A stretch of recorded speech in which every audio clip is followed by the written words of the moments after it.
random number between, I'm flipping a coin, and if the coin lands heads, I'm going to draw the number 1, and if the coin lands tails, I'm going to draw the number 1,000,000. Okay? So on average, nevertheless, if I drew a number out, drew the number and it's only 1, you wouldn't be surprised. You wouldn't be like, oh my God, that's so different from the expected number of 500,000.5. You'd just be like, oh yeah, there's a 50% chance that the number you picked was 1. I think something similar is true of the Fermi paradox, where even if you have mathematical calculations showing that there's a high expected number of aliens, that doesn't tell you if there's a large probability that there's more than a few other alien species or even any alien species. Yeah. Okay. Yeah.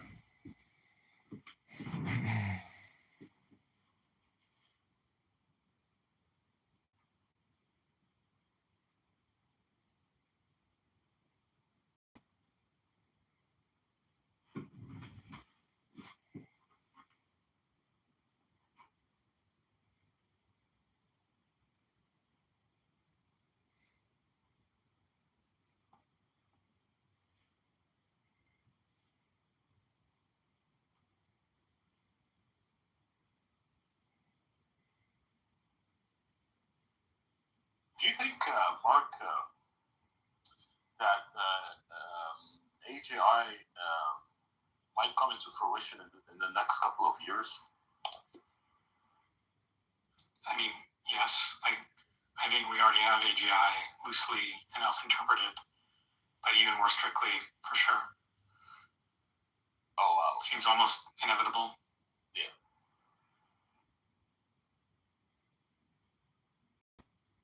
Do you have any qualms about it, Mark? Yeah, I think it's extremely dangerous, and that its abilities are growing faster than our ability to ensure that it's safely aligned with the things that we care about. Yes. And also that, yeah. I mean, having, once we get AGIs, I mean, we don't already have it. It probably won't stay at that's human level. It probably won't stay human level for long. And that it's bad news to be hanging around things much more intelligent than you that want very different things from you. Yeah. And you would say, there really is no, safety solution that you're saying. Can't smoke on TikTok. Can't smoke on TikTok. I would say that there's no safety solution. I mean, probably if we had enough, free tries somehow, we could think of one. But the problem is that the classical argument is that if you have a truly superhumanly intelligent AI, you only get one shot to align it, because because if you fail, it will win a conflict with you because it's just smarter and more capable than you. In the same way that we would win a global conflict with chimpanzees. So the question is, can it be aligned in theory, but is it likely that we will align it on the first try, given that we're growing its capabilities, our capabilities research faster than we're growing our alignment research? Do you think, Mark, even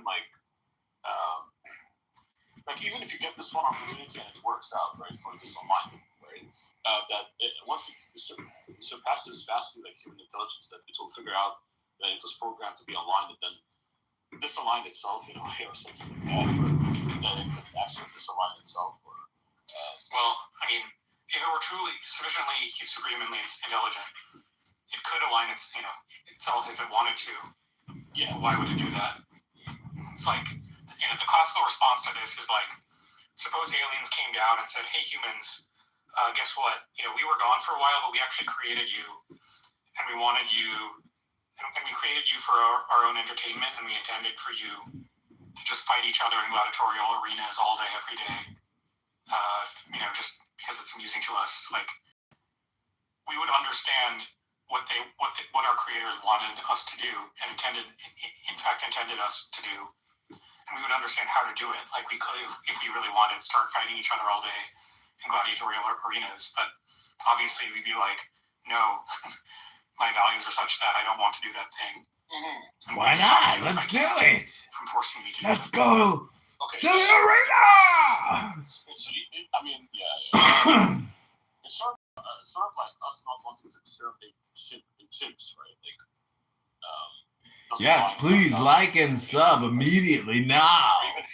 Subscribe now before it's too late and you leave and then you can't subscribe. You're going to want to like it now. Or if we needed it just to jungle for other things that we cared about more. But obviously for the AI, once it gets vastly superior to human beings, it's not going to see us as big threats. Then John Connor will have to go to the bunker to defeat the Terminator. So you get into this like whole relation between humans and chimps, right? If you want to Doesn't this guy know about Skynet? Well, I mean, we could still be threats, like even if we're not. Doesn't he ever see Terminator? You guys fucking talking about. Everybody always talks about Skynet. Created one AI, we can probably Do create I like Donald Trump? So I don't know. I never met the guy. Our potential creations could be threats, so why not just neutralize us? Yeah. And voted for him 3 times, but I never met the guy, so I don't know. Do I like him? Do I hate him? Do I love him? Do I dislike him? Resources we use for other things for How itself. would I know? In such a way that it's incompatible with its own existence. Like if it just wanted to tile the surface of the earth with data centers or something, that means like using up all the farmland, and so we would just starve. Got a scratch on my Mark, hands. that there can't be like you don't see like there being like a theory where the government just like forces there to be like a stop to this AI progress in a way where the government just forces this restriction onto these AI companies where they're forced to not like progress the AI progress that's going on right now. Well, I mean, I honestly hope that such a thing happens, but I'm skeptical. I like nice people. But I also like mean people who are funny. If you're mean but funny, you're not really mean. You're funny. You might be a little mean. But you mean to be funny. But sometimes you can't tell people what you mean without being mean. Or you can tell people what you mean and not be mean. And that's the best way to tell people what you mean. Which is not by being mean. Group of people who are doing it on your own. Yeah. You get it. Donald Trump does make people cry. It makes people yell. It's a little bit ruined my life. It's true, Donald Trump has ruined people's lives. What was his name? The one who worked at OpenAI. Sam Altman. That he now believes that biology must be included in like this super high intelligence, and that it's not merely superficial. What's going on with AI?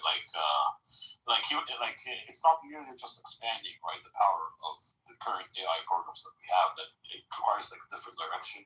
That intelligence is not merely language inputs and outputs, right? And it's more complicated like that. I think even the former Meta AI, right, director. Yeah.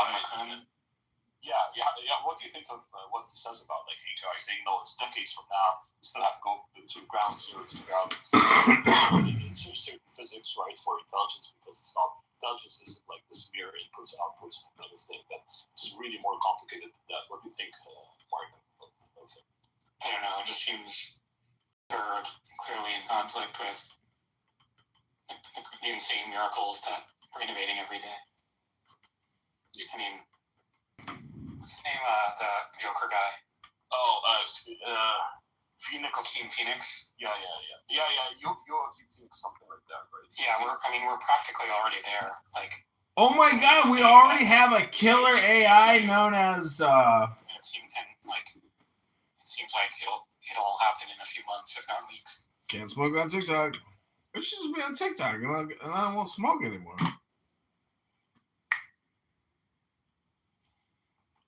Go all TikTok, all in on TikTok. So you would say, Mark, that human beings are basically like doomed? Like you would say the probability of us being like quote unquote doomed, however you want to define it. Oh, we're doomed. We're all gonna crouch. That we will be faced with the reality of AGI.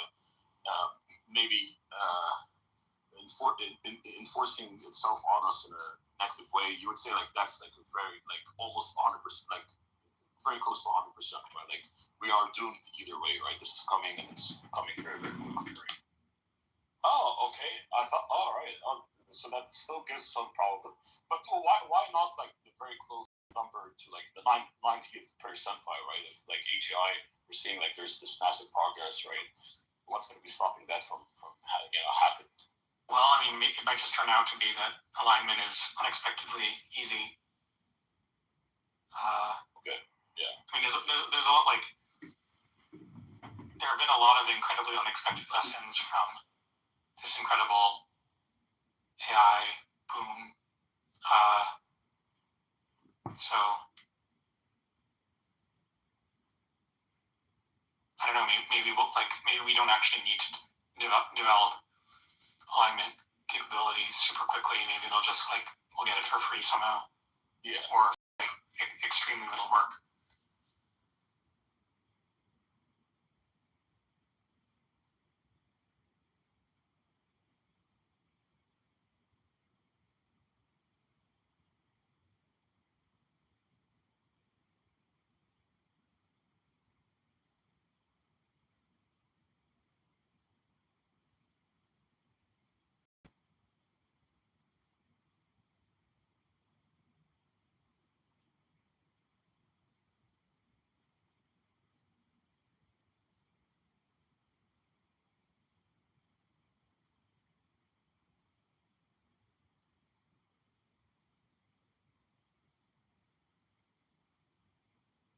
But Mark, you would say like what's his face? The one who came up with the Chinese room argument, right? He was arguing for biological naturalism, right?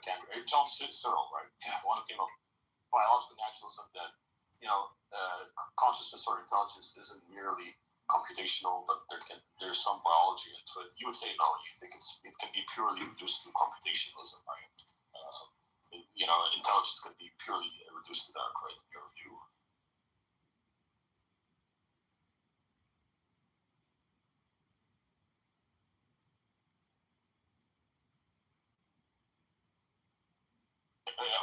Mark, are you there? Oh, sorry. I apologize. I thought I was on mic, but I was muted.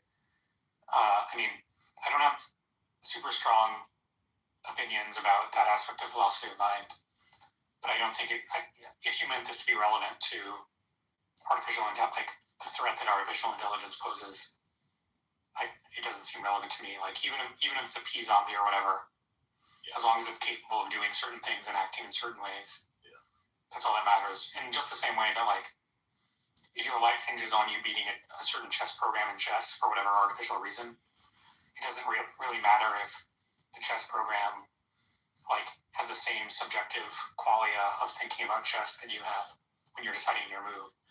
It just matters how good at it is it at this abstract system.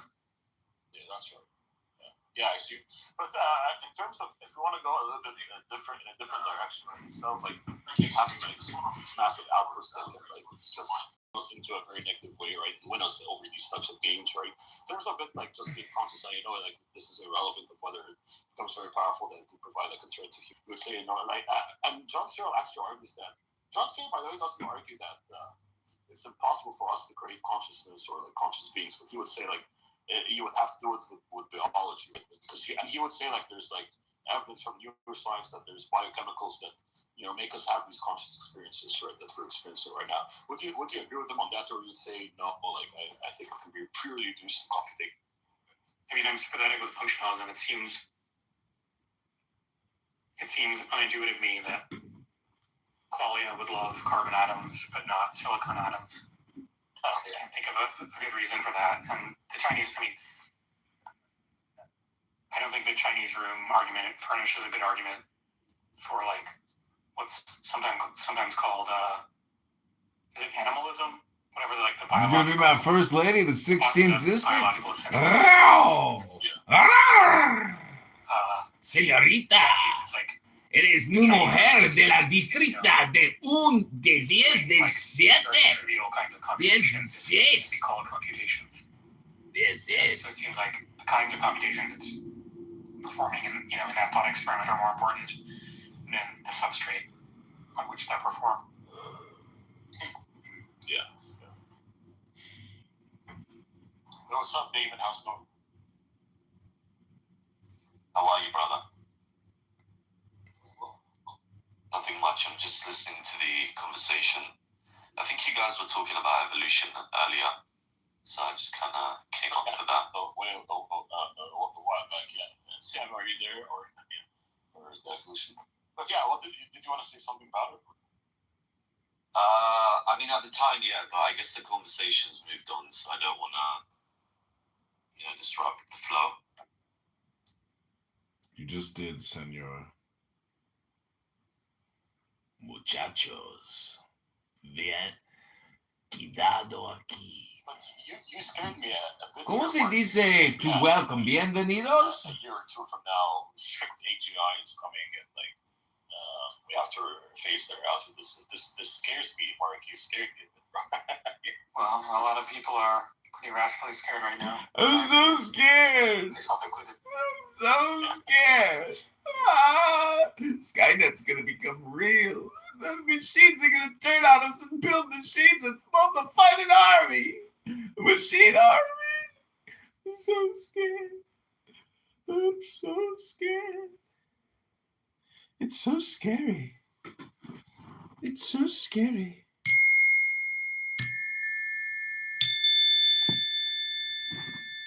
I'm so scared. I'm so scared. This is John Connor reporting from the bunker deep within Nevada's top secret military nuke facility to broadcast that Skynet has taken over the AI central databases of the United States government. And we are involved in a war for the fight You would say, Mark, of that humanity itself. Very shortly after ASI, right? The super intelligence, right? That exceeds even human intelligence, right, Mark? Well, I'm not completely certain of it, but something I would bet on for sure. At this point, Mark, how will we end up living our lives? Just roaming around the streets while having these super intelligent beings doing things we don't even understand what they're doing because we're not up to date because they're acting very quickly, right? We can't comprehend. I don't understand how will we end up living our lives like that. I have no idea either. I mean, nothing in history assuming that happens, nothing in history will have prepared us for that moment. I mean, in the sort of good ending, where it's a line, basically, we don't really have any work, and just, we live in utopia. We ain't gotta work no more. We just live stream ourselves on YouTube all day long, and then people will stream the live streamers, and it'll be a huge live streaming account. And if you can't make money live streaming, well, then you'll just die. So we just become, YouTube will say, "Puh, sorry, can't monetize you. We don't like your opinion. Can't monetize your opinion. Johnson & Johnson just can't advertise on your live stream." Like how we want to know how businesses are running, or how the political system is being arranged, or the people behind the political offices, what are they doing, what are they planning, all these things. It's gonna be just like us just being consumers, I guess, without really understanding much of what's going on, what's going to be revolving around the things behind the consumer creation that we're consuming, right? The created products that we're consuming, I guess. Like YouTube, that feels like Meta, like Snapchat. Yeah, I mean, I expect the future to just be fundamentally unrecognizable. It's because you'll be dead. Anything that's ever You happened. won't recognize anything when you're dead. By future, I mean, not now. These guys keep talking about the future, but the future is now. What do you think the now is? It's a compression of the future and the past. But these schmucks are so conceptual, they think there's something called tomorrow. There's no such thing as tomorrow. There's no free beer tomorrow. Not have diseases and just be immortal, I guess. No diseases and you're immortal. Wow. Wow. Yeah, what do you think, Mark, of the problem with the meaningless. It would seem pointless and meaningless at this point, right? So, would there still be meaning to live life like in that circumstance? Is this guy I don't know. I mean, just GAY? Has he not heard about these amazing, beautiful things, these beautiful babies called women? Hello? Would you say, Mark, that in a very short time, human beings will not be required to work? Like some people, Elon Musk says, in 10 years. You will not be required to work. You just gotta live stream yourself every day. When you hit 100,000 videos, we'll give you $1. Exactly. But it wouldn't shock me if almost everything gets automated in 10 years and literally everything gets automated in 20 years. Then we start doing more abortions. And we control the population with more Zavins from the Dr. Fauci Foundation. Yeah, just the rate of increase of capability is just completely flabbergasting. It's just everything is happening. Turbo cancer. So much faster than turbo rectal cancer. I could imagine possible a few years ago.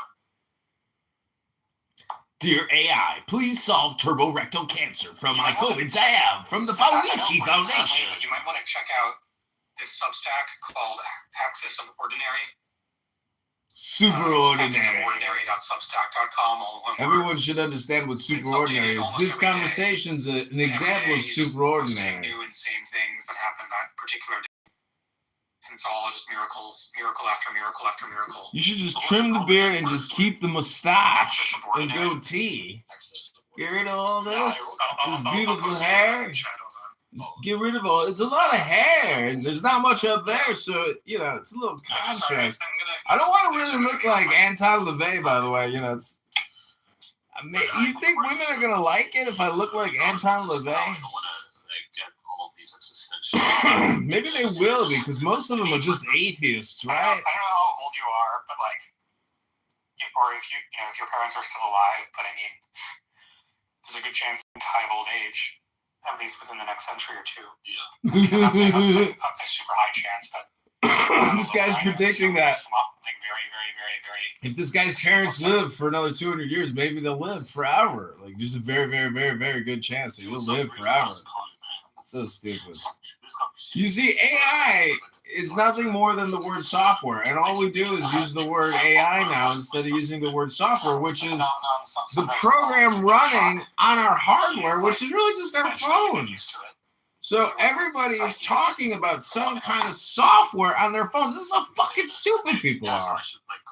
They're like, oh, what's the super AI, the SAI, the alive AI, the AI that's living?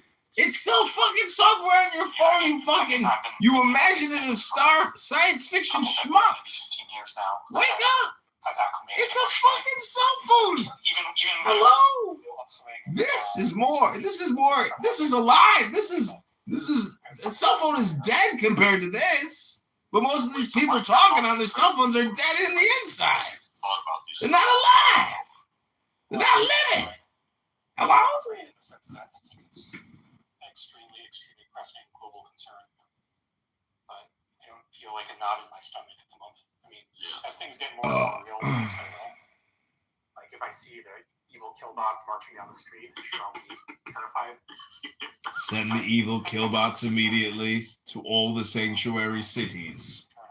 Send the killbots immediately to all the sanctuary cities.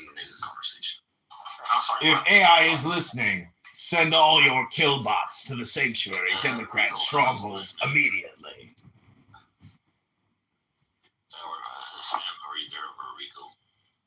This is Sam Rosen's room.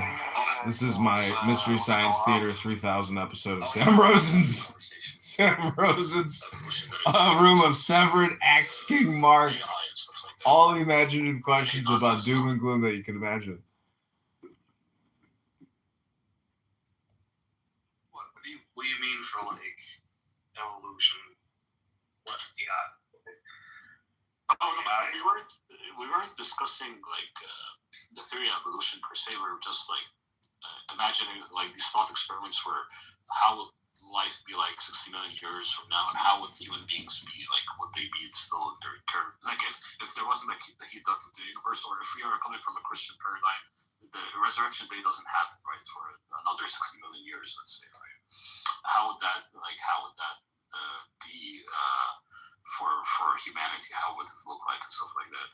We were just having discussions about the different theories with regards to that. But then we I don't know what made us switch into artificial intelligence. But yeah, we then switched the topic into artificial intelligence, AGI, and how fast are we going to arrive at AGI and how dangerous it is and all of that good stuff. Yeah. Yeah. I don't know, man. There would just be that hard question. I would like if we were gonna get like some kind of immortality, like download your consciousness into some kind of a cloud. Is that posting them in the chat? I don't know, like, yeah. I wrote weak, effeminate, beta, incel men fear. I can't wait to see if Mark responds. You right, is comprised of these DNA type of segments where they can be cloned, and your personhood, right, which is going to be devolved down into like DNA, and with these cloning devices we can like clone you or something like that. But I think that's like a different direction from like us being uploaded into like a cloud, right? But I don't know, like it's very, very interesting. Like if you're a physical object, right? I mean, if you clone yourself, is that really you? If you put your consciousness in a machine, is that really you? The claim is, yeah, it's going to be really you, right? If you're even if you're standing like right next to it, arguing with it, disagreeing with your clone. Well, I mean, it's going to be, yeah. I mean, it's going to be like. This goes into like the different theories of mind, right, of consciousness. So someone is a reductionist physicalist, right, of consciousness, and believes that consciousness can be fully reduced to physics and matter, right? Then, you can upload these, different physical things being construed as computational algorithmic inputs and outputs into like a cloud or something, right? I think that would create like an even bigger problem for that. Why? Because like you're demonstrating some sort of like emergent mind that's like something we created.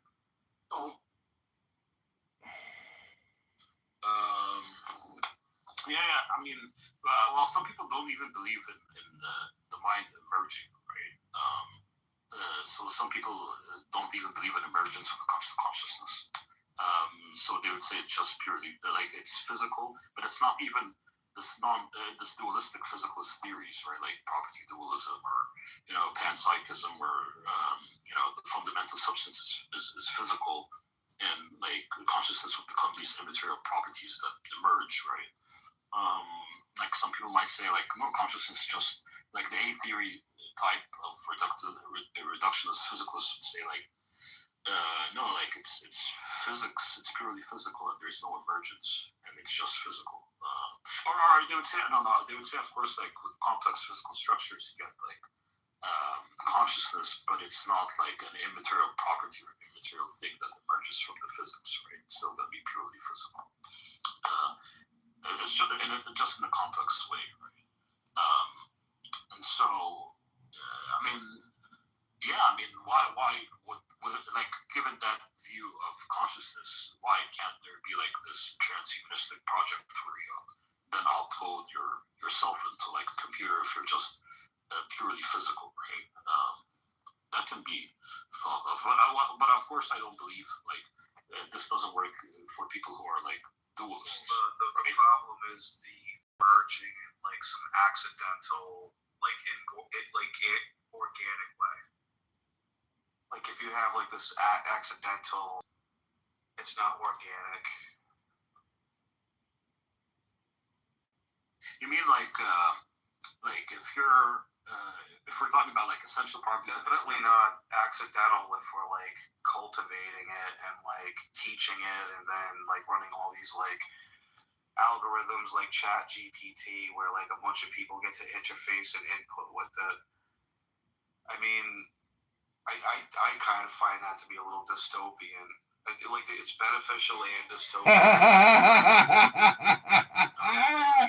CM is ratting me out. What a fucking pug pussy bitch. Hilarious. It'll just become a consumer type of thing, and then He's complaining. Is there going to be a real desire to want? CM is such a complaining little bitch. Like, will people still want real art? Tapestries and paintings and whatever you may have, an illustration.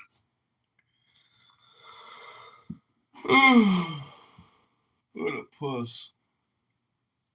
What a giant pussy. CM's got a big old man bun, and he's a pedophile. CM's talking to anyways, we don't need to out CM.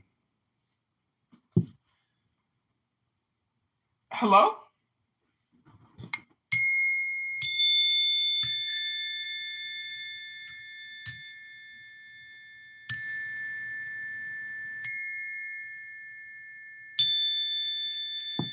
Hello? Hello? Sam Rosen's sleeping.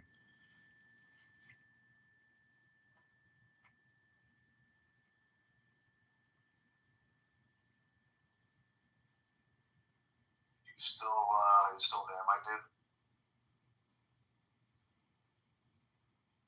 I can't believe it. Fucking first thing Zed does when he wakes up in the morning is check Clown House at 4 a.m. before he goes to his minion.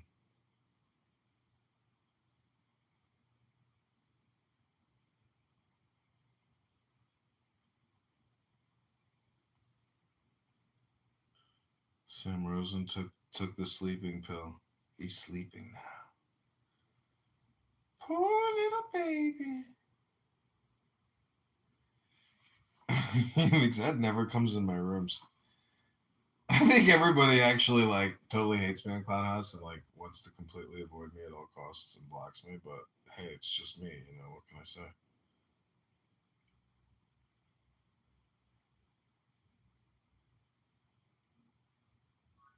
Yeah. Well, okay, fine. Next time you guys, I'm gonna join, and if you guys don't let me, Is that my man Mountain? I'm gonna be upset because I'm the philosopher.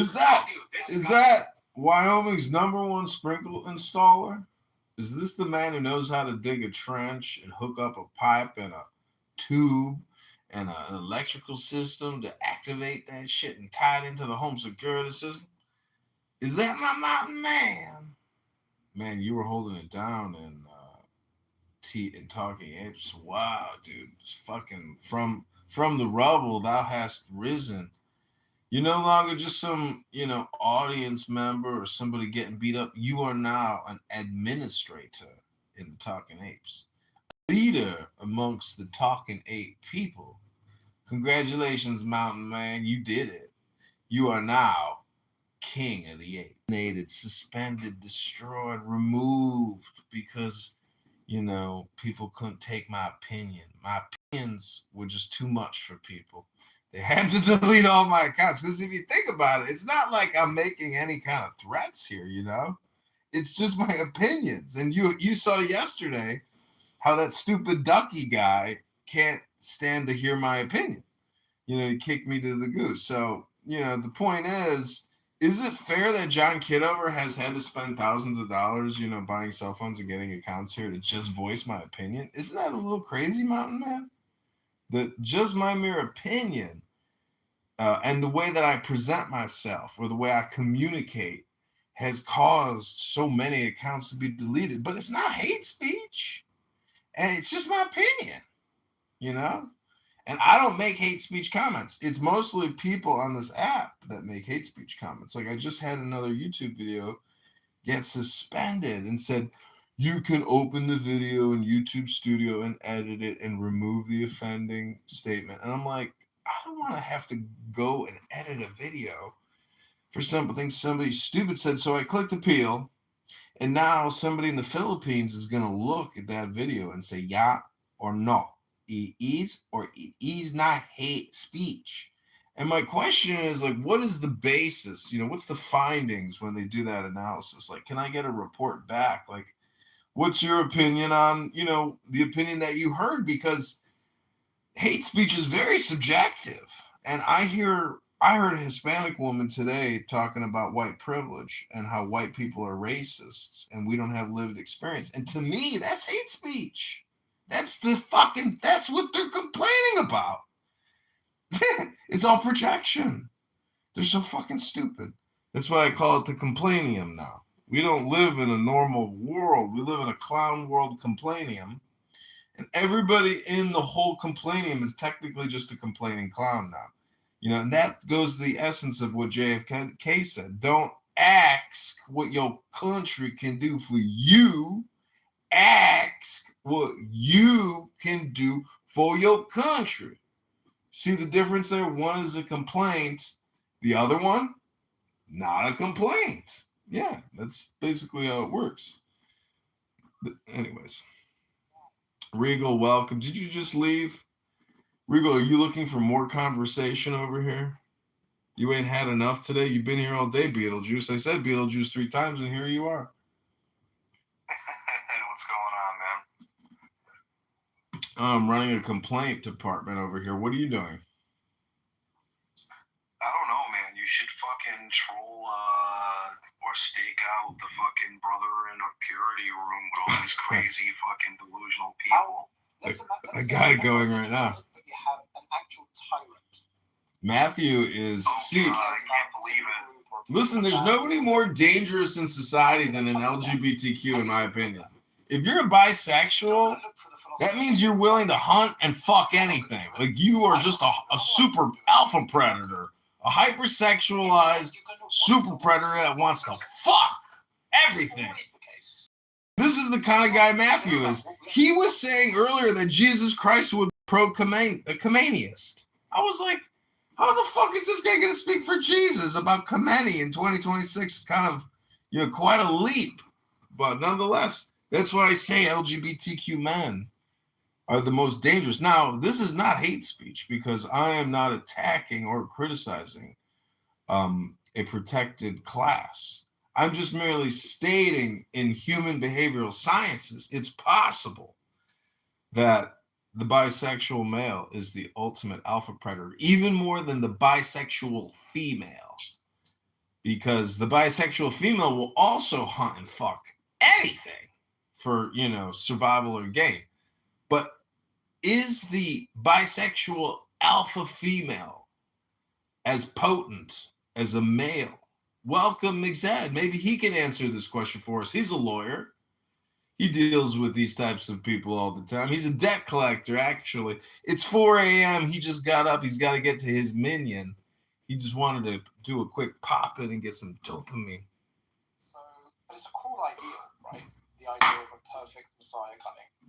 Okay, so either become that person or identify that person and support them in their democratic effort. Given that none of us, like, if we had to, Necro, I asked you, you said... Necro. I forgot what his name was. It's a necrophiliac. I don't know, man. I think I know for sure that not another person could lead a country. I mean, I'm not the best communicator. Poor Necro. This guy's already got 2 feet in the ground. That's the way I am right now, to be able to lead a country. Public image. Yeah, that's a lot. See, but Matthew, Politics, you know, is full of life. matters a lot. Dude, he sounds like a fascist. Matthew?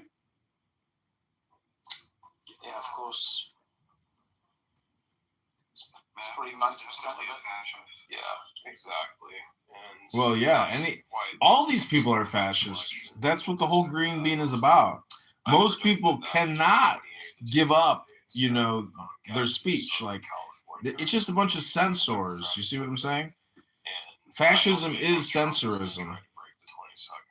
Because this whole app runs off of a fascistic model from the top to the bottom. Oh, here's CM, a perfect example of a schmuck. You know, CM, you think you're cool or something, like going in the chat saying, John Kiddo. He made like a pretty good argument against Matthew, to be honest, dude. Like, he was saying some pretty fucking Marxist, fascistic shit. And he's like trying to point this out to him, and then like his opinion is met with dissent, and it's like you want to cultivate some sort of a culture and bring people together, and you want the best in the world to like contribute to this, to help the well-being of everybody in the world. I think really, like I used to say stuff like that myself, but I think really it's like, you know, the fact is people just feel like their vote does not matter with you next year. They just see that both candidates. It is an interesting question of like, as a leader, how do you get people to cooperate with you?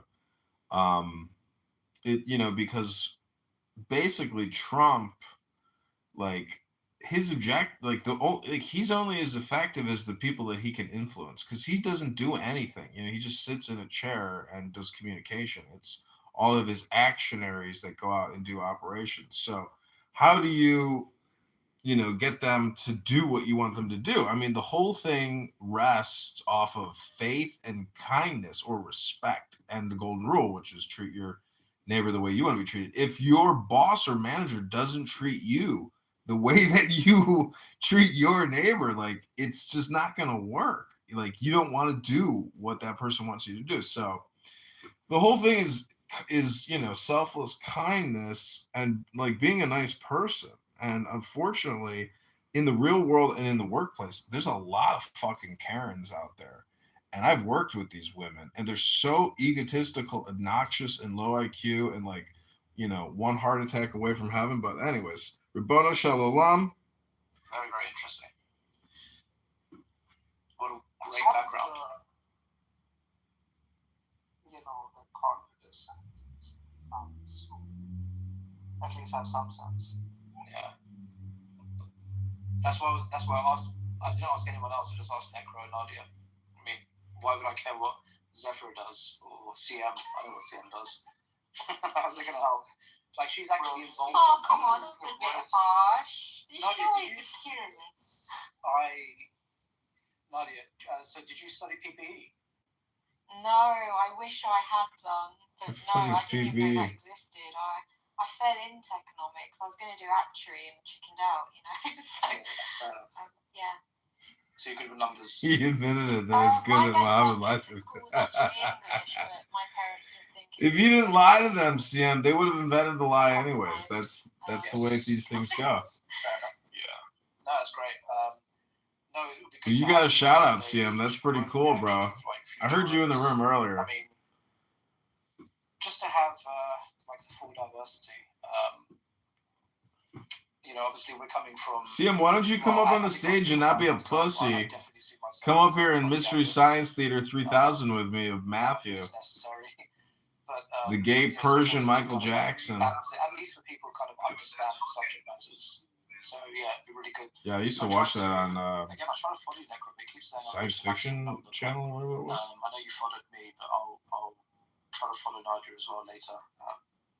We usually have like kind of discussions. I mean, more and more we've been kind of really trying to pin this down. Pin this down. Pin what down? I think that As if this is some type of like philosophical lecture, and it's not just like Iranian propaganda. engage. And we don't think that we're going to transform. Our main target is traditionalist Muslims who, we usually try to talk to them about evolution and try to, educate them out of the creation of Adam myth. We try to talk to them. I'm traditionally Shia background. I didn't come out of no nest. So we're trying to speak to traditionalist 12 Shias to get them to wake up and just realize, okay, I don't think the 12 demands. I kind of look like a monkey. Same with traditionalist Christians. I've met a silverback gorilla before, and I gotta admit that I was like, But I think if you weren't a monkey, prepare for you'd be a little bit more like a man. identifying that But you just a conversations monkey. about this need to happen. Maybe the world is wrong. Maybe liberal democracy is not the way. And let's just handle the objections, the actual. Is Matthew the first talking ape? But just know that there are also many objections to liberal democracy. And if we want to stop the problems that we have at the mass scale, it needs to happen foundationally. Complaining that the world's not a better place for him to live in. Well, I mean, essentially, yeah. I love the geniusness of the belief that we have to change the roots and the foundation before we can change the situation. It's like, what's the point of these rooms? Regal, don't you see that, like, I'm mocking all of this because it's all a huge, like, it's like a big pretentious, superficial, like, lecture, but it's stupid, like, because none of this is going anywhere. Most of these people don't create any content, have no of their own platforms. They're not doing anything. It's a complaint department. That's all it is. We're just here to record the complaints. And, you know, they're not going to go anywhere. They're just going to sit in an underground, you know, bunker until Skynet takes over and the AI people and all their fears. Could you imagine being a beta incel, you know, double vax, triple boosted, pre-rectal cancer patient, like crying on here about AI and how in 200 years your parents will live forever? It's like, you got to live now, my friends. CM and Regal, you got to live now. These people aren't alive. Listen to Necro. Why freedom of speech? Majority can take away, can silence the minority. Then when they get power, I mean, when the minority. You know what I was doing? I was playing Modern Warfare 4 or whatever, and then I was piping in Clubhouse into the you know, controller and making people listen to Clubhouse conversations on Call of Duty.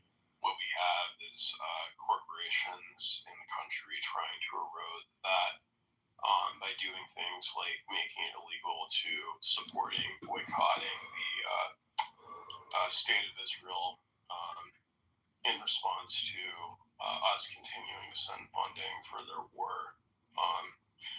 And I mean, it's actually gone back much farther. I mean, you had during like the Vietnam War, you had the protests against. Also, I will point out that, like, you know, in terms of like public speaking, nobody's public speaking has improved. Like, Necro still speaks like a broken crack addict living on the side of the street out of a box. The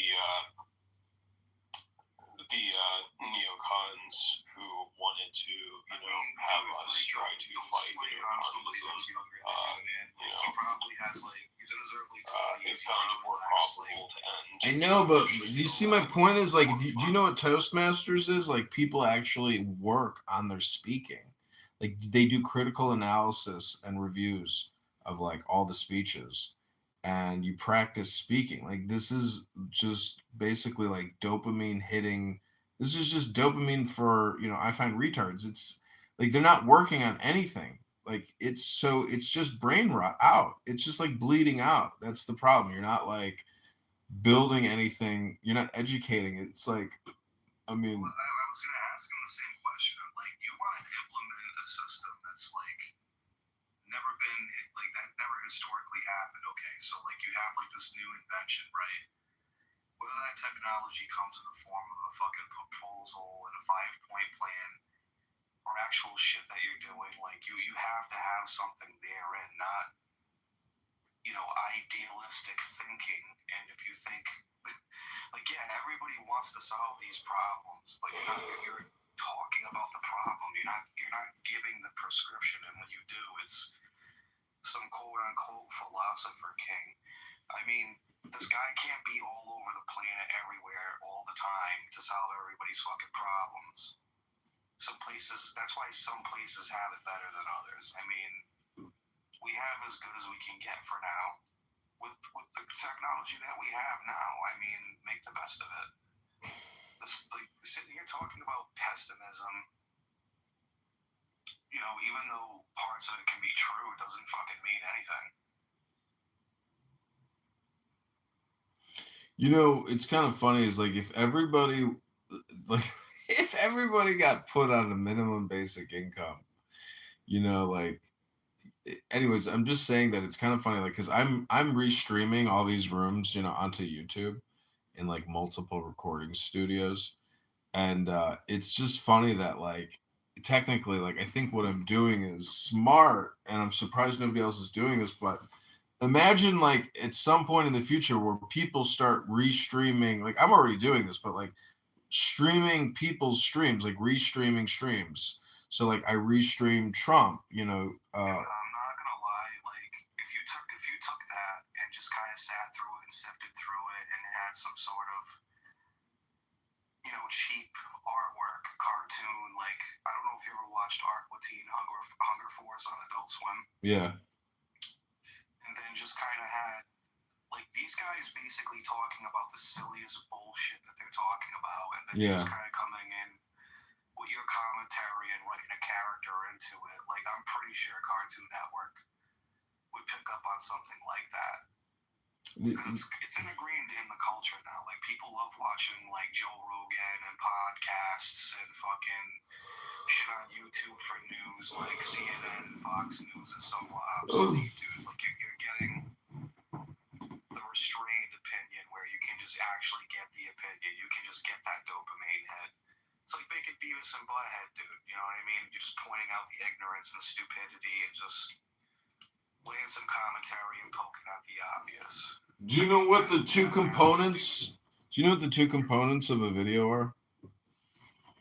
What's that? The video and the audio, the pictures and the audio. So all I'm trying to say is, like, I have, like, worked on improving the image that I create, like, through lighting, through setup, etc., and by putting different camera angles. But none of that is important. All I'm trying to say is guys like Matthew and Hamza and like, I mix books into my work here. Like, I think you heard me reading a book earlier. Like, I'm halfway through, like a 300-page book, and every sentence that I read is like pure joy compared to listening to the never-ending political dribble that these people, vomit out of their profane mouths. Myself included, of course. I mean, I am, a hypocrite and fully self-actualized to where I can, be self-deprecating. Yeah, I mean, here's the other thing. I mean, if you want to take on the problem of world hunger, you have to understand how, it's a problem worldwide, but how you deal with it locally is going to be different than how you deal with it worldwide. Do you want to pay for somebody else to ship food out of the United States somewhere else, or, should these people locally be doing things, educating themselves? Do they have natural resources? Like, the chances are is because of where they live locally. I mean, you remember that guy that made that fucking joke, like, all the people in the desert, they have no food. How about move where the fucking food is? Yeah. Send them some fucking luggage and tell them to move where the fucking food is. Yeah, I've seen that. See, this is what Matthew said. This is like their big utilitarian statement, which is the United States has to maximize a global well-being. As if that's, like, in the historical record of countries, their existence is solely to service the world. Like, this guy is so delusional. Like, real political science is understanding internal and external conflict. Like, we live in a country monopoly type system where every government is a fascist system and everybody complies to that government, to that country, and it is like a competition amongst these countries in certain ways. But because of World War II and everything, there's like this status quo which isn't necessarily, can't be interrupted. And there's just a few countries that really exist outside of that paradigm, and Iran is one of them. That's why it comes up so much. And Iranians, it just shocks me that it doesn't shock me though, like, that Matthew is pro-Iranian, because, like, that is the psychopathic position. And I'm just critiquing human behavior, that I find LGBTQ men to be more homicidal, sociopathic. And I don't know what the crime stats are in the hetero versus the homo populations, but I'm willing to bet that if there's a knife attack and there's two men, they're most likely. You think he's gay and he's ashamed of it, and like if he tells his family and all that other nonsense, so he's having like this rebellious attitude towards like fucking Islam by like being Islamic in a fucking cuckoo fucking way because he's still like, yeah, maybe he thinks like he's a deep agent, like a double agent, but like that's what double agents do. They like literally they are willing to take it up the ass because they like it, and that's the kind of person they are. And that's okay, it's not up to me to judge how you want to masturbate and have an orgasm. All I'm trying to say is that Matthew loves to talk. He's very fashionable in his red Michael Jackson hat. His red Michael Jackson jacket. Let's listen to what they're saying. Here we go. Here's Necro. Wears Converse shoes and he has a beard. He looks kind of like Mandy Patinkin from what I remember. Mandy Patinkin? Yeah. Basically, I think really he, unlike a lot of people who debate William Lane Craig on morality, I feel like specifically he gave like the most, I think he gave the most philosophically sophisticated, grounding that I think really just, illustrate essentially it addressed a lot of the questions that William Lane Craig always puts forward as, as to what grounds morality. I think really just the way he answered the questions, I think were the most I think they just stuck with most of Craig's audience, unlike previous other people who debated Craig on the subject, where they just say specifically that Jesus Christ, can you not say something in 5 sentences? Necro just goes on and on and on. Anyways, the roast is over. I can't listen to any more Clown House. But I hope you have a great evening, Regal. I will say Beetlejuice 3 times tomorrow, and if you appear out of the thin air, I won't be surprised, because Beetlejuice! Beetlejuice! Beetlejuice! Ooh, wait, I got one more room for you. Here we go. From me and you is an hour of time, and we would get to the whole bottom of this, not in a way of conviction, but simply lining up what you to believe the necessary facts that you predicate your understanding on, and fact-checking that. That wouldn't even be a debate. That would simply be running those statements through an AI for just a preliminary check. And that alone would cut us 3/4 of this fluff, this nonsense that we just, as an audience, zone out to. So if you don't want to do that, the better approach is to make one deductive statement, and you're sure about this, and you already have it loaded in your mind, and we can simply run it through an AI and get fact-checked immediately. That's how it should be now. This attempt to inductively explain yourself when you make ambiguous statements, and then we try to go back and figure out what exactly saying, and then we're accusing each other of either not listening properly or not remembering properly. So let's not do that, because it's just a waste of time. Can we ask AI what's history? What is Israel's history regarding respecting international law and international institutions? Okay, but that discussion, yes, Israel. Obviously, you can look up how many resolutions in the UN alone. But regardless, that isn't going to go anywhere, because international law in its bodies haven't made any declarative rulings or decisive rulings when it comes down to Israel.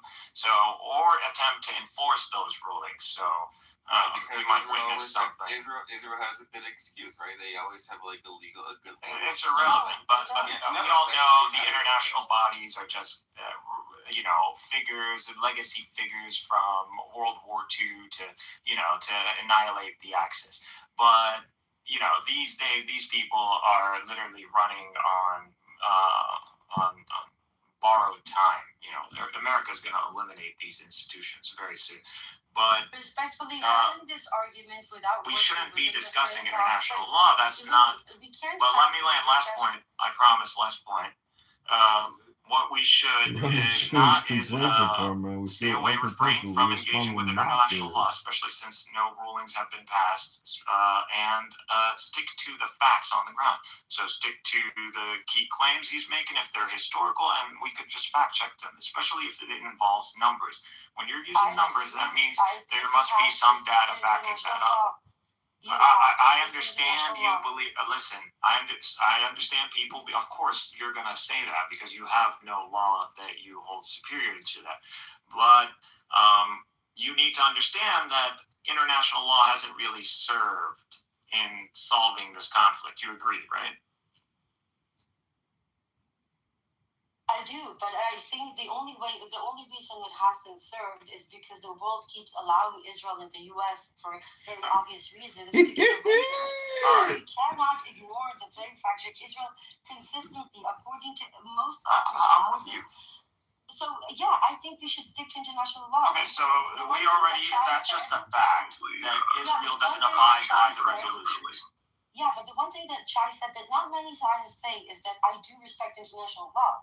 Most of them, if you heard Rick before, they said international law, which would be the answer from a lot of Zionists. No one follows the law. Rarely do people follow the law because they idealize the law, like Kantian ethics. They follow the law because there's an enforcement of the law. So when the Security Council comes out with a ruling or a resolution, it's different than the assembly, and the same thing until these the ICJ and the ICC come out with actual rulings, they serve nothing but to gaslight us all.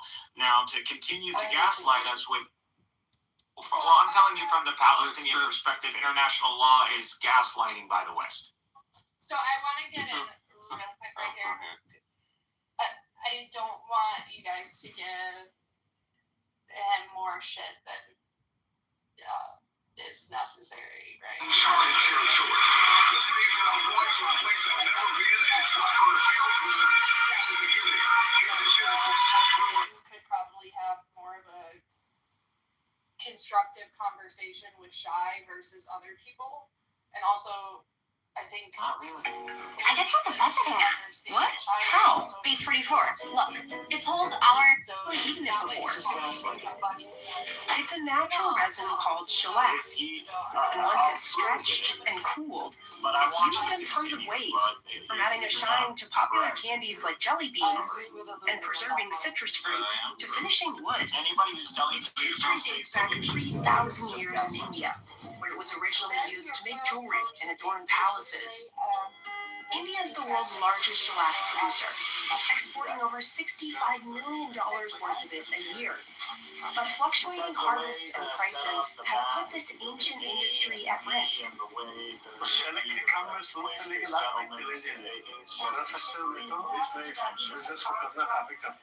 So how exactly do a tiny insect's excretions end up on your candy and lemons? We head to India to find out. Again, I know I told you, Coco, watch the Economist interview. He talks about this. The Karyalaka insect is teeny, barely big enough to see with the naked eye. In June, farmers implant broodlac, or the mamas, onto new tree branches. Their babies will hatch and sprout out.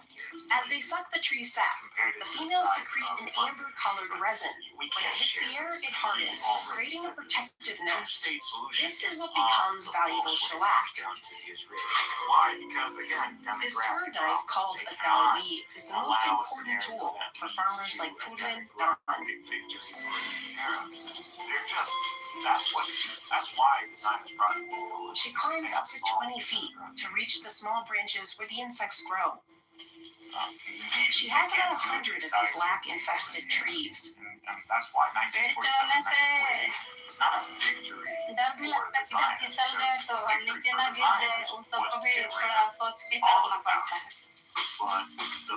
It can take as many as 300,000 insects to make just 1 kilo of shellac. military. That's where the lac insect derives its name, from iklak, meaning 100,000 in Hindi. Tulin can harvest that in one day, but it takes her 2 more to scrape it all off. She uses the same dowli. पेड़ की कटाई छटाई करने के लिए हम लोग को दावली का इस्तेमाल करते हैं. She sells the lac to a local market, earning $7 a kilo. That's where Manoj Sonalgi buys it. His factory sources raw lac from 4 states and processes over 500 metric tons a year. It all starts with crushing and washing, which is the most challenging part. Cleaning the lac for too long could lower the yield. I agree, it's an absurdity. और अगर आपने कम wash कर दिया तो आपकी quality बहुत जल्दी ये हो जाएगी इसीलिए उसको आपको पूरा मेंटेन करने के लिए वहाँ पे वॉश करना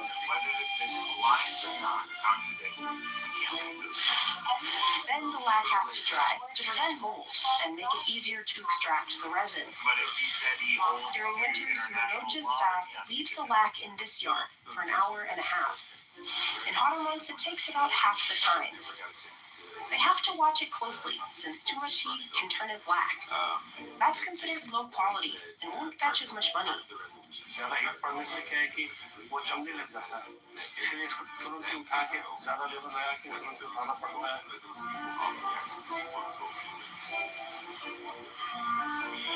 Next, the workers assign it one of 4 grades, depending on the size. They'll remove small sticks by hand. This machine separates any remaining stones from the mix. अगर इसको क्लीनिंग में करें तो इसमें काफ़ी ज़्यादा इम्प्रूविंग हो जाएंगे और इसमें भी प्रॉब्लम आता है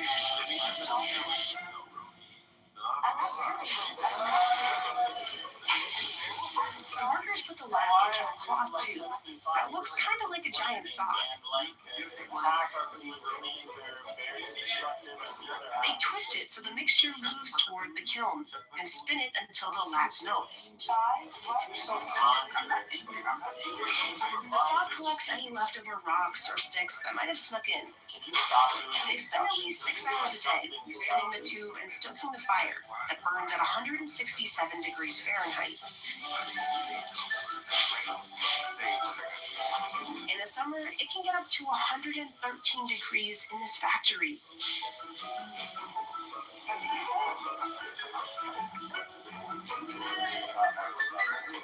These symmetrical circles are called button shellac, which are used to make bangles. That those people, according to the Workers also spread it across this tool, called a pipa, to make sheet shellac. They use a palm leaf to spread it out evenly. The workers remove it once it's cooled, and they stretch it out even more, using their hands, feet, and teeth. This is how shellac has been made for centuries. ये जो है ये पूरा natural product है उसका जो temperature रहता है वो काफी डाउन हो जाता है उसको जब करता है तो वो हार्मफुल कहीं भी नहीं रहता Now pull it to an even 5-foot by 5-foot square. These sheets will be used to polish candies, cashew nuts, and fruit.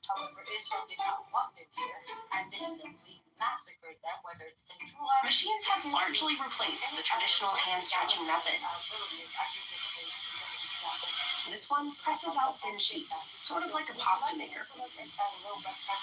It processes most of the factory's lac, making shellac 4 times faster than by hand stretching.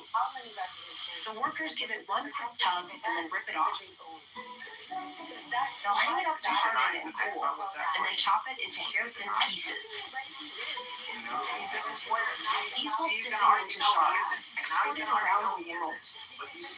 Manoj can sell the refined shellac for almost double what he paid for it. If I'm willing to pay you in a recorded room just to sit under the screen and my questions, and I will allow you to make I want to feel more beautiful.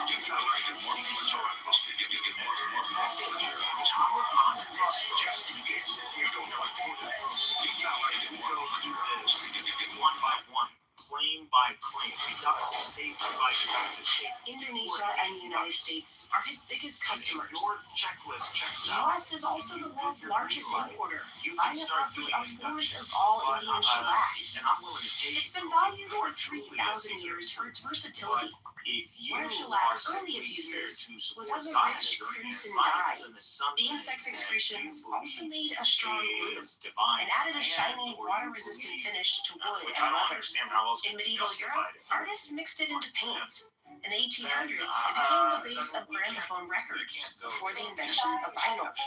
Through the 1900s, it was a popular finish for wood paneling in American homes. It also made its way into pharmaceuticals, coating pills and tablets, and food. Ask him As a glossy glaze for candies, fruits, cakes, and nuts. Today, the global shellac industry is worth over $167 million, and more than half of the world's supply comes from India. The U.S. Food and Drug Administration allows it as a food-safe additive, as long as it's listed on the ingredients list as shellac or confectioner's glaze. It's in treats like junior mints, jelly beans, candy corn, and wafers. It's also often dissolved in alcohol and sprayed onto citrus fruit. The waxy coating wicks away moisture, extending the fruit's shelf life. And that gloss makes for a more eye-catching lemon on grocery store shelves. Yes or no? What the fuck, bro? Why are you a pussy? Yes or no? It's a fucking simple question. Thousands of people in Woodlands Village depend on shellac for a living, but the price has fluctuated a lot. In 2022, Woodland can make $12 a kilo.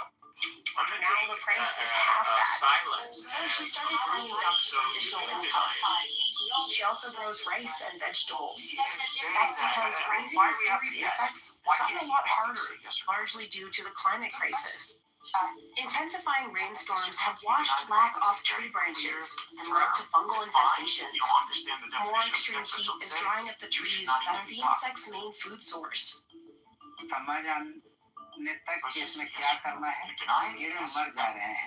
Vijay Kumar Vidu works for an NGO that helps farmers research why their insects are dying. You have a moral issue with professing denial. So you understand the induction is not on your side. So how are you overriding the induction? You must be using deduction. So His organization educates farmers on the benefits of using fungicides, which can increase lac production. Consequentialism. Which I don't know which is worse. I know I told you never to invoke the Holy Program, so I know you're not going to get that point right. Armed with a little help from science, Indian lac producers are fighting to keep raising their amber insects for generations to come. You live on land where God is literally invoked 5 times a day.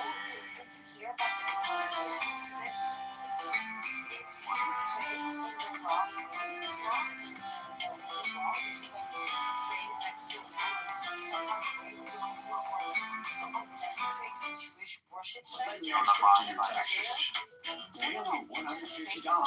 No hidden fees. File with TurboTax. So you don't adhere to rabbinic teaching. Yeah, if you don't adhere to rabbinic instructions regarding holy sites, you can be jailed up to 7 years, and the people who decide it are the rabbis. Yeah, that's why it's called rabbinic Judaism, Ambrose. Oh, fuck off. Do you think there's a... I don't know, it must be a fucking Israeli thing or something. I don't know. Like, y'all get better when you detach from rabbinic Judaism, but you become too radical against religion and assume all religion is the same as yours because somehow you have an issue with God. Now, I don't want to go into I have nothing against Judaism. I have everything against institutionalized religion in general. Okay, but Judaism is rabbinic Judaism, Ambrose. You understand for the last 2,000 years, Judaism is rabbinic Judaism. Don't do this. Please. She can't take it. Who muted me? So, Shai, do you deny the Nakba? Okay, so that's okay. Oh, okay. Let's see. He's not going to answer. Then they're going to say that you hate Jews and He that thinks I have a recording on. They're recording you, and now they're going to say that I'm a token Jew because you hate Jews and you want to throw us all in the They've already been saying you're a token, so. Yeah, but now they have a nice clip to manipulate for.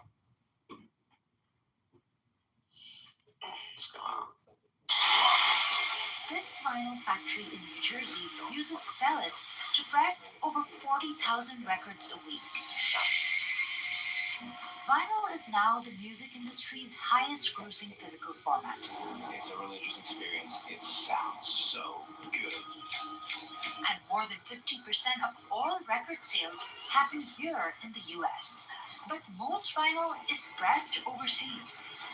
In fact, one company in the Czech Republic called GZ Media makes 17 million vinyl records a year. They are the 800-pound gorilla of vinyl pressing. If you end up with one player, they're going to get to do what they want. But vinyl makers, including GZ, almost went out of business at the turn of the century, when record sales nearly disappeared. I don't think that anyone in our company envisioned that the vinyl will be strong again. So,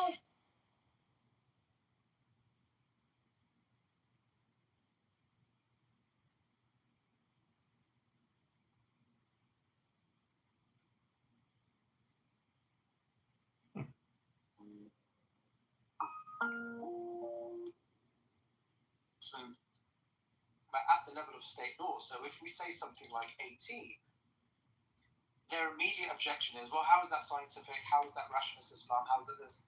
Because they're not understanding that, yeah, bro, I'm sorry, like, for the guy, because they'll say, well, we're guys, they need to kind of get with a woman.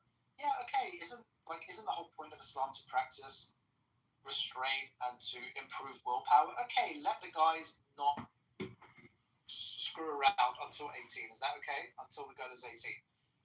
So that's it. Like, why? Yes, of course, 18 isn't going to be like scientific, but the whole goal is to maximize the chance of well-being. Because when it comes to legal theory, now it's a whole new level of inquiry. It's a whole new level of layer of reality. So you're trying to protect as many people as you can and not make it crazy like the age of 35, because you also have to think about other variables. There's, millions of variables. So 18 is a pretty good starting point. I think it's pretty fair. Maybe it's a bit high, I don't know, but I think 18 it's okay. It's okay as like an age of consent thing.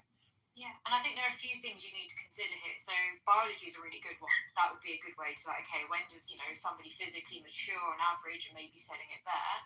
But then there's also the way people expect a society to run.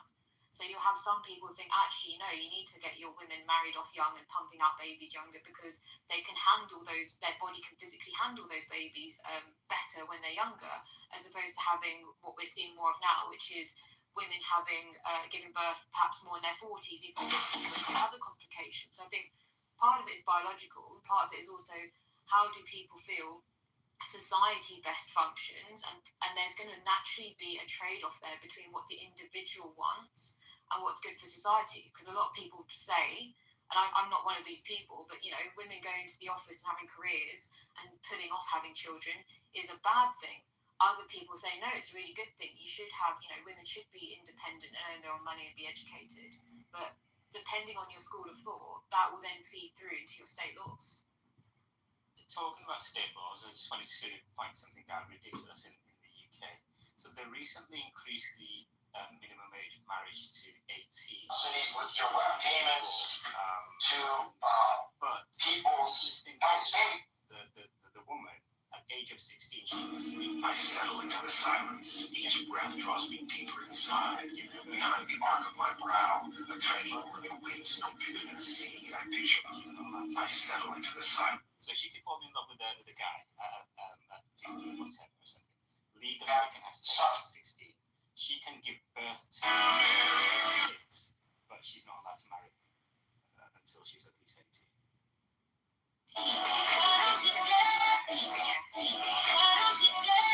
Somebody controlling their own body and their own emotions and their own feelings versus entering what people see as a social contract, which has sort of other types of... Do we believe it's a coincidence? I agree. Hello, I'm Brian Tracy, and I have a unique opportunity that I want to share with you. If you're an expert in your field, if you're interested in reaching millions of readers and scaling your business, you've got financial implications.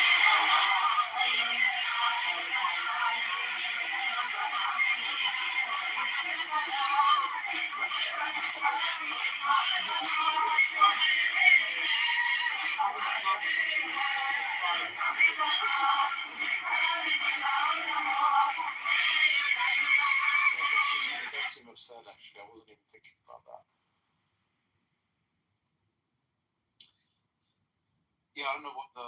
See, the thing is, like, original. Did anyone ask you for your opinion about this? No, nobody asked me my opinion. You mentioned the age 18, which is like just a subjective number that you just brought up. No, sorry, I meant like. Sorry, what I meant was like, did your local MP ask you?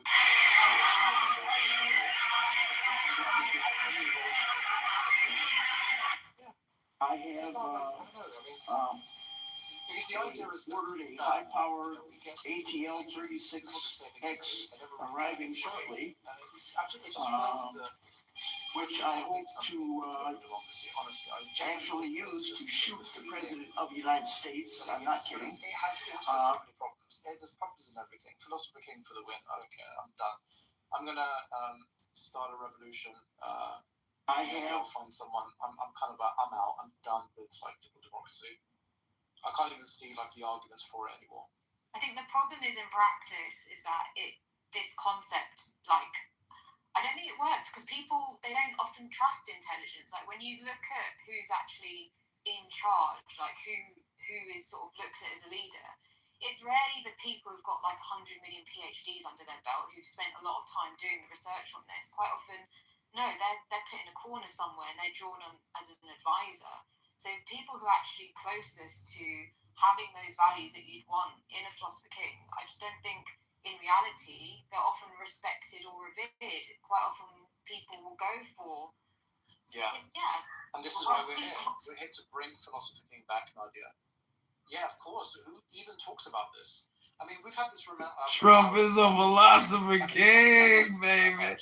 I put my, Hamza's done some work, Ilyas has done some work, he's put a fantastic, beautiful paper for traditionalist Shias and Sunnis to go and read. Like, we're putting our time in. I'm genuinely trying. I'm glad that we had one person earlier who, at least, he's kind of someone who, I think would be supportive. But yeah, of course, no one's going to talk about this stuff. No one's going to, this sounds insane. And you see the kind of people who object, right? Obviously, this sounds fascist, it sounds like it's worrying. Immediately people start thinking, but bro,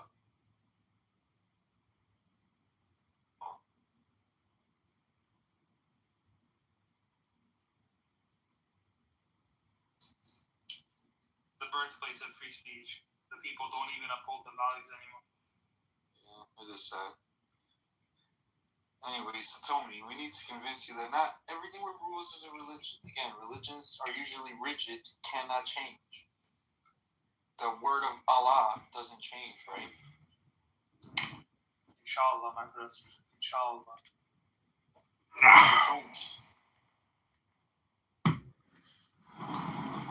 Yo, what's up?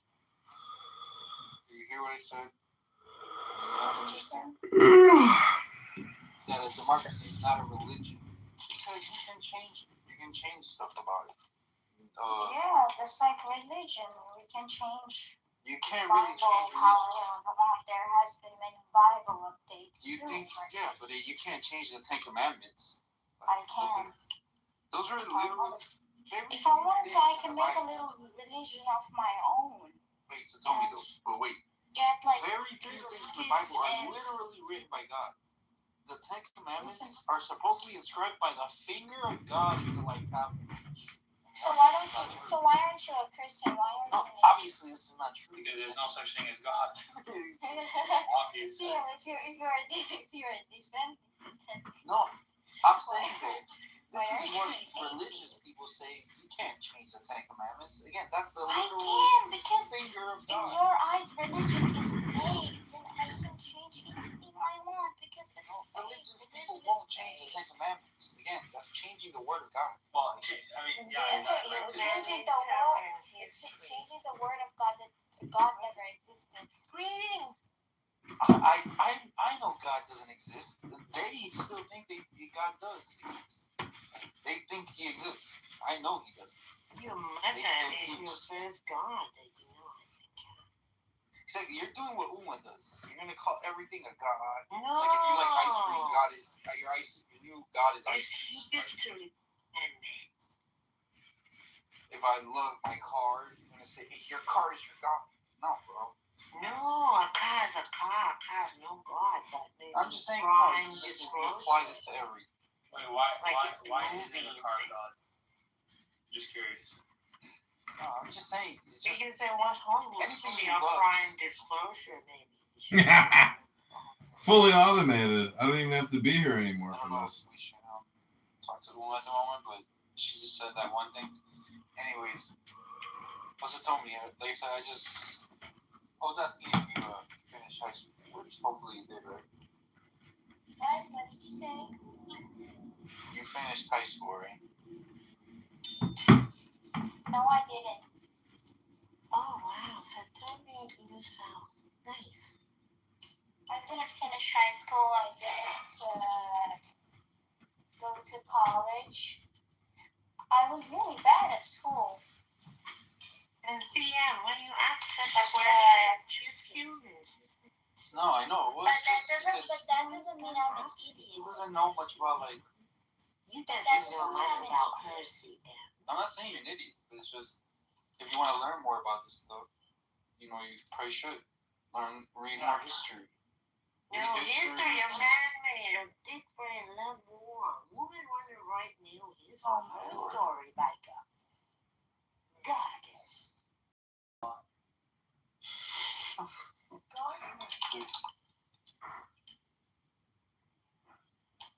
Well, Where are you from? I guess we're done here. So tell me the business. Shanti, Shanti. Fuck you with the strap on. Oh shit, this got explicit really quick. Again, I need a wife that is cool with me beating her. Like, this is... No, a wife. Oh, come on, with an FC. Yeah, it is very liberal of me. You're right. It's very progressive. Yeah, nothing but progressive, man. So... But then you listen to what she does. She could have do that back. I was in a room where they told me Salafi girls are defend like fucking wife beating and shit. So tell me, man. And I'm like, damn, I need to find a Salafi girl, bro. South Africa, you know about South African people? What they like their culture? Talking about like some sect of Sunni Muslims that the women defend wife beating. So that's super progressive. No, don't hurt the woman. No, don't hurt the children. Who would allow himself to be beaten up? It's a lie. They're just making fun of religion. No, they're not. Read my PTR. Religion. You think that's a room someone opened. There must be That's like, this room. What are you talking about? So do you believe the news? Do you believe everything on the internet? No, Okay. He asked me about school and how much I have education. This is not the first time I've heard He's so stupid. Obviously, I'm exaggerating it as a joke, Satomi, but it's not. No, I'm not lying when I say they did tell me that this is a real thing. That some Salafi women defend it. Obviously, they're not saying like, oh, you can like kill your wife or like beat it to almost death. I'm sure obviously that's not the case. I'm exaggerating for it, you know.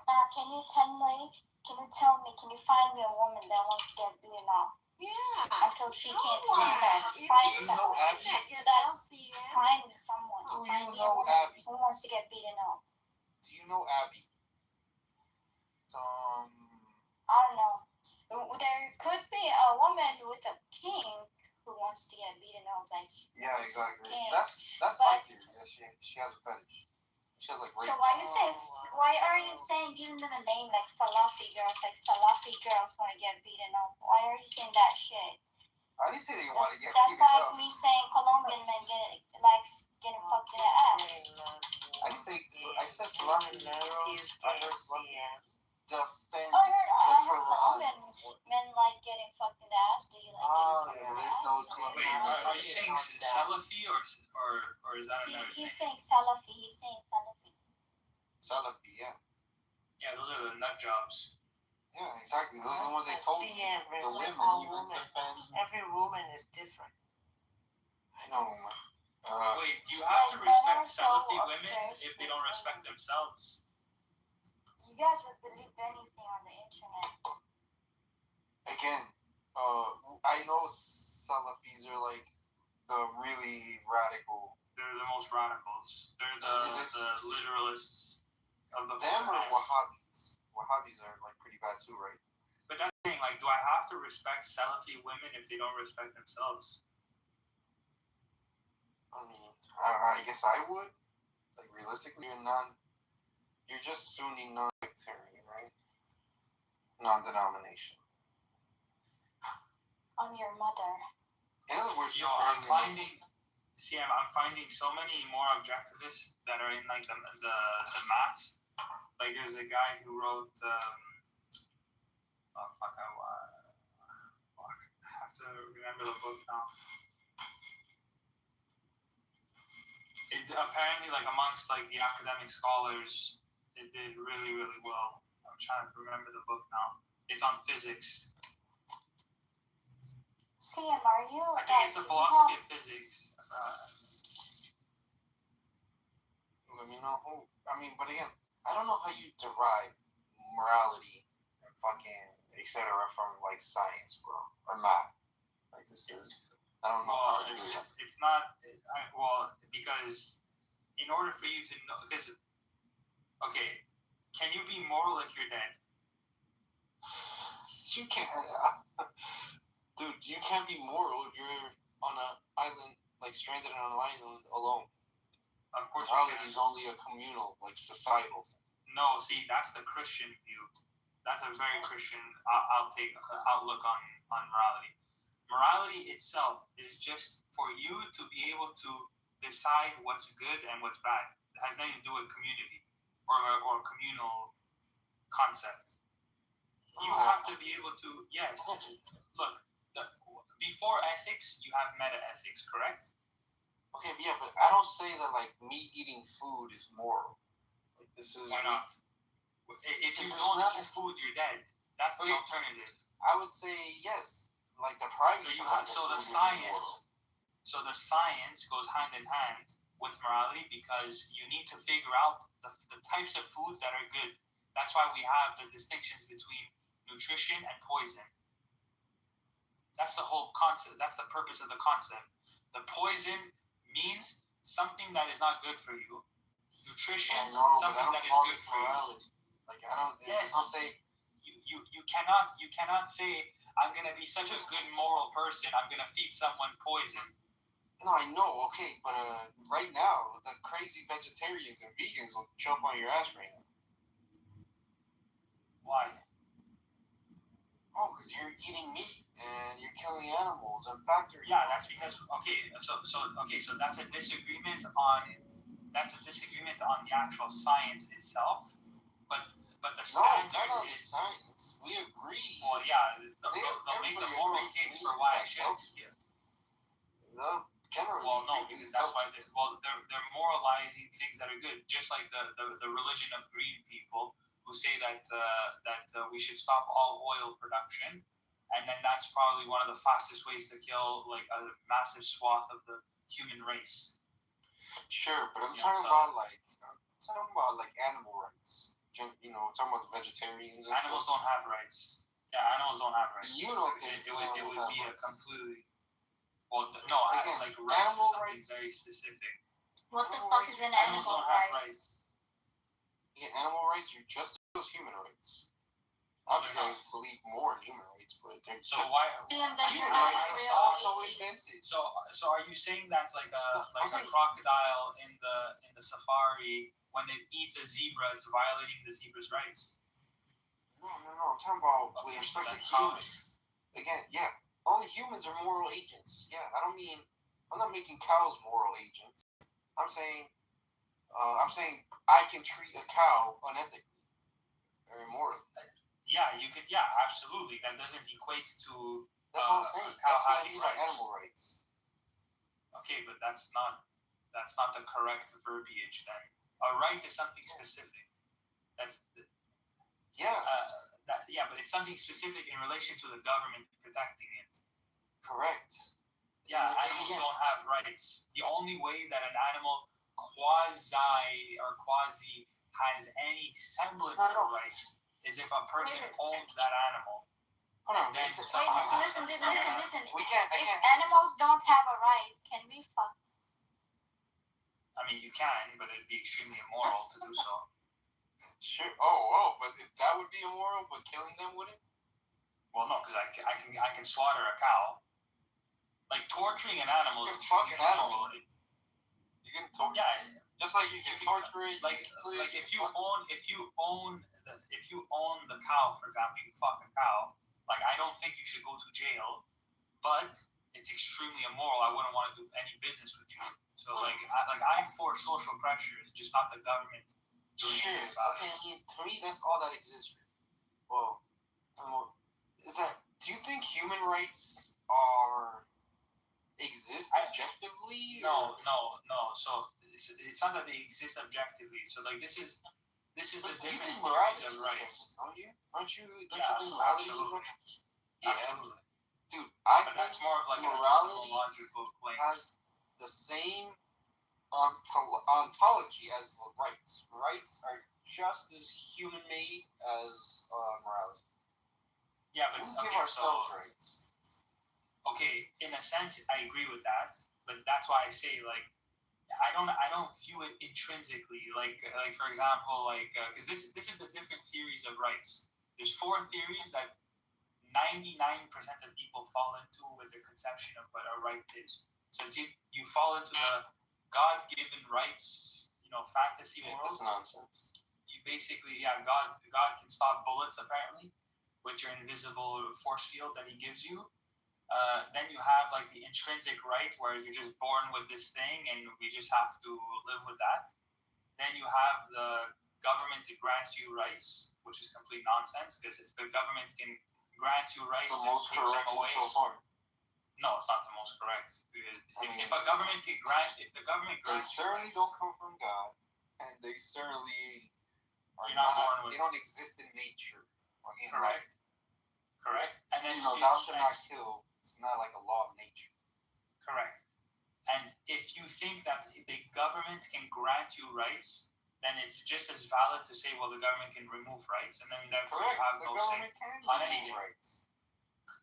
Well, the government can violate your rights, and then the fourth theory of rights is the objectivist theory, which stipulates that a right is a moral principle. So you either uphold the principle or you don't. So you either accept that a person has the right to property and you won't steal, and therefore that person doesn't get stolen from. You don't accept that the person has the right to property and you steal from them because you just don't care. And therefore, the government basically just starts to degrade from there if everybody has this like moral subjectivist view of rights. I'm a moral subjectivist, right? So that's what I'm saying. So then you can't make any claims like Hitler's bad. Then you can feel Hitler's bad. Oh no, I can say according to my morality, Hitler is bad. Yeah, that's retarded. According to human nature, what Hitler did is absolutely atrocious because it violates every principle for human beings. Yeah, that's right. What I mean when I say Hitler's bad. Yeah, but that's not according to my morality. Most humans would agree with it. 90-something% of humans would agree with that what Hitler did is bad, etc. Even if there's no fucking God-given objective standard, there's no objective. Yeah, but I'm not saying. So I agree with you that maybe.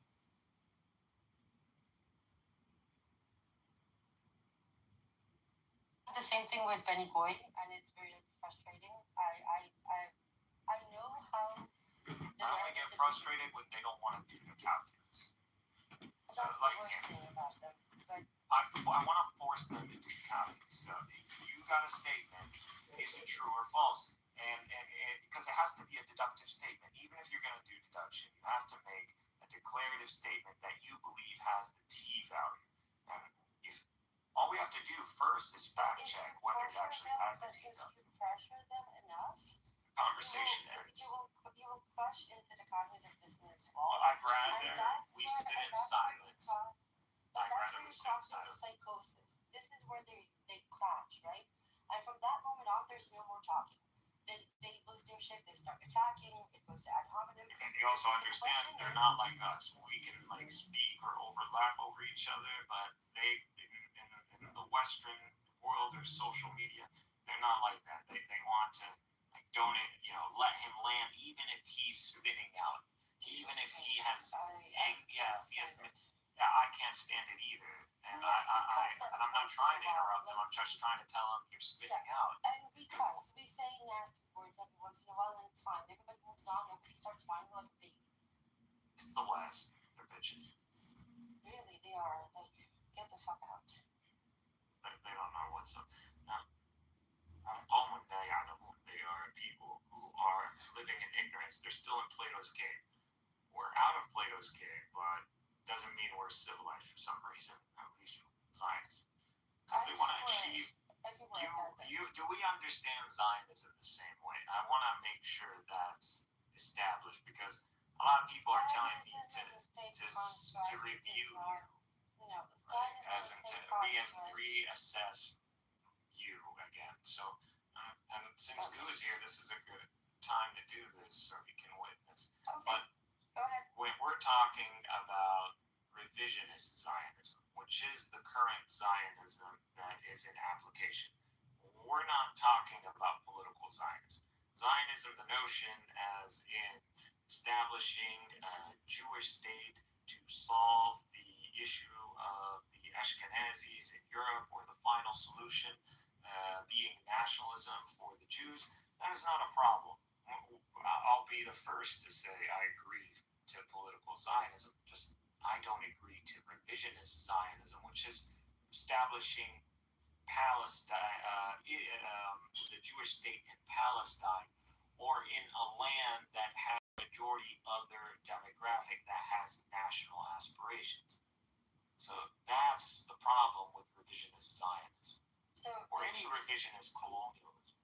I don't agree. I think political Zionism is a problem on its own, whether it's revisionist or not. And an ethnocentric state, yes, I think a concept of an ethnocentric state, and you agree with me on that, right? Zionism today is well, if there are ethno-predominant states, like states where their nationalism is based on a majority ethnicity, that already exists. Are you saying these states need to be deconstructed?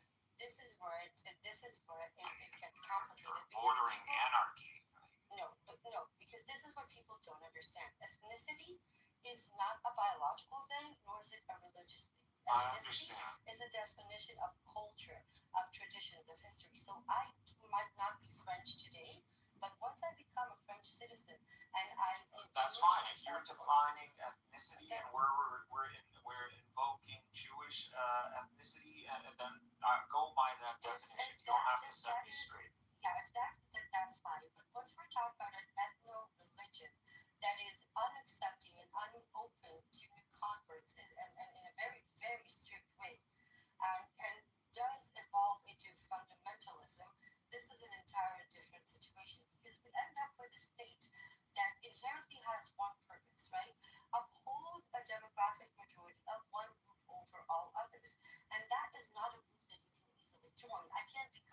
If I become an Israeli, I don't become Jewish. Well, you understand providing citizenship is under the control of the state. So the state decides who they want to make a citizen or not.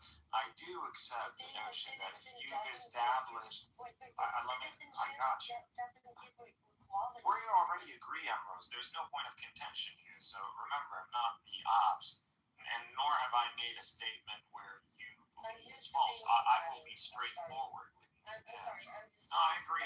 I mean, I'm like that too because I understand you're speaking something else. So you're good with me, but yeah, we're not the ops. We agree on most things. Actually, we just don't. I'm a Muslim and I'm a Islamist, so that's all. But I'm a very rational Muslim.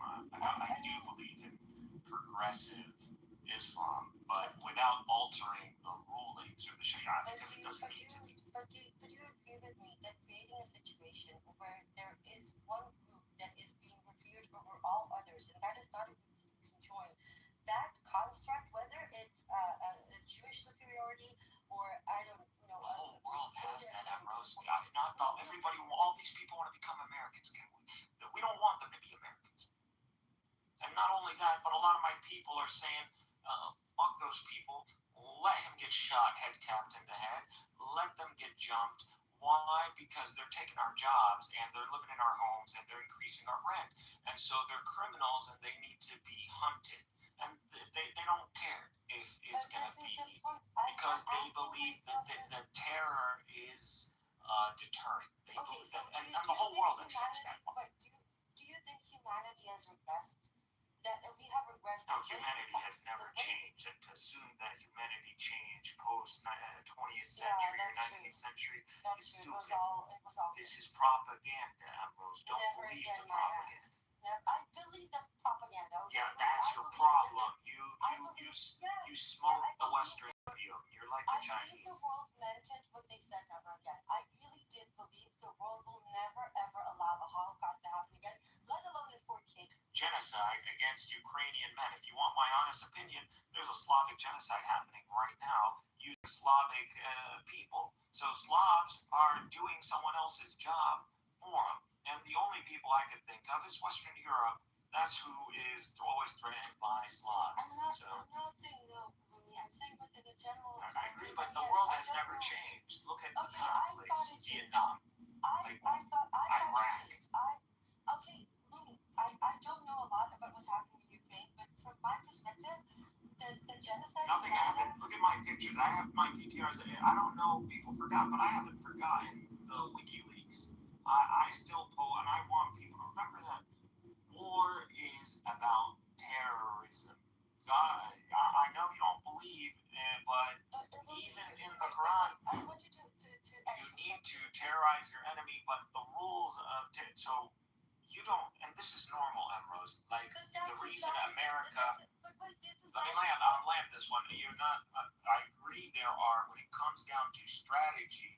I am a realist, so you will find me reconciling with Zionists on realism. So as long as they accept the inevitable purpose of Zionism, which is to establish, and not just establish, but secure a Jewish demographic that secures the Jewish state. So that's what they want, and this is a fanatic ambition. Why? Because it's done in MENA region that holds 400 million Arabs, 100 million Turks, and 100 million Iranians alone, yet alone the Muslim world that is willing to come to the aid. So you're dealing in a fanatic project that literally the reason this was greenlit is to finish the Holocaust. I'm sorry, but this is the end game here for the West. I don't disagree with you, Louis, but that's. I don't think the West didn't forget these Jews who want to wipe them out. Look, the past 2 years, you just fucking had to. Giffen, don't take it too seriously. Look, it's true, Rabbinic Judaism. My bad, I'll say Rabbinic Judaism. Okay. Adi, ignore him. Look, my problem is that the past 2 years have been traumatizing because all I can see is that never again my ass. And maybe I was naive. I don't think I was that naive. I wish this is what it is. I am not against idealism. And I believe the world should be as much as a rosy place as possible. And I'm against this whole, we need to be alpha and the world needs to be hard or something like that. I'm completely against that. The whole point point of civilization and advancement is to reduce the workload that humans, do. That we're no longer like cattle. That we can be artistic. We can spend time thinking about things and exploring the world instead of fucking flipping burgers or moving weight. So for the most part, that's I believe in that. But the world, and unfortunately, because you're missing a paradigm, the world is not set up that way. Nor does the human pattern or the human condition allow for a utopia to begin with. That is the core. But that is the core unity. It's not the ruling. People want to say it's the ruling elite. It's the ruling elite. Bullshit. Orwell said it, and I'm going to say it again. It takes people to elect these ruling elites to give them the power. My problem yesterday, I accidentally stumbled into a room of a friend, and they to bomb all those packies, including the children, and use them as a weapon to Rose, the reason these discussions, first of all, X is a better, more professional platform. That's why you're trying to bring X to Clubhouse. That's not going to work. This is the ghetto. You're in the ghetto. Clubhouse is the ghetto of X. And it's as bad as TikTok. And the problem is, TikTok might be worse because at least here we can retain profiles for people. We can remember. People are remembered. This is why I'm trying to pull the good ones into X, like you. Again, I just need to be introduced to spaces where people can give me a slot of time to hear me out and then realize my brilliance and then follow me. So that's what I need. If you could do that with me. But to continue to send me these hookah bar, lounge kind of invites around Arabs, first of all, I am not good. Understand that I'm very whitewashed as well. So I don't deal very well with fobs. I actually don't like fobs at all. To me, fobs are just like fobs fresh off the boat. Like, I'm American. I'm not like them.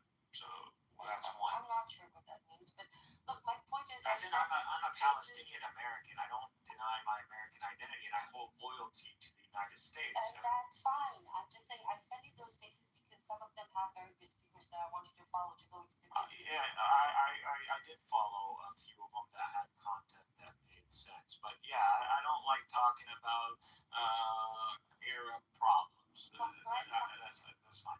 Or I don't like talking about your TV shows or your weather. I like talking about religion, metaphysics, geopolitics. Look, the thing is that we used to have really good spaces, and something started breaking. I think the first breaking point was Syria, then came Iran, then came the Trump plan, which for some reason, many pro-Palestinians really, really wanted to believe in. I don't know why, and that broke a lot of people. But there is a potential for amazing conversation there, and we don't have to advertise that. Anybody with any sense who's going to spend our time on social media cares to share discussions about religion, metaphysics, or geopolitics, or world affairs, then you should be on X because your time is efficient. But understand that a lot of people here are simply here to not feel lonely. That's it. But I need the ones that actually have motivation. This is already dystopian reality. You're coming already. The nukes have been dropped. This isn't that place. I promise you. Who you want that can actually talk about Israel, Palestine, that are actually have an IQ? I mean, the closest Gentile is probably going to be Alonzo. So Alonzo's already on X. I don't know who that is, but I have enough people. Prince ain't high IQ, but Jack ain't high IQ. But they're reasonable. I don't want Prince. I want you. I want Edward. I'm already on X. I want Jindy. I want. But I'm not. I can't. I'm not gonna go like Easter egg hunt like these rooms and find. I'm not asking you to Easter. I will open the spaces. That's what I'm telling you. So instead, this is what I'm trying to tell you. All right. So send me invites to those rooms. Enough with the Arab hangouts. I'm gathering the right people because right now most of the people on X hate me on both sides. It's like you just need your main ammunition is gonna be minorities. So you need a black guy. That's just the facts of public media. Black people. Israelis and Palestinians. I don't want anyone else. Find a black Israeli. Find a black Palestinian. need someone presentable black. You're already a Jewish Israeli woman. I'm an Islamist Gazan American. And I'm veteran as well. So I have American loyalty and I have the experiential knowledge. And I'm loyal to Islam. Yeah, so stuff like that. And I'm not hostile to Christianity. So that's my angle. You're atheist, you're agnostic Jewish woman, and so you just need a minority American, preferably ADOS black. I know, it's just how we're going to gather an audience. If you're serious about these kind of conversations, this is just statistics, Rose. This has nothing to do with idealism. Look, if you want, you can come to X. I'll show you all the profiles, and you can cherry pick the ones that you want. I'm not a recruiter. Do I look like a woman? Do you want to help or not? Rose, you're a woman. You can recruit. Literally, that's what recruiters is text me. I asked you to look at the applications and say which one answers the criteria that you just presented. Yeah, sure. If you want, first of all, allow as many people to follow you and follow them back. Like that doesn't. And experiential knowledge is how you're going to judge people at the end of the day. But we don't need Zionists, obviously. I don't want Zionists. But I would love to meet a reasonable, calm Zionist who can articulate themselves and do pretty good induction. Like ops is good. I have that, and most Israelis won't engage in English. I did manage to collect the ones, whether they're Zionist or not, that you can have a reasonable conversation with without devolving. And you will never find that, by the way, in like diaspora Zionists. This will only happen with Israelis because Israelis, as Zionist as they might be, are less prone to denial of reality than the diaspora Zionists. I have those people, but the thing is that there needs to be a motivation to have that conversation, and most people have given up on that. Well, there is motivating someone, again, wisdom from the book, but there is motivating people via positives and then enticing them or doing it the devil's way. So we can do this the devil's way, and that's all you have to do is get a show. That's all you need is an audience, and I promise you, Zionists are going to feel the fervor and they're going to jump trying to defend. And as long as some Zionists are willing to get a deduction down and get their statements fact checked, that would be advancing humanity. So I'm all for online presence actually being advancing humanity or advancing understanding, even if it's just one person in a room of 200. So let me ask you the difficult question, okay? I mean something by that. Asking how it is, and I agree with you 100%.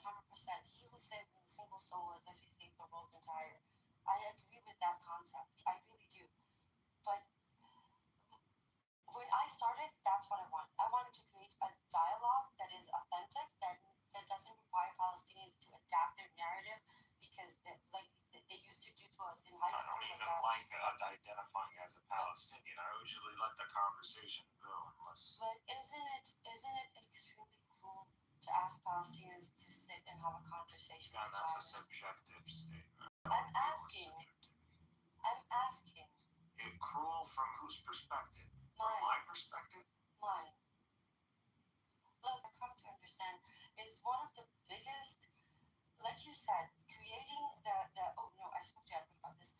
Segregating Palestinians and Israelis is a core pillar in the Zionist doctrine, right? The more you keep them away, the more you perpetuate the concept of the monster under the bed. They want to keep them segregated. This is part of the dehumanization. Okay, so we can continue to discuss in a defensive posture, and I hate that. Like, I'm more of a Hamas guy. I'm not the initiator. I like to take the fight to them. You're missing the point. I understand your point. I'm just trying to help you out, but go ahead if you want to land on it. My point is that, look, and I started off wanting to do these conversations, but the more the genocide progressed, it became more and more impossible, and I understand why. We already won, Rose. Like, if you're trying to get that messianic wave to kick off, that already happened. The most part now, public media is hostile to Zionism, and any Jews who support Zionism, and it's pretty actually anti-Jewish or anti-Semitic as an outdated term. But yeah, that's just the case now. I don't want to focus Alright, so if it's that battle, we've already won that. So now all it means that if you are really this idealist, then you simply want to advance human understanding, and via advancing is just simply the most efficient ways to correct things that are false. So which is that bank of information that you have. So you that quick recall. If someone has a fact, something deducted from stating, and you can correct that, and if they ask for a receipt, you can give that, which you're really good at. But this is my problem. That's the only thing that I'm good at. There's a reason I work with fungi and bacteria and plants. I don't do. Okay, so you wanna change your demeanor. Listen, I'm you're never going to wired. change my demeanor. You're thinking. Yes, you can. Just smoke some weed. I do all the time. It doesn't help. I just Yeah, you need get sativa. angry You and don't laugh. need indica. You need the slower. You're already up. You're like me. You talk And fast, my and brain will still. you're too smart, and you're processing too quick. So they think we're higher around drugs and shit. No, we actually need drugs to reduce that. We don't need drugs to. They call me the teleprompter. It's our education system too. We're heavily memory based versus Western education, which is more understanding based. So this is just how they're educated. It's fucking bad. According to many people, the right way to get to them is not facts and data the way that we do. They say that you should go for the emotional triggering talking points, not the facts and the data. They keep telling me that this is my problem. That's because they want you to be a soldier. They want you to be a propaganda soldier. Like, we're not. Now, I'm a propaganda soldier, but the war is already over. We can be just advancing human understanding, but if you want to have like a submission, you could say, yeah, it is also like taking on the Zionist narrative, because that needs to always be an active thing. So, just because you cut all the weed doesn't mean you need to. You don't have to mow your lawn anymore. So that's what it is. This is exactly what. But what needs to be is the attitude needs to shift. So you're no longer in the attitude of fighting a war or a propaganda war. You just care about that 1 or 2 or 5 people. You think that Zionism lost. I think that it won, and it's only going to get worse. So that's why I started with defining Zionism. So we just went on a tangent, and that's the problem. No, but too many people driving the steering wheel. If people let me drive the steering wheel and just trusted me all the way down the road trip, I promise, even if people are not converted, but it will be like a Muhammad situation. You can't argue with the truth. Now, I respect Zionists who say it how it is, and there are people who do say it as it is. This is a demographic problem, and we have invested, and we believe we have a manifest destiny doctrine, as in like Judaism or Messianic theology, and we're all in Bible right now, and it's pointless to pull out. I think that God has set up a date for the Jews, and there's a date of reckoning. And like I said, you don't get to run around the world with a covenant in the name of a nation that was established under Mount Sinai. This is in the name of this nation. But it looks like they do get to do that. You see, that's exactly my problem. You keep saying that they. Well, this is what humans do, and what they. God is the truth. The truth is what is gonna prevail. Okay, so it doesn't matter. I'm telling you what's happening in a divine scale, in a human pattern scale. But you see, how can you talk about? And simply them thinking they're winning. Because statistically, I have the support. I can prove everything I'm saying numbers-wise. If we ran the current numbers, just like how we could project America is going to be, white people are going to lose. White people are going to lose their super majority by 2040s. In the 2040s, do you think this whole ICE packing up Hispanics is happening randomly? Everything is statistics. What do you think I'm running away? How can you jump from statistics to divine promise? It's a how question. Is there a deductive statement? Is there a true false? Are you saying something I said was wrong, or are you disagreeing with my understand definition? how you establish and how you resolve the contradictions between your religious perspective and your religious beliefs and your, I don't know, fears. But that question is packed. Listen, I'm a programmer initially. Like, I haven't coded in a while, but like I code, and even before that, I'm heavy You step have a based. very binary mind that usually Exactly. My mind is very computer, very structured. Then how is it possible for a brain like I deliver information as strong enough. It's something dynamic that a computer can take. But you still believe in a theological narrative that has no factual backing to it. So it Okay. So, I just love clarifying. That's all. So, again, are we talking about what are my justifications for Islam? That's a packed conversation. I'm just rolling with it. It's up to you. You just gotta breathe. I promise. It's not me. It's y'all. I'm just like this, but I'm not stressing out. You'll know when I'm stressing out. Like I'll. You just gotta breathe in. This is not a good thing, Rose. It's not a good thing. I didn't have time to go to the pharmacy. I don't have ADHD. Okay, you understand your mental health is important. The more you put yourself in environments where it's like high intensity fight or flight, it's gonna literally leave an effect. That's why you have to like kind of isolate or that's why you have a sabbatical. Like, what do you think that's for? That's for your reset. I don't have time to right now, but I'll rest when people are talking. Well, I mean, all right. Well, you right now, imagine you're among family. We're allies. There is no friendly fire. We can't shoot each other for the most part. Just want to understand. Now, just understand the questions you're asking might entail an increased time slot. And is that something you want to invest in at whatever time it is? 10 hours, so you're almost 1 o'clock p.m. All right, so that's why I'm here. I'm sick at home. Are you working today? No, I'm sick at home. Alright, so you're at home. Okay, so today is Thursday, so tomorrow's a holiday. Okay, so you're good. I am. So if you're interested in the justification for Islam, it really is epistemological. Alright, let me explain. Forget about the Islam, the epistemology, because that's what I'm assuming. Yeah, that's what you're literally How do you saying. reconcile epistemology with science? First of all, science is epistemology. It's just empiricism.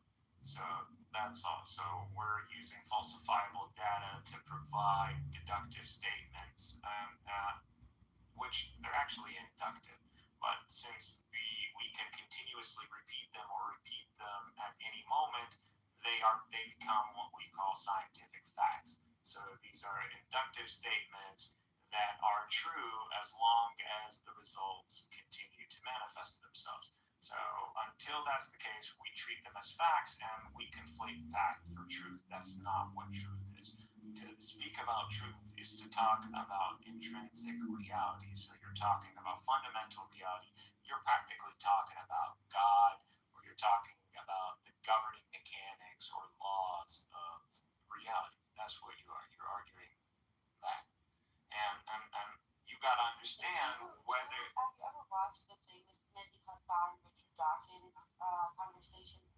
I've been following Mehdi Hassan, yeah. It was a few years ago. But I don't respect Dawkins' logic. I would destroy it. No, I don't want to repeat his words because they're very offensive to Muslims, but I have to ask, because this is what Dawkins asks Mehdi Hassan. And this is again, Mehdi is presenting himself as a journalist, not as a Muslim defender. You know, that specific conversation was about religion and atheism. But my question: do you consider holy texts, religious texts, to be accurate historical descriptions? When I say I'm a Muslim, that should already come with a bunch, with a whole package. So you understand by someone declaring they're Muslim, they believe in the infallibility of the Quran being the divine correspondence from absolute reality, which is God. To who? To Muhammad. So what we are is that we believe Muhammad spoke the truth. When Muhammad claimed to be a prophet and said this is from God, and he presented this to us, and we consumed that, or we processed that, we believe.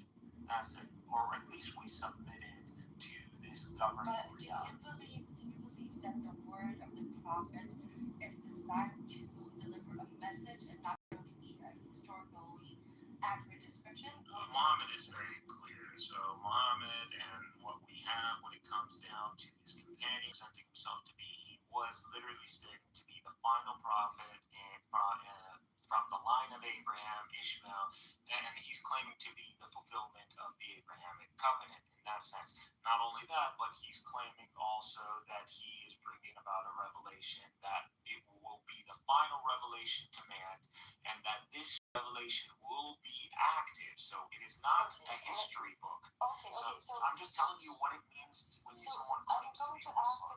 If you want something simple, just understand when someone says a Muslim, they have to hold to the tenets of Islam and tenets of faith. You can look that up. Yeah, those are easy. And I actually really like the concept of the true believer in Islam. I think that is probably one of the best descriptions of faith that I've ever heard. But I'm going to make it a very dumb question. Do you believe Moses parted the sea somehow? Literally parted it? Because some people do. And I don't know how I don't deny that Moses parted the sea. Do I hold that? I hold it as it is stated in the Quran, and it talks about the Yam. Now, whether this is the Red Sea or this is some other body of water, we don't make any deductive statements about that, because there are those who talk about Egypt, him escaping to Arabia or some other route, and there is a whole valley over there, and it's not as crazy as it sounds when you actually look at the geography. But I can give you. Do you think Sarah actually conceived the child at 9? But are you saying this? I'm trying to hold to, because I want you to understand more general principles than like my actual personal information. But I don't mind sharing my personal information as long as there is the right structuring in the background. So when we're talking about miracles, I don't believe in miracles that break the laws of physics. So God doesn't break the laws of physics. Any miracle that we believe in has to be, the mechanics can't be, there are no mechanics at all. So, and they can't be blaspheming in the laws of physics, because why? God made the system. You don't make a system just to punch your hand through it. You make a system that you can have feedback data. This is just systems engineering. But the question is, how do you deal with a person that you want to be respectful of their faith, but at the same time truly believes that those texts, whether it's the Tanakh or what's it called, whether they're Jews or Christians or what, or religionists, whatever text, or theists, are we talking about theists? Yes, theists believe in revelation. Rose, welcome to the world. The majority of the Western Hemisphere believe in divine revelation. Yes, the Abrahamic covenant became a snake, and that somehow parted its. What you're saying, but I just want you to be sensitive to what you're saying, because I'm not trying to bite your head, but when you talk about like the people in the Western Hemisphere believing in Abraham and different variations of that covenant, that whether through rabbinic or Christian or Islam, and then you say like a snake, that means that you are blaspheming in the covenant of Abraham. That puts you in direct hostility with people with already majority of the Western Hemisphere. The way I look at it is you have to be very sensitive to the God of Abraham. I'm trying. Just like Einstein, even though Einstein didn't believe in God of Abraham. And just like Leibovich. But you saw they speak about God, because God really just means reality. And once you understand, just like how Einstein was using.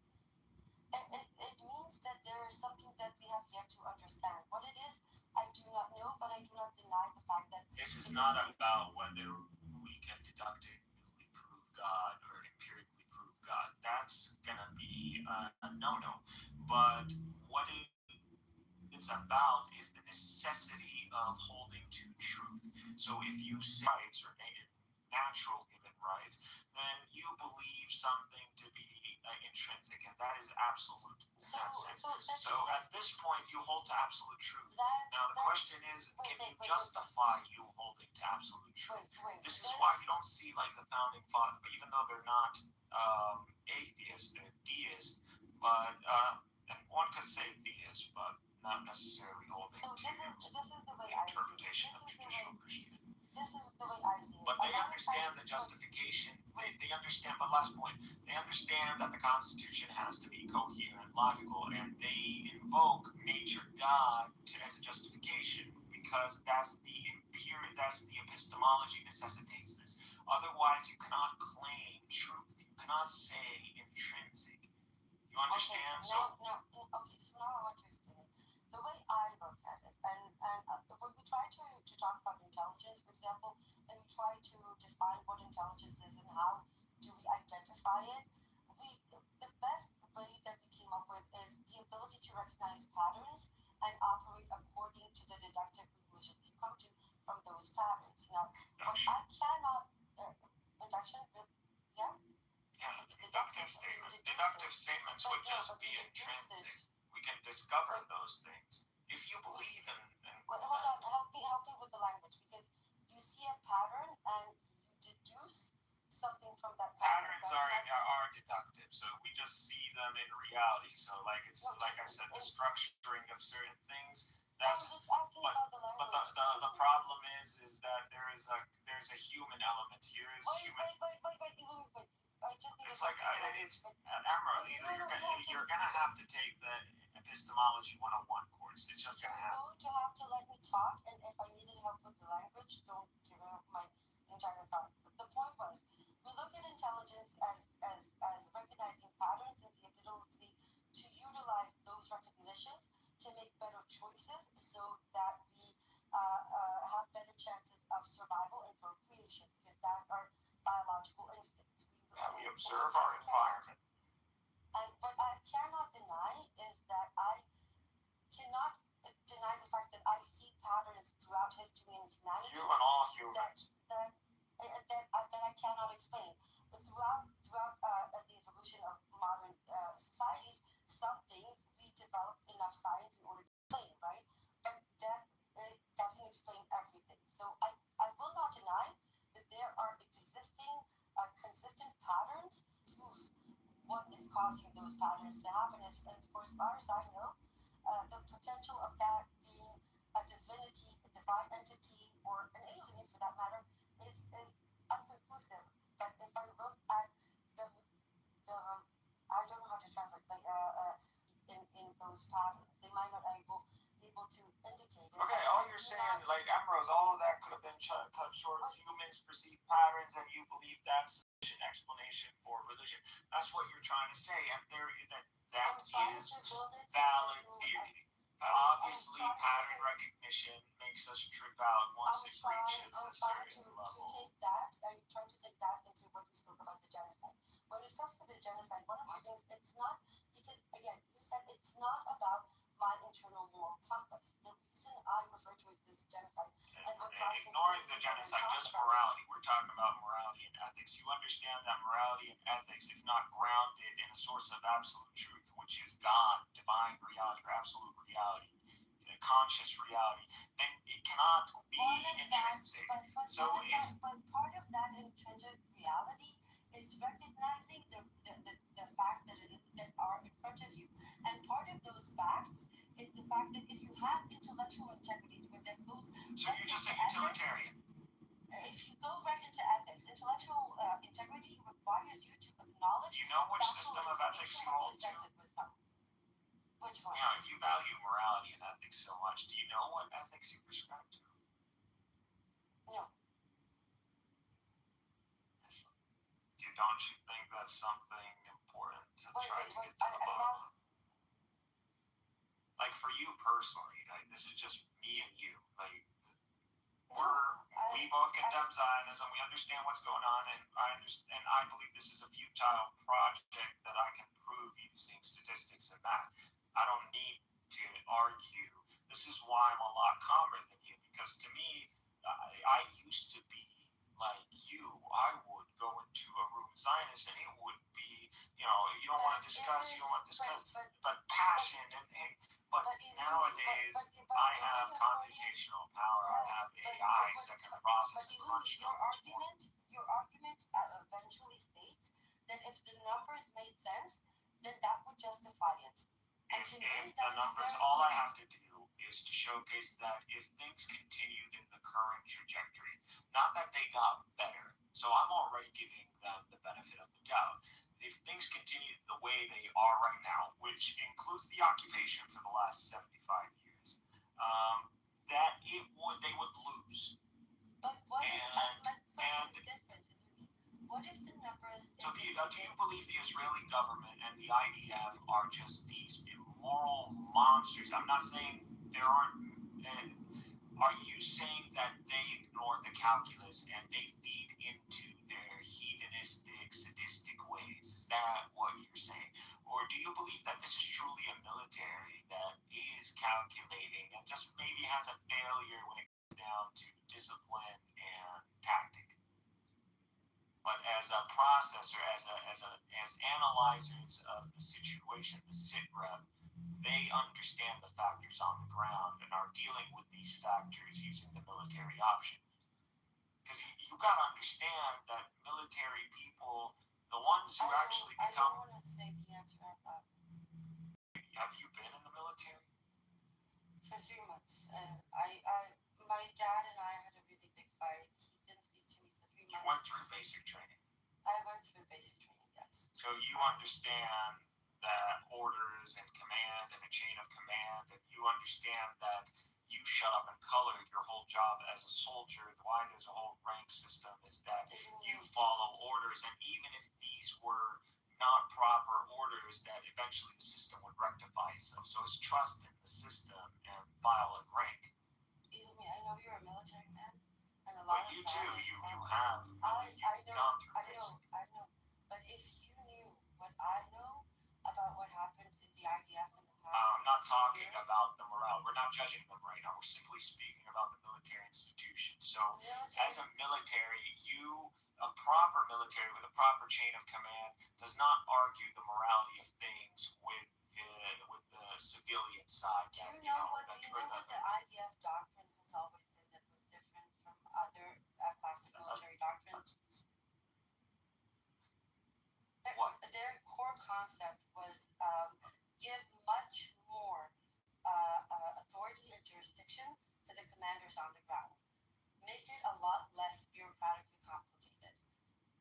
And especially when you're dealing with a rising state that doesn't necessarily have the infrastructure that a state like Western Europe does. And that doctrine is, okay, if I just take it to what which is a smart doctrine. I mean, we do this in America. We allow, if there are officers on the ground, they pretty much get, unless there's a communication, but once communication fails, you take orders from the highest rank on the ground. It's not a problem of communications. They're a 40-minute drive from their bedroom.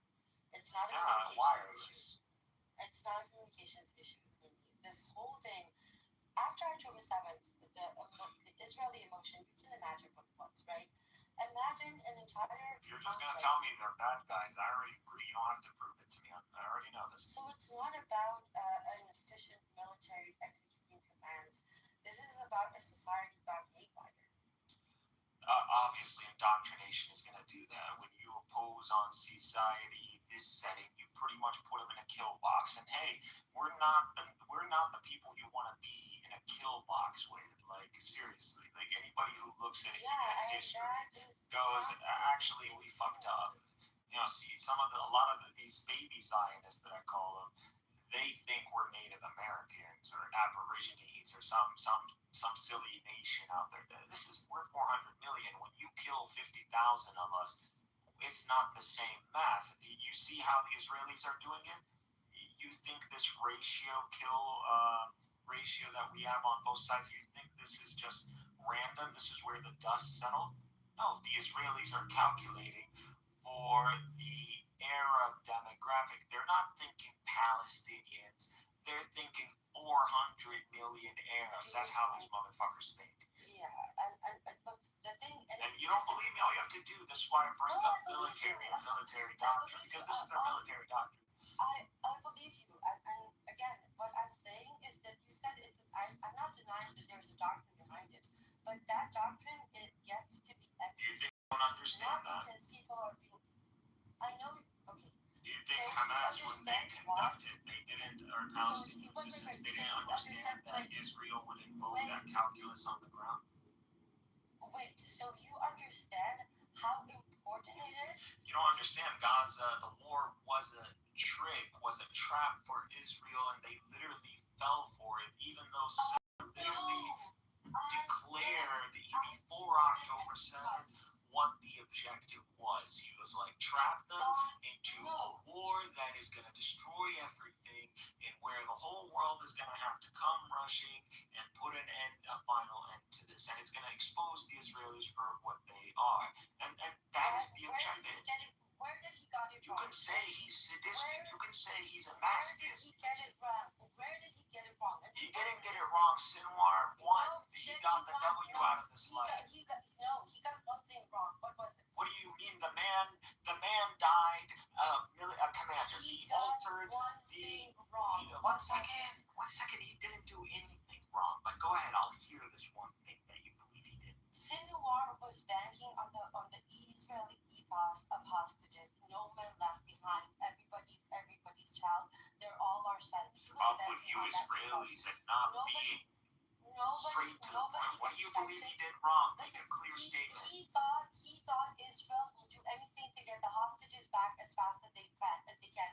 He didn't expect the government to be willing to sacrifice actual civilian hostages. Military, maybe. He did not think Bibi will be able to go that far. He did not think he will have the public's backing for that he did. Okay, let's assume that's the case. Let's assume that's the case. Let's assume that's the case. It would have been quickly earlier in the stages of the war that we know the Israelis will risk killing their own. I mean, this is not.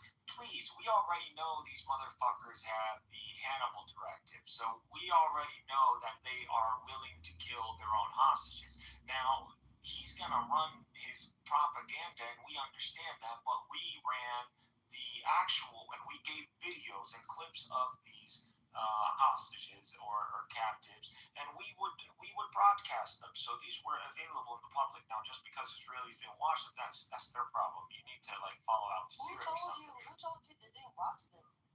Okay, well, a lot of them they haven't actually. You understand? Like Israelis, a lot of them just speak Hebrew now. They only watch select media, just like Fox News in America. Okay, so this is where you get it wrong, because half of the country genuinely didn't want to watch them. We had a hostage family that said that they're willing to sacrifice their son. However, the other half of the country, the one that was protesting, the liberal Zionists, they were watching all of it, right?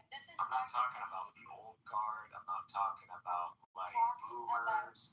I'm talking about the younger side of X, all the way down to Z's. So or alphas now. But these people are Hebrew. You have a name for them. They're not the Sabla. They're the ones that come after the Sabla generation. So you already have a name for them. They already have a designation. And these people speak Hebrew.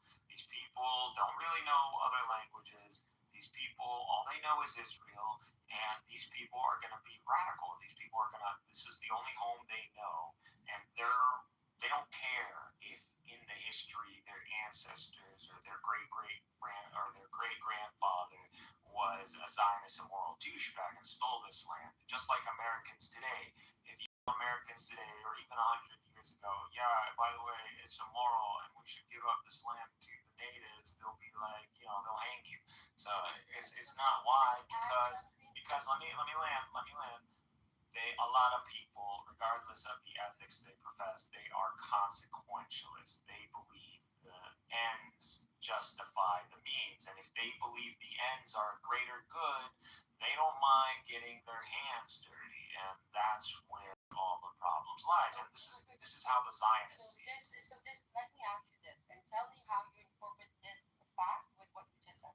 So if we look at early Zionism and early statements by Zionist leaders, whether it's before 48 or after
this is why I'm like, I need that deductive statement.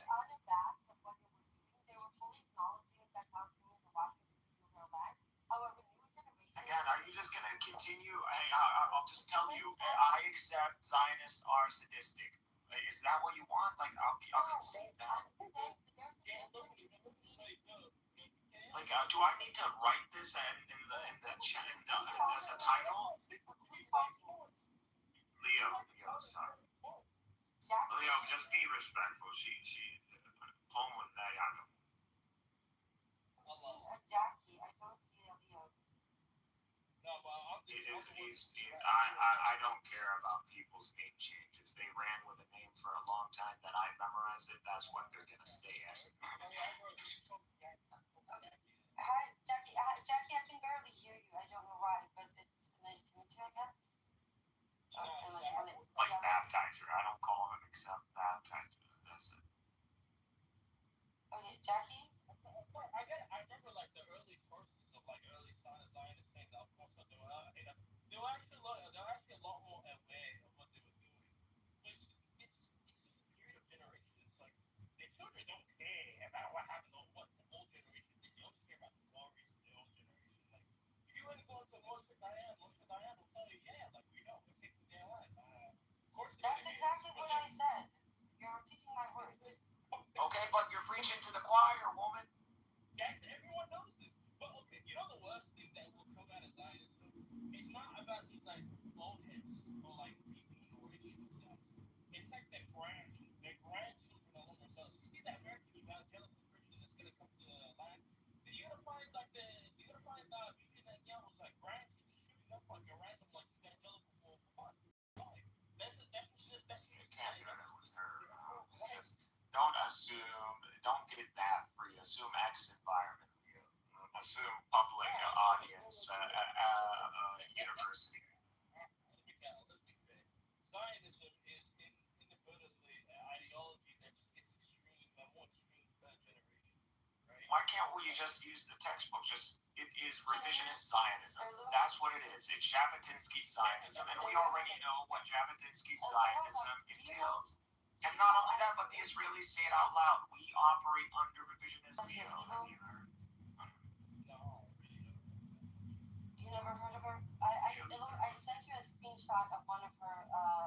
I know, but what? Again, can I just finish this thought? I know, but what? Again, can I just finish this thought once and for all? I'm trying. So don't interrupt me, Lumi, and don't drift off. Listen. See when someone's faster than you. Okay, dude, I'm sick. Try me when I'm not.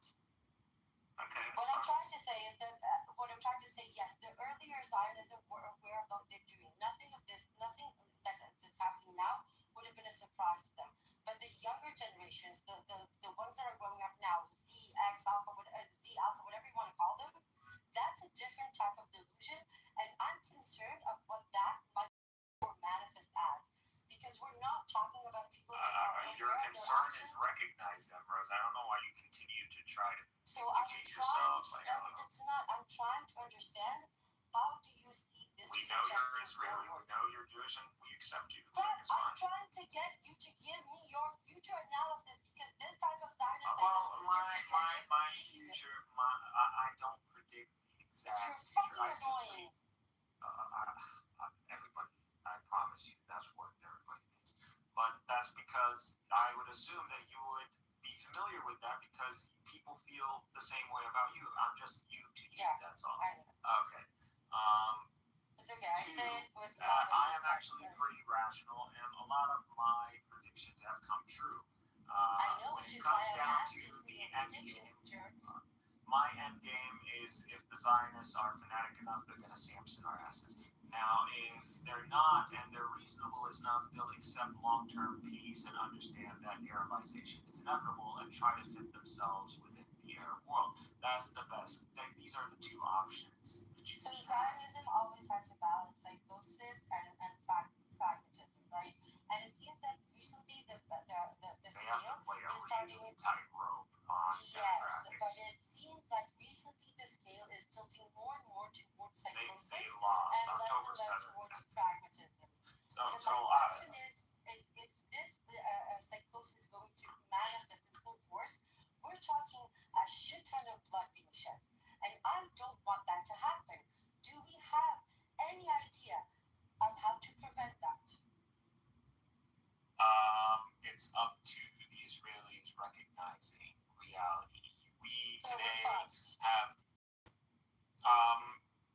you're going to go, okay, if I have to make a decisive statement, I'm going to make the theological one as the Quran prescribes, that this is the second corruption of those who claim the name of Israel, and that the end game for them is that those uli ba'sin shadid, very hardened believers of God, will sweep through the land, and that's it. It will be, and everything that they rose, everything that they brought, every rise that they brought in the land will be brought down. يُتَبِّرُ مَا عَلَوْا تَتْبِيرًا. So it means that it's not. Let me land. That's the whole point of the verse. You got to be very. The Arabic is not the English. English is always compact. The Arabic words allow broader. So here, to bring down what they raised in the Arabic allows for, it means a slope, not something instant. It's a gradation over time. So they're going to degrade over time, just as they rose over time.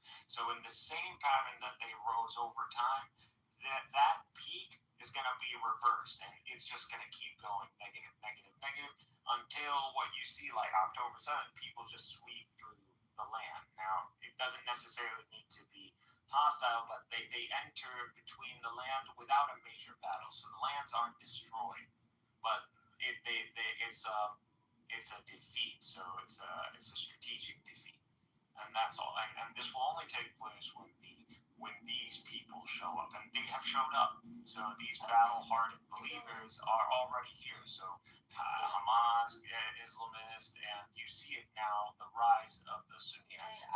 I don't want to be disrespectful, and I'm not disrespectful. That was just I already announced. I already introduced that with theology. If you wanted a deductive theological end game, I gave you that. Can I say I did not say this is the reality. We don't have a timeline, and for me, I don't know if this is true or when it will happen. But my reality right now is all I can see is this psychotic episode called Israel right now is being unleashed, and nobody's doing anything to stop it. خلاص احنا شغلنا وحيد. Maybe your ancestor in the past was one of those that the Jews brought to cry when they had a dead, like a weeper, or we call them labamat. Is that what it is? Yeah, my grandma used to do that. She was a Yemenite. You call them labama? We call them weepers. Mekonenot.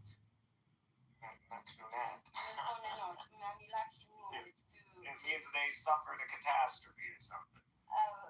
Yeah, something like that.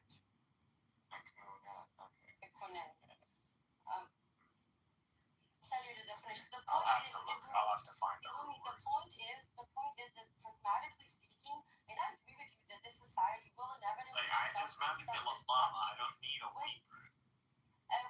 This society will inevitably self-destruct, and it is more close to it than it is ever been before. However, wait, let me finish. For fuck's sake. However, no, yes, I am, because you're ignoring the fact that the reality is that people are dying on a fucking daily basis. What do you want me to do, woman? Like, we can talk. I want us to talk about doing something. On social media, you think on social media you're gonna do what if you have this kind of energy, then you need to be on the street. But on my day job, I am. I do things that I can't talk about. I'm not saying you're not, but like when you're on social media, the only thing that's gonna work in your favor if you have established a platform where people is very well moderated and we can get information processed as fast as possible. I'm just going to copy their platform and I'm going to integrate an AI, and that's what it's going to be. And I'll just code the AI the way I want. So I can't do that. What I'm trying to tell you is that in order to try and I'll try. One of the ways, and I've tried many I copy their source code. Listen, shut up. One of the ways that I am trying to work within, and I'm trying various tactics, is to address the dehumanization part of the Zionist doctrine, right? And that requires, unfortunately, Palestinians letting the world know that they're actually amazing people. And it's a ridiculous, preposterous, evil thing to ask people to actually prove that they are worthy.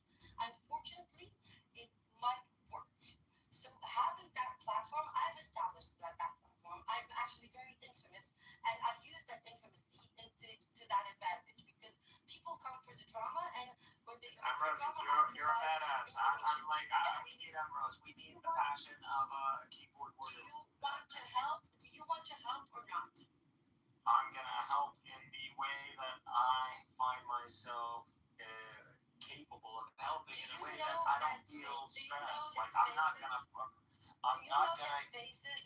Emrose. I'm not gonna adopt another person's approach if they can't prove that approach is a better approach. Now we don't have to follow. I'm saying. First of all, I'm desensitized. If you're gonna come to me, I'm trying.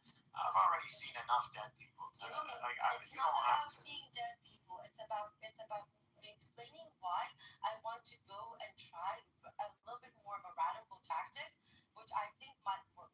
One of the things that is very problematic, and I don't blame Palestinians, right? But when they do engage with Israelis, clearly I know for a fact that they change their narratives. Very few actually say what they think. And you gotta understand, most Palestinians are potatoes, anyways. They only have the internal digest, which again you gotta look at our academic scores. And again, this is more experiential knowledge, but in an average classroom, and I went to the top government schools and I went to private schools, so I have an understanding. In every class, on average, I would say 10% can reason. They can do induction properly and math properly and everything. Everybody else is gonna struggle, and there's like a bottom 50%. This is gonna go nowhere. If they get out of the K to 12 system, capable of reading and doing basic arithmetic, that would be an accomplishment. You understand because of this. No, I'm telling you the reality of the condition, and this is the condition that is brought to us by occupation, Zionism. So this is a real thing. Listen up.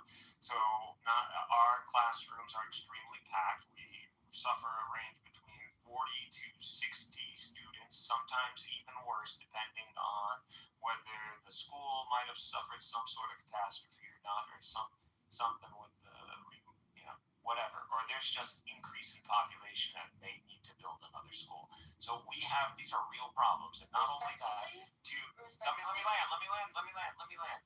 And not only that, because of the human population and the lack of infrastructure, we have to condense the school schedule into two primary sessions. So we have an early session or a morning shift, and we have a day's shift. And literally, what an average American wakes up like 7 a.m., gets to school, bell rings 8, and they're there till 2, 3 o'clock. We don't have that. We have it.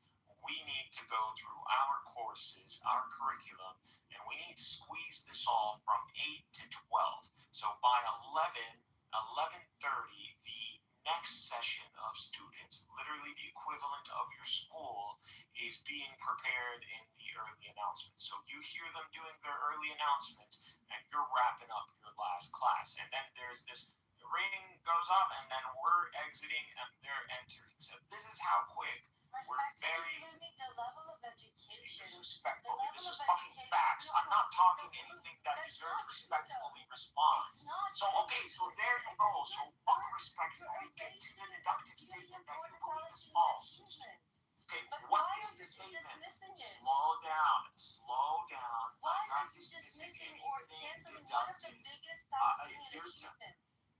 I don't get it. Sorry, what is the... Okay, so there you go. Just like, be clear with the statement. What do you believe I'm dismissing? What is the accomplishment? It should be a very quick answer. The Palestinian reverence for education and academia, and the achievements that they've gotten. Reverence education, no doubt about it. Even the guy who works on a donkey developing produce. Please, Jesus, there we go. Just adding emotional. Listen, I hate emotional fluff. I just hate it. I hate spiritualism. I hate emotional fluff. Then explain. No, let me stop. That argument that you gave about the 10%. I am not saying Americans. Listen. No. Emrose, I'm not running from anywhere. I'm just clarifying what you're saying. You're saying that you are not acknowledging the reverence Palestinians give to academia education. Now, that is a ridiculous statement. I'll tell you why that is a ridiculous statement, because you have induced that from what I earlier said. Just because I gave you the performance, just because, so that's why you should just get straight to the point. Forget about feelings and all of that. That PC shit, we're all lost because we don't have. Yeah. So we don't. Okay. So and PC, why? No, you also need to stop doing this liberal thing. When you appeal to whatever subjective morals or ethics, which you don't even know your ethics yet. Okay, well that's subjective, and that's I'm not saying that is not dismissive. I'm not dismissing when I say it's subjective, but one that can't be debated. Yeah, that can't be debated and get somewhere because it's subjective. So you can just continue responding.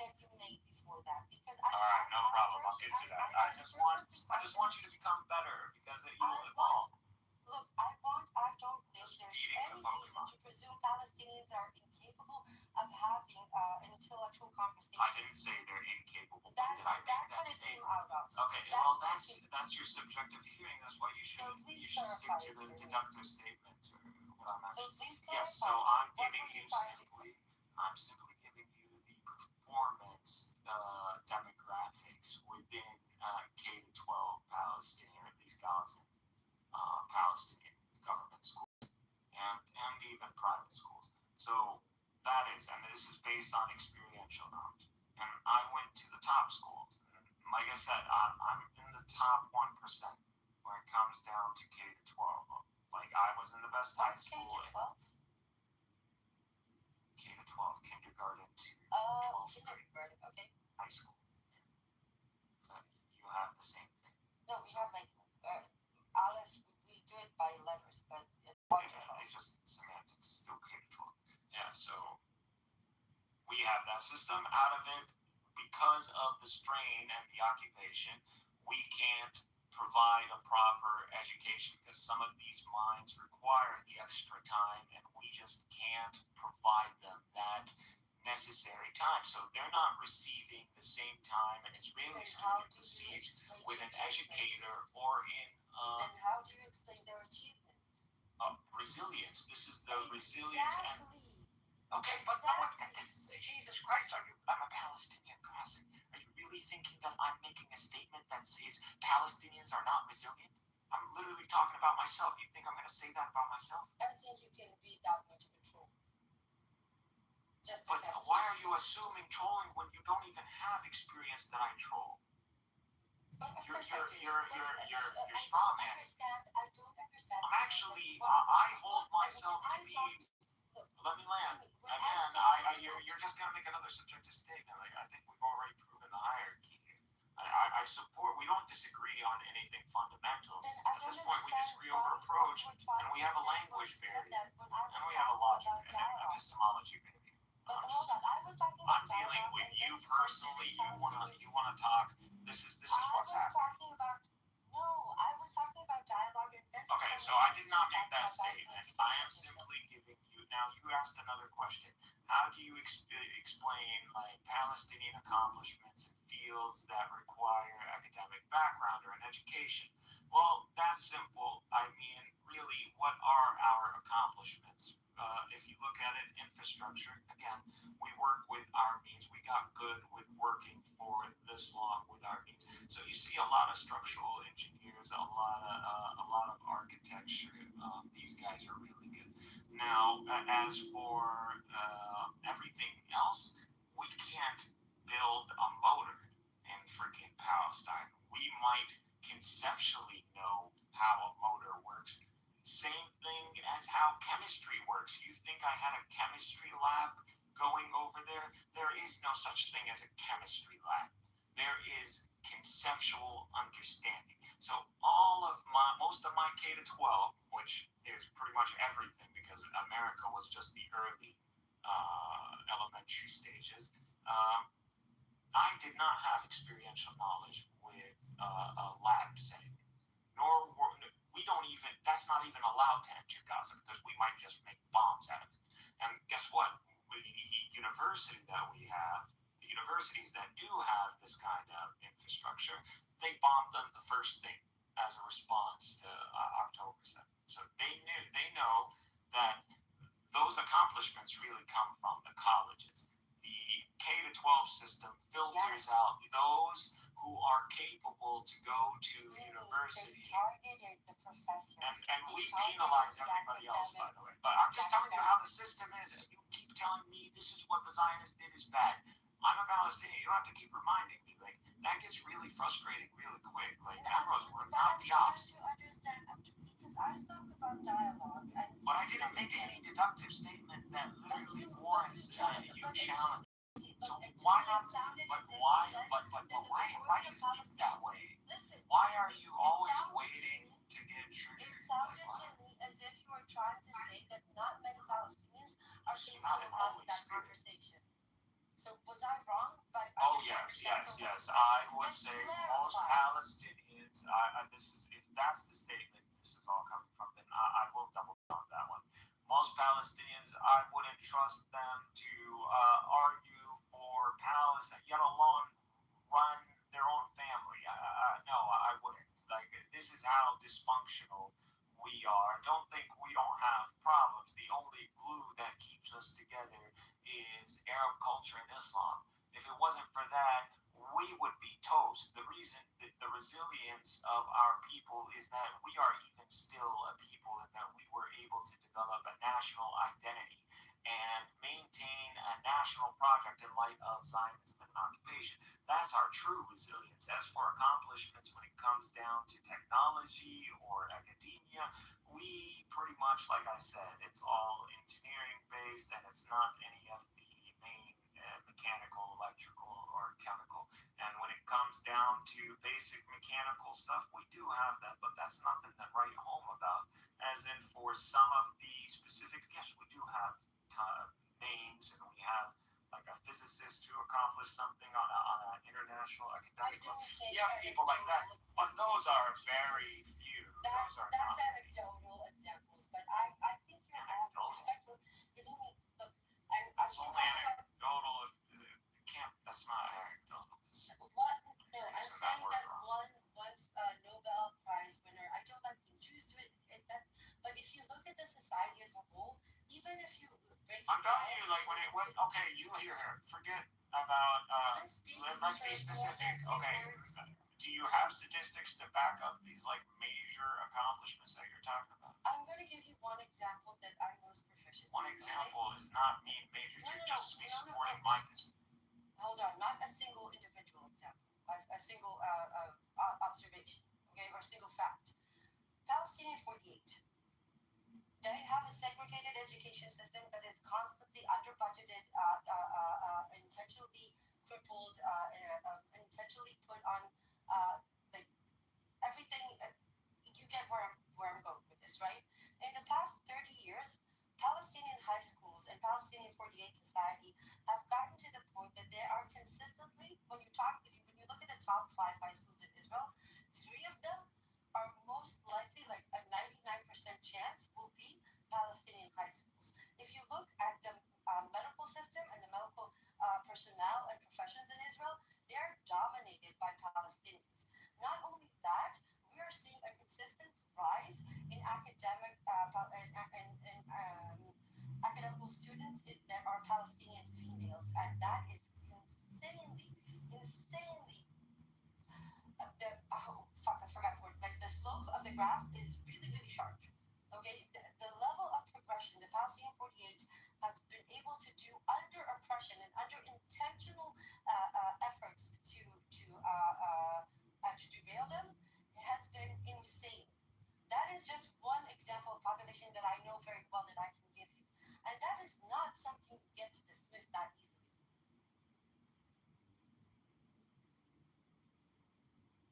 Yeah, I'm not dismissing that. But if you're trying to talk about accomplishments that result from academic education and infrastructure, we just don't have anything to, like, not on the level of the United States. What I'm saying, or not even on the level of, like, Egypt. obviously. So we are suffering a siege in Gaza. We could do a lot better than this. And again, we are stifled. So I want you to understand that my whole point, I'm very clear in the terms. I don't need to be like clarified for. But what it is we're being stifled, and the occupation are doing this intentionally. They understand our brilliance, they understand our ability to think out of the box and to use limited resources. So that again, we are good at, and I acknowledge that, and I would credit that to several things, and again, I mainly credit that to Islam. So that's what keeps the IQ up, is this book that we can continue to practice our cognitive ability on, and it involves a lot of pattern recognition too, so it's mainly fitted for that.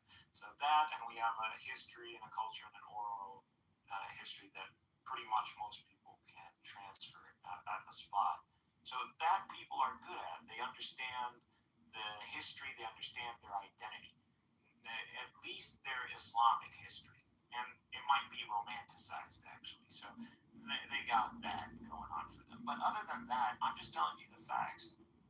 They don't got much. The majority of the population does not serve when it comes down to any of the accomplishments you're seeing, except through labor, if even. But, these accomplishments. Now, you're talking about 1948. I'm not talking about 1948. I told you Gaza. So, Gaza. I'm not talking about. The highest GDP ratios of academic degrees per population. That's again.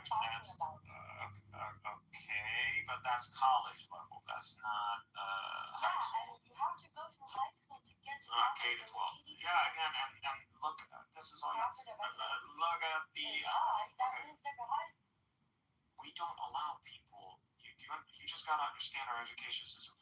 We don't allow anybody to go to med school. We don't allow anybody to go to engineering school. So for you to even go to, as in, unless you graduate high school with a certain in a certain percentile, you're not qualified. That's like everybody, and that's like everybody, and that doesn't change. That actually. You can major in engineering. Because Gaza society had an insane ratio of academic you won't get accepted in the top university. You can go to state school.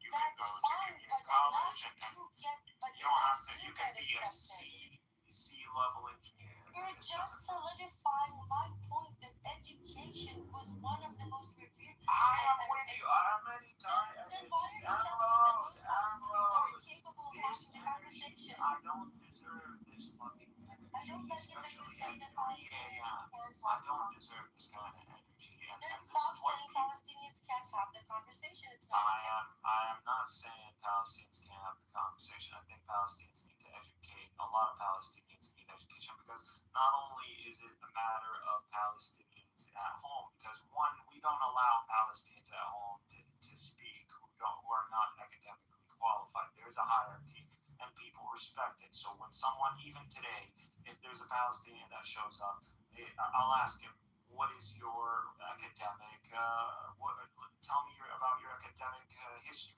Like, tell me, did you go to humanities track, or did you go through a STEM track in high school? Did you go to college? And so I'll ask him that, and if they didn't, I don't care about his opinion. And even if the only time he would surprise me if he did it really quick and impressed me and allowed me to continue to hear. But for the most part, I'm going to be dismissive based on just because that is allowed in Gaza, and that's it. Even till today, I'm intelligent, and that's it. That's always going to be the case. And my friends who were lower than me, even if he's a doctor right on, there are doctors, by the way, they're not going to be someone who claims to understand more, except they're going to tell you in their field. But on an IQ, that's it. It's already been decided. These things, we have a system. Now, whether this is valid or not, it's not mine, but that's just how it is. I'm explaining to you, I'm giving you a realist insight on Gaza Palestinian society. That's all. I'm telling you, we suffer a stifling that happens in our education system. Not only that, but it changes the very wiring of our brains. So we become this hyper, I forgot, there's a condition for it.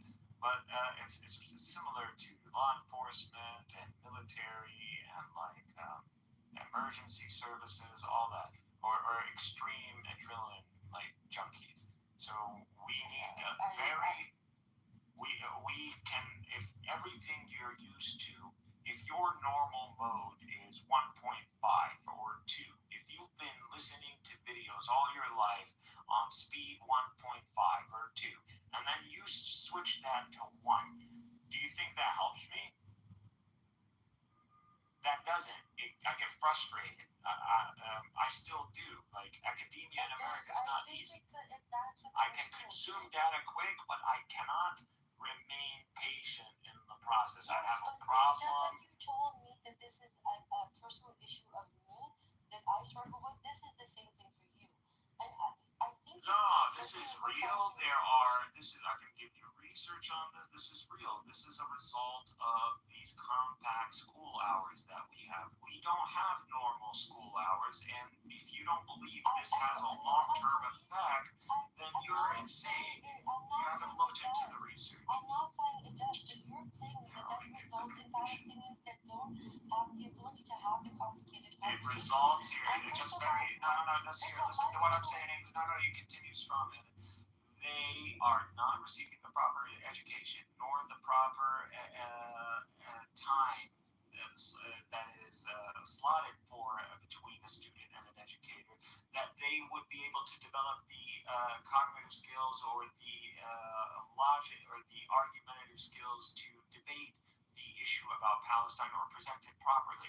Like, I cannot allow most Palestinians who don't have a proper understanding of history. Our curriculum is also dealing with an indoctrination, and it's not necessarily an indoctrination that comes from an attempt to hide anything, but it is afraid of educating people in this because it might be demoralizing. So that's what it is. So the notion that Palestine, before the Muslim conquest, all we know is that there were Romans here and that there were local people, and that's it, the Canaanites. And we're taught that this is the land of Canaan, and then we're taught the Romans, and then we're taught the Muslim conquest. We're not taught about Hasmoneans or Edomians or Nabateans or Terudians or whatever, or all of that. We're not taught about the other, the non-Arab identifying demographics that have roots in the region. So that is not taught to us. So when you go and say, when the Jews say, this is our land, to the Muslim, like in Palestine, with this, anybody who's lesser than this, like 20-30% demographic of every classroom, is gonna think that this guy is literally making up fiction.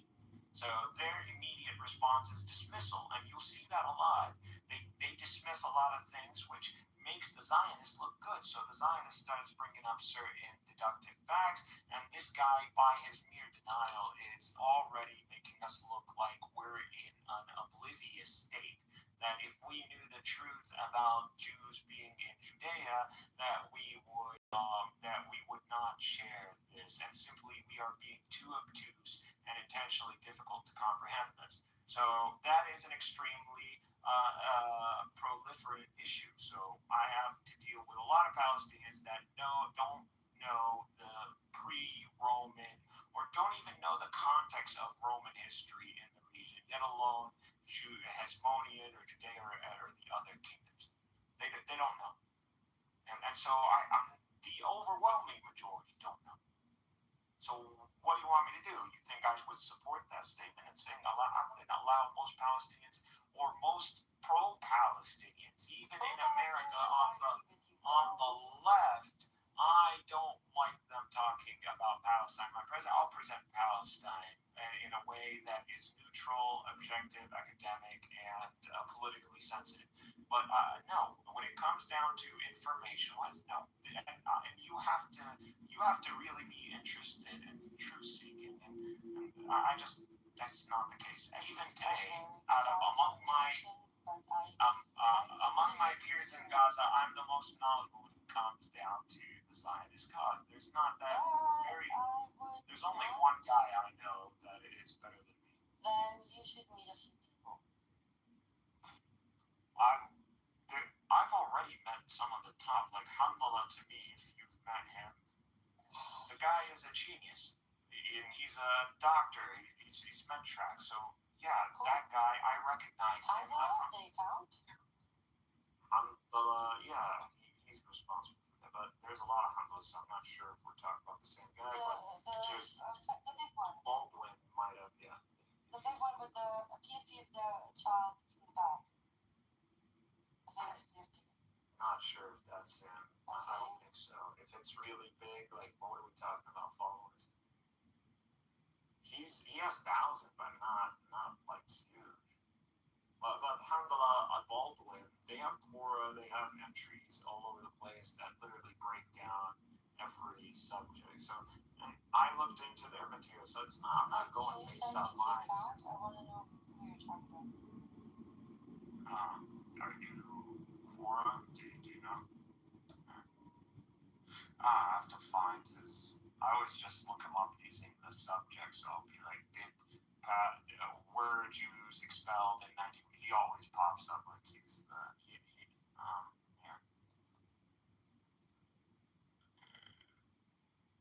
systematically.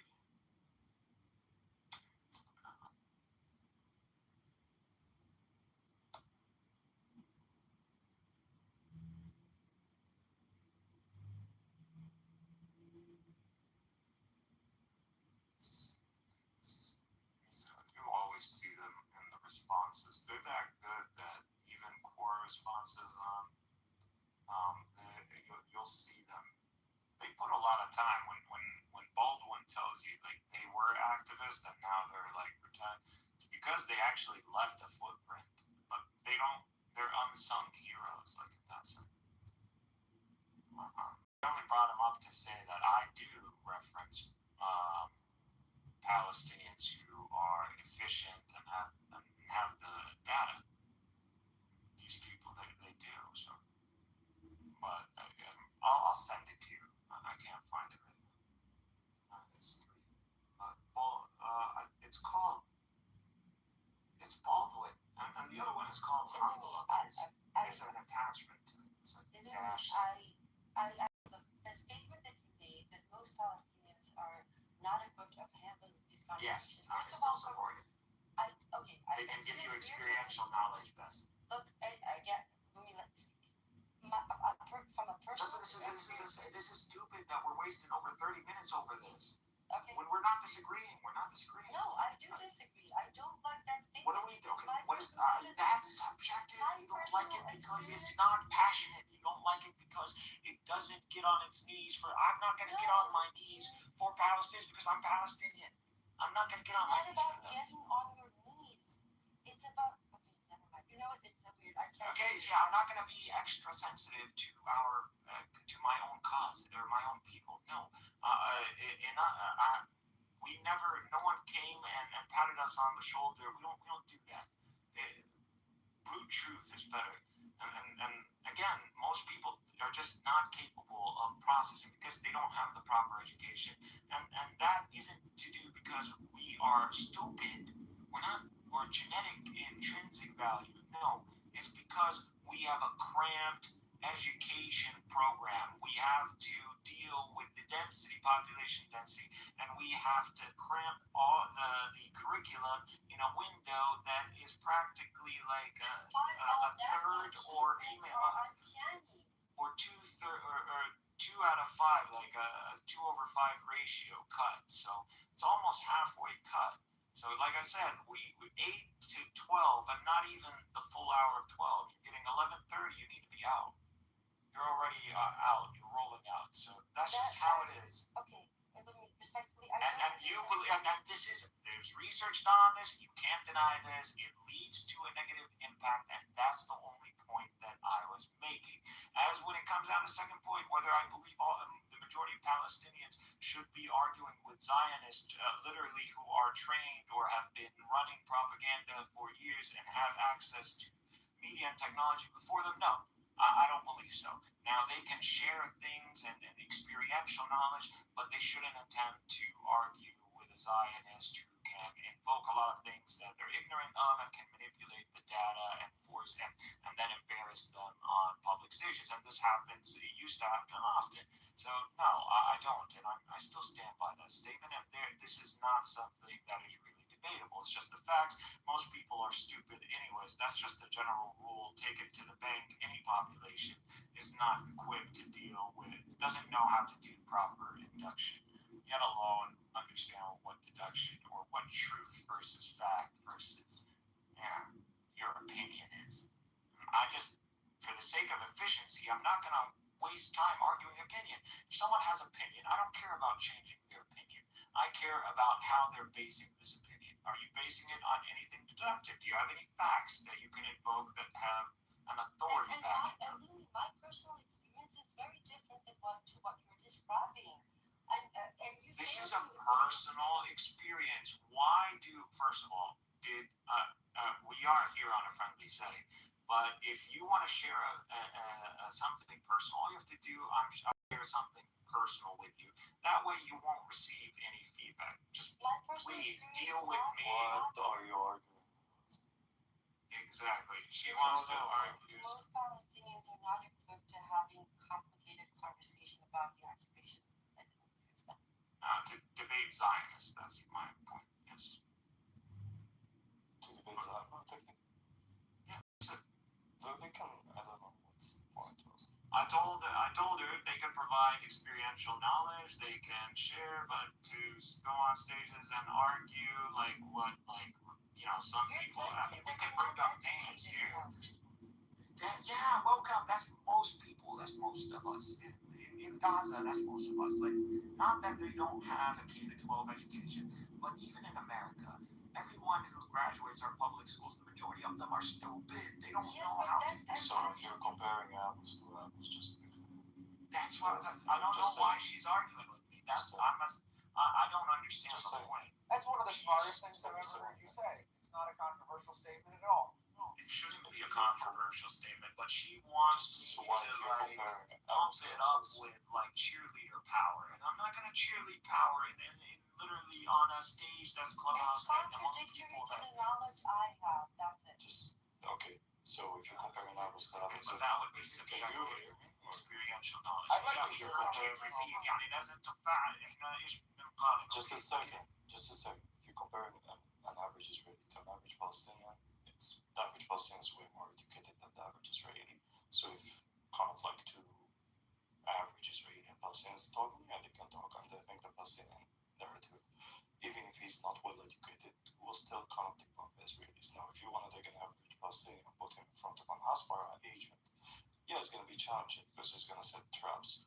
But if you compare average to average, no, I think the Palestinian. Average to average, we're talking about Israel because they have an education system that involves negating data or negating data. So they're not necessarily revealing the whole history of the land. So they have a same clueless weight, and usually we're taught more. So the intention of us is not to hide anything, but the intention is to prevent any demoralizing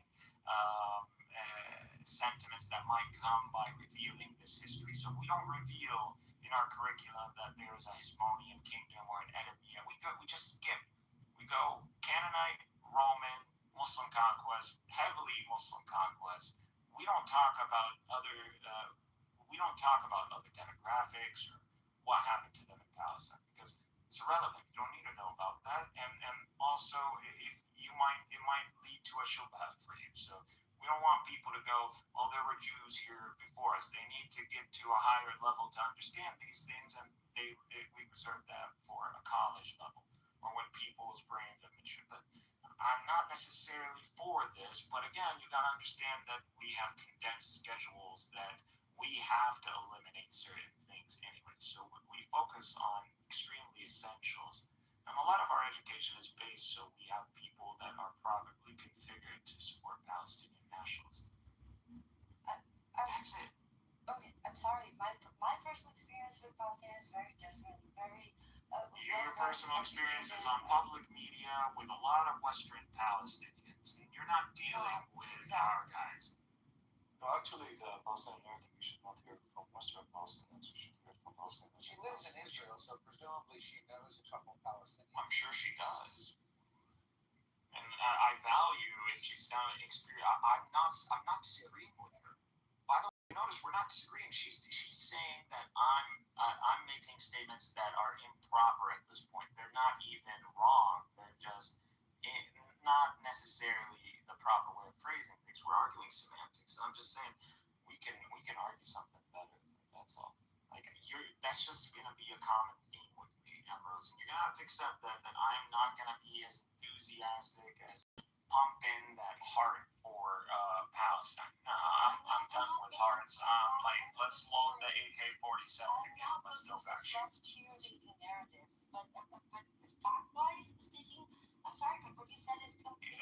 You understand? I'm more radical than the Islamists. I take a Western analysis of the conditions of my people and apply the proper strategy to that. If it was up to me, I would have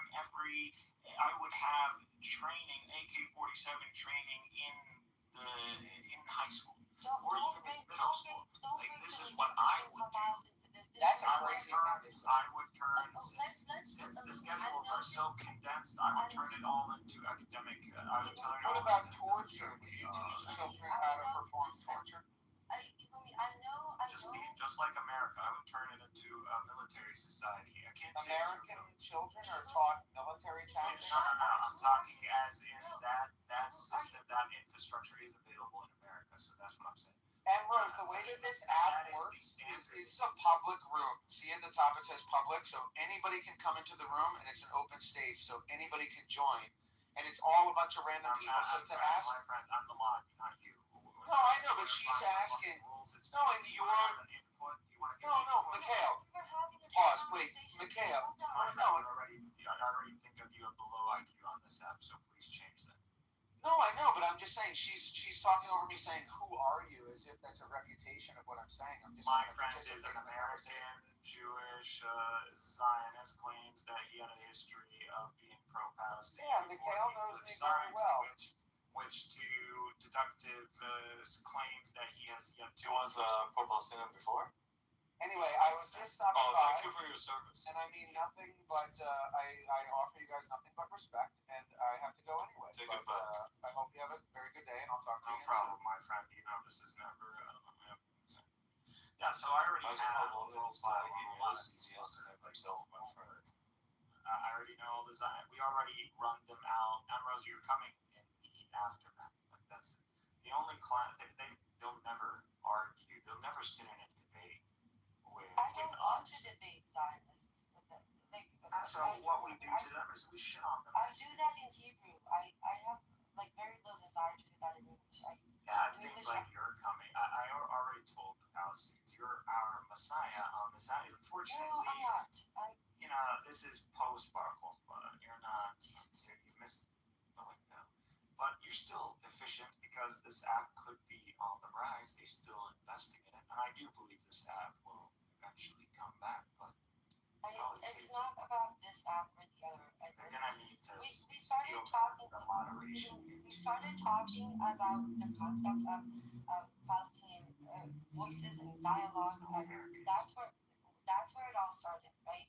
We talked about the good voices on X and. All right, so let's go back to you. Forget about me. So we literally digress big time. So I just recalled my track. So we had Zionism. We were defining Zionism, and this is just. And I'm gonna say fact before I make a statement. So fact, Israel is acting under revisionist Zionism. Fact, the understanding that Israel is currently under is revisionist Zionism. Fact, revisionist Zionism is geared towards establishing a majority Jewish demographic and to secure a Jewish state in a majority era. This is where we disagree. You think? Okay, so these are deductive statements that I'm making. What is the false statement? That you think that Zionism is losing, and you think that. You're recalling something that I haven't presented in the current moment.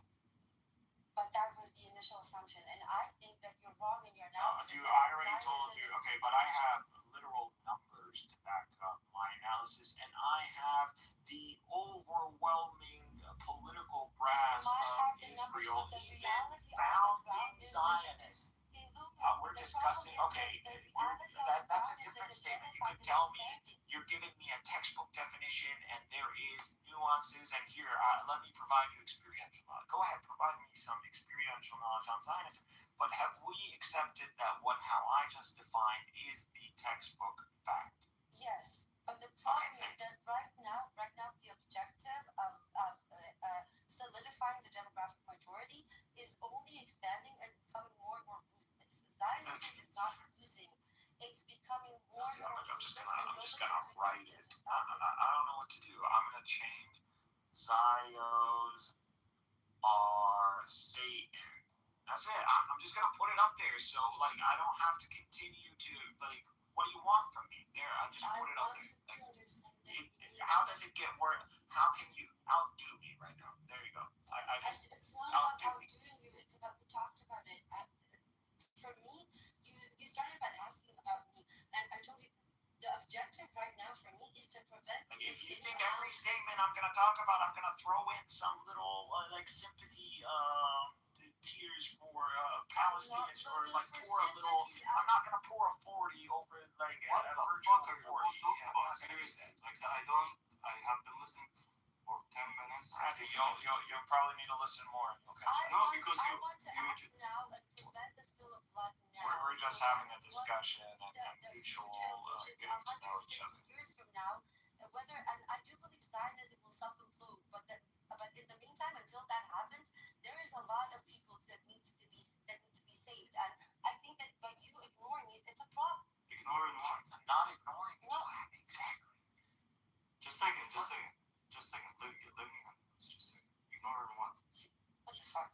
Oh, don't care. I don't fucking understand what you guys talking about. You're both here. It's not making sense. I'm just a second. Let him. Maybe because it's better. You're assuming that I'm because there's no third party. Hold on, Lumi, you keep talking, man. You keep talking because she talks more. I have to keep up. This is not how it works. If you wanna. I promise you, I know how to get to the point. It's just not registering. Oh, really? Okay. Go ahead. You're doing very well. I am doing very well, but she's a bit difficult. Yeah, I am. Zionism might be losing in the long term, but not in the short term. And until we get to the place where it self-implodes, there are a lot of people that might end up dead. And I want to do something to stop that. But he doesn't seem to want to cooperate. Cooperate on what? But talking about that. Talking about what? Reality right now. What is happening right now? Are you hearing this? Are you hearing this? Okay. What do you mean talk about? So broad and abstract. Just a second. خلينا نخلص جملة. Talk about what? When we got to the point about talking about the actual reality, that is when you ran away to a theological narrative. And I don't I didn't run to it. I told you want a deductive statement about the end game of what's going to happen. I can only give you a logical deductive statement when I referenced the verse in the Quran. I didn't start with that. I only said if you want one.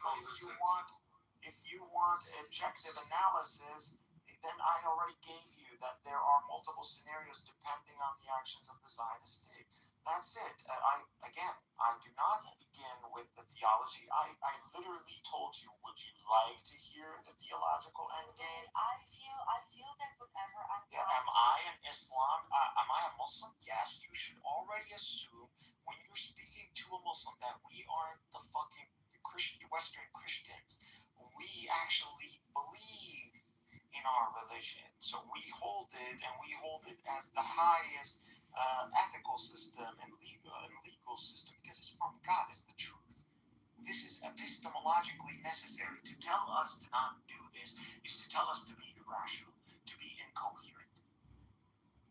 And you demanding this, like if that's what this is all about, then you need to understand the way you can get over that emotional tripping stone is to simply understand that the epistemology, and I'm trying to give you that crash course, but you're not. Because I don't think it's about epistemology. I think it will make you a lot better as a debater. I think it diverts from the reality of the I don't think logic diverts from the coherency and logic diverts from but it the reality of the truth of things. I actually it cuts a lot of noise. People from acting in real time, and in real time, people need help. They don't need. Okay, buddy, I already agreed. I swear to God, we already agreed. I'm down. Let the whole world gather, the Red Cross and the Red Crescent and all the red guys out there to get together and let's go. Let's flood Gaza with all the aid that it needs. Now, I'm supportive of everything you're saying, but again, why are you contesting this with me? I'm already agreeing with you. Like, can we move on?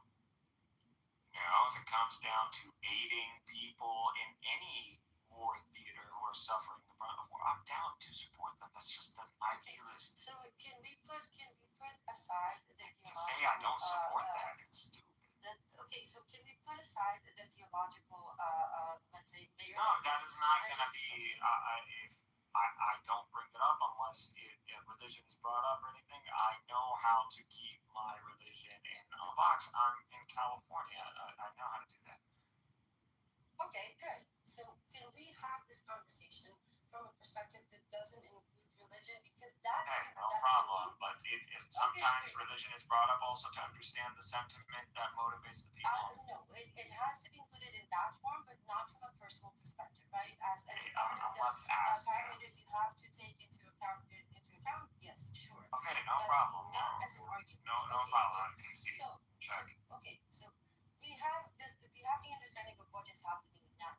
On the ground. What are you talking about now? This is in the long term, even if in the long term, Zionism will lose, and the generations are waking up to reality. By the time they get to positions of power, we won't have much left to save because people fail to understand the gravity of the situation right now. And well, if you cannot break down the gravity of the situation using some sort of statistical logic or some sort of on the ground, delivering deductive information and building something on. Of course I can. Okay, but that would be all right. See, in the time that you continue to highlight or emphasize your introduction, you could have delivered that, and you would be better to work on the of delivering that. Yes, but then you would be the only one who understood what I mean, and the rest of the people in the room probably would have gotten lost. But you're fucking talking to me, and who the fuck are you talking to in the audience? Palestine already heard this a million times. Google, you're preaching to the choir. The Vegeta guy, I'm not going to miss out the opportunity. You're just practicing. More people to the proper information. Ambrose, we live in the time of AI. We literally live where information, boom, you just get it. If you're honest, or if you're academic, or if you're a truth seeker, you know how to use AI. If you don't, just ask the AI for truth-seeking protocols. This ain't fucking hard. I don't know, Ambrose. We do ourselves a huge disservice by dumbing things down. As long as what we're delivering is coherent and structurally valid, then get good, kid. That should be the only statement. Now you're being intentionally. Why do I need to argue with a double-digit IQ scientist? Because a few hours ago, you explained to me why I shouldn't be taking this too hard because of the difference, because of the different. Okay, so we can't continue. So here, wipe the slate. Here, let's practice something. Let's practice something for the sake of having a constructive conversation, because I don't like keeping, recycling these scores. Like, your history is invalid. So just clear your history. Let's start on a new slate. If you want to engage in a discussion about anything, please let it be something informational or deductive, not subjective. So if it's going to involve we need to support or we need to condemn, don't talk to me about that. We support, we condemn. If the statement can start with support, we condemn, I'm out. Don't bring it up. Okay, so everything you're going to bring up, it has to be. You have to make a statement. You saw how I did it with Black Stamps. So it needs to be a statement. This is what I'm. The fact is that what has happened in the past 2 years is unprecedented. And what people fail to see is that the true holy grail for the extremists is not Gaza, it's the West Bank. And during 2025, many things happened that people ignored because to them they were minuscule, or maybe just never got to their table because they were local, so people didn't pay attention. But if you did pay And I can bring you those facts, whether it's reforming commands by the IDF when it comes to the West Bank, changing the definitions of who can issue an administrative detention decree, changing a lot of these definitions in order to accommodate more easily conducted annexation and ethnic movements. I can bring you all those facts. Whether it comes to East Jerusalem and the increasing pressure that they have been experiencing, the Negev, First of all, just Ambrose, slow down. Slow down. We're not. You're among allies. One, two. This should be a discussion. Yeah, I don't know. No, I'm trying to give you feedback. You understand the attention span of your average day millennial Gen Z. A second ago, you told me I need to talk to you, not to the audience, and now you're asking me to take into consideration the attention span of average Z generation. Okay, no, because you're telling me. I'll clarify. I'll clarify. You said I should dumb it down, so I did dumb it down. Again, preaching to the choir. So you must be practicing delivery, or you must be working on delivery to the audience. I'm just trying to tell you that that's too much information. That's information. Here, let me tell you what you sound like. You sound like all my guys in bio class pre-final. So we're about to go take the final, and you're talking in a speed where everybody recognizes a lot of the information. That doesn't work with the public audience. So that snippet needs to be snipped all the way down, made very efficient, and the language needs to be something intuitive, public, and academic. So like how the news is. So that would be how you would work on that. I'm telling you, you can deliver a lot of on-site information. You've got the skill. That is it. But here, I'm going to give you a last point of advice. You can use AI for this. So again, everything you said, make it efficient, break it down to its points, and then as efficient, and once you approve of it, tell your AI, save that in a downloadable file. I don't want to do AI. Okay, I'm trying to do this in a way that is fair. So, but if I present it this way, everywhere you look between the river and the sea, in the past 2.5 years, has been experiencing increasing pressures of ethnic cleanse and genocide. So it doesn't matter if it's 48 East Jerusalem, Gaza, or the West Bank. In different levels, we can. Israel's committing a genocide. What next? We're having a conversation, me and you. So me and you are having a conversation. So no more people, no more public. Okay. Do you recognize that you are having a conversation with me now? Yes. Can we establish the fact that so this the is majority ignoring the audience of the genocide is slowly moving towards the West Bank? Do you acknowledge that? I already believe that the Zionist project never ends. It just kicks into high gear, and the high gear of ethnic cleansing is genocide. What we saw in Gaza. That doesn't mean statements and not addressing the fact. Okay, so it has to be that simple. Then yes. Yes, because it is facts on the ground, whether it's legislative or operative. The genocide is slowly changing gravity to the West Bank from Gaza. And make statement. Can we crunch through these statements? Like, is there? Can I just give you a yes or no answer? Okay, sure. Oh, sure. So whatever. Because listen, tonight, what I'm gonna do is that I want to check all your green boxes, but you will never bring these points again. So I will clear whatever conscious and whatever feel good checklist you want with yes and no. I don't find this discussion valuable. You're not listening. All right, go through your yes. You're not listening. You keep saying that Zionism is on the decline, right? That it's about to lose. Did I misunderstood when you I'm saying Zionism is on the decline. That is the statement that I made. Yes. Okay. I, however, actually, I already believe Zionism was. Okay, exactly. I, however, don't see it that way. I think that you might be right so can you justify Can you let me finish for once? You might be right in the long term. My concern is that right now Israel has so much impunity that by the time we get to the shift, there will be nothing left to save. And I don't think people understand the gravity of the situation and how fast this is progressing. So you want to keep talking about future theological narratives. Okay, now, how was that deductive? How was that informational? That was, again, preaching and Well, living. then somebody needs to stay. And You're behaving like a petulant. no, now you want to be cute. Like, it's not gonna work that way. Like, I'm just not the mind for that. You already did. I'm down to have a friendly conversation. already did. I can hear you smile. I'm gonna translate that passion into like sincerity to get to You a did. point. That's That how I'm smile doing. again. But if this is your natural, like, I if can hear this is, smiles. But I'm not upset or smiling. I just think like a calculator. Like, I agree with you. If it was, everybody should have the passion that you have, but to deal with the suffering of any population around the earth, and not just the Palestinians. There's the Rohingya. There's what's happening in Sudan. There's the conflict in Congo. There's the misery in Venezuela due to the sanctions. There's Cuba. There's a lot of places where there is mass suffering of human population, and yet alone like countries in Eastern Europe or that just are economically that's such a nerd. Not on a first world.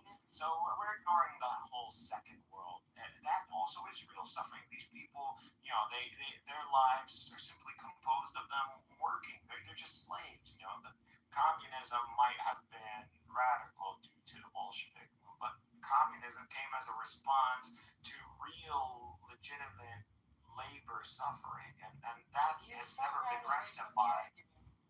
There is no running away. I acknowledged it, and I'm trying to pivot or trying to substantiate or add to that. Ambrose, you got to get this mentality out of this ping pong way of having a discussion. It's not. And I understand once we set ourselves up, we're good at the mentality. But again, we don't disagree. We agree on. All right, so everything you're mentioning is usually, like I said, and I'm gonna restate this, and I'm just gonna because I'm about to get frustrated because I'm speaking right now in American, not Palestinian. Like, that side shouldn't come out again. So if the statement starts with I support, I condemn, I literally am gonna support everything you're saying, but I don't want to discuss that. I just don't like discussing sentimental, objective stuff. Do I believe killing people is wrong? I understand. And from a logical perspective, it's subjective. No, Ambrose, this is just logic. You can't argue against logic. So if something is subjective, can you logically listen? If something is subjective, can you come up with a logically conclusive statement about it? A T or F? No, just answer my quick question, please. It's a yes or no. Can you come up with a logical conclusion from a subjective argument? Yes, unless something is done within a Holy few shit, seconds. you can't. No, Ambrose, that's just logically not true. Okay, then what do you want? Because guess what? Because it's subjective, you couldn't just tell me, well, I think I am. The fact is that the genocide is expanding. I'm alive.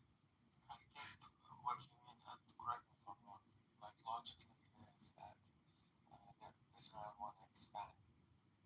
And it's not like just a line. Israel doesn't just want it necessarily needs to expand. So, like, it just gets rid of all the fluff when you just understand the facts on the ground. Listen, I'm talking about revoking Palestinian 48 citizenship, about exiling Okay, they're bad. Zionists are bad. How many times? What did I tell you about supporting condemn Ambrose? Like, I'm gonna recluse myself from this conversation. It's not about support and condemn. It's about understanding how fast it's happening and about the fact that something needs to be done now. It's not about condemning. Now, it's happening now, everybody. Like, we don't watch the news, everyone. We don't have family over there. Like, I follow it. I got it. I understand what's going on. And you might see, like, whoa, it's happening now, but no, dude, our suffering has been going on for over 20 years, and we have been for Gaza, And again, you want to talk about that, then why are we even talking? This conversation serves nothing. If you want to have that kind of conversation, fine, I'll give you this. But this is what you're doing Do you wrong. know about the latest? Jesus, listen, woman. Can we agree that when it comes down to this stuff, I'm just better? I think I'm better. If you want to challenge that, I'm down to accept it. Do you know about the latest legislation about Palestinian 48? Do you know what it is? I don't give a fuck. Because my priority is not the 48. The 48 are not fucking living in camps and fucking getting flooded every time it rains. I don't give a fuck about 48. Now, 48, we were counting on them for something to repeat the pattern that was happening in 21. They failed to do that. Every community has their task. And when it came down to the 48ers, I don't know what happened. Whatever Israel did in 21, they must have altered that sentiment. But they also cracked down on the mixed cities anyways. What do you think about what the Security Cabinet passed 10 days ago? Well, we were expecting more attacks, more involvement, even protesting, even if it led to all you guys going to Philadelphia's favorite president. What happened at the Security Cabinet 10 days ago? What happened? So you don't know more than I am. You're not better than me. Because 10 days ago, the Security Cabinet passed resolutions that effectively canceled Oslo and annexed the West Bank. What happened? What is going on in Bethlehem? Okay, so did I need your judicial to come out and sanction something that I know by necessity the Zionists have to commit to?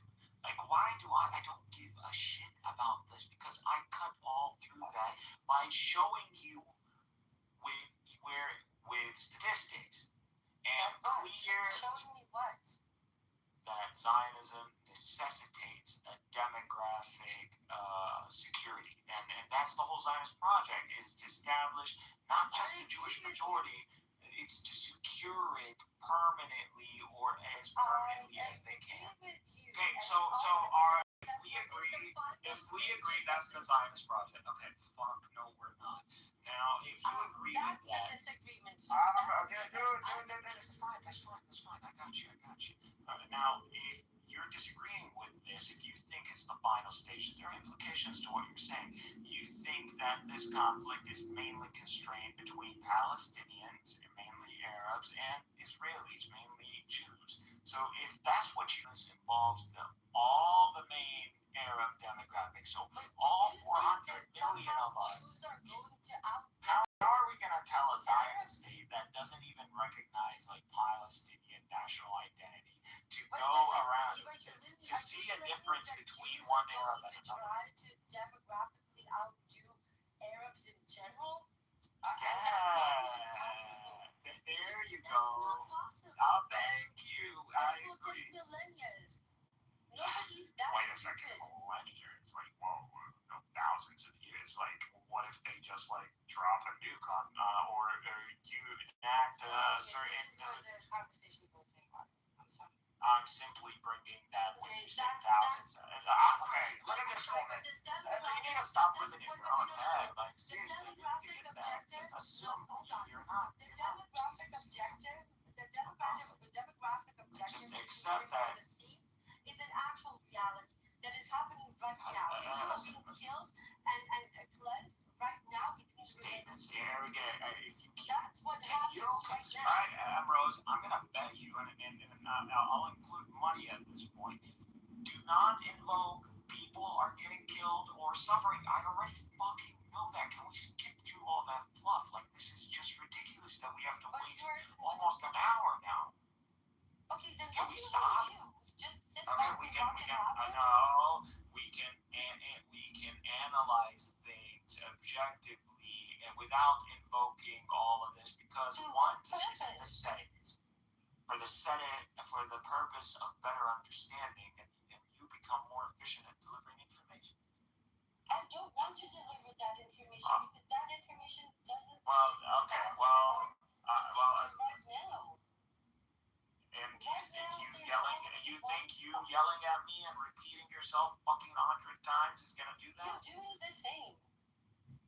Huh? I'm doing the same. Okay, but I'm not fucking yelling and repeating myself a million times. You're doing other things that are just as annoying. That's not the point, but look. I'm just making sure we're cutting through the constant repetitive reminders. If I need to set up a constant repetitive, I'll just tell Siri right now to remind me that Palestinians are suffering. It's not about nobody needs to remind me of that. Okay, so we can stop here. Thank God. All right, so the whole point, we both agree that the objective of Zionism is to secure a Jewish demographic, to secure a Jewish state permanently, or as permanently as they can get to, whatever that looks like. I agree.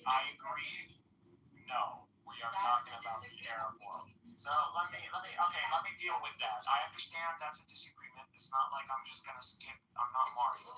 So okay, if it's delusional, that means by that statement you have strong evidence to support whatever you're saying. I'm gonna hold you to that. Now, when it comes down to Palestinians, assume Zionists get their, God listens to them, and all the Palestinian Arabs disappear, rapture. Now, does that mean conflict ends? Yes or no? Just yes or no, please. Do you believe the conflict ends? And what do you mean? First of all, it's not a conflict, it's an occupation. So that's it. Hostilities. Oh, there's no Palestinians. Everybody wakes up and goes, you know what? There's nothing to fight for now. Let's go. What? I'm just asking you, do you believe if, in a hypothetical scenario, listen to what I'm saying, if you can't tell me to repeat myself, there's nothing to be ashamed of. You literally bilingual, it's amazing that you can even speak this kind of English. But still, if I need to repeat myself, tell me. But do you believe that if all the Palestinian Arabs tomorrow disappeared, that conflict in the region with the Zionists or the state of Israel would cease? I believe that if Palestinians... So yes or no? No. I'm not going to what you said, the way you phrased it. Can we just have the practice exercise so we can try to build something? You can break down the sandcastle after. Okay, the way you phrased it, no, I have a different statement on that. Okay, so it's no. So that's great. I mean, that's the ideal answer I'm looking for. So no, hostilities would not cease with the state of Israel. Simply with the... It will cease. It will cease eventually. Not immediately, but what is this, contrarian time? No. I didn't understand your question.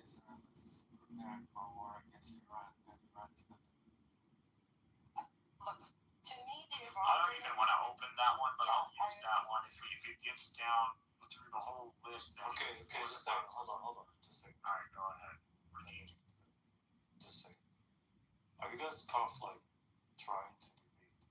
Is the conflict just between the Israelis and Palestinians versus the Israelis and the whole region? Yes. Apparently, that's where she's actually. Yes or no? Just yes or no? It seems like that's where she's going. Again, I'm just following. Just a second. Okay, got it. Please. هسيبك كمان العالم. شوي.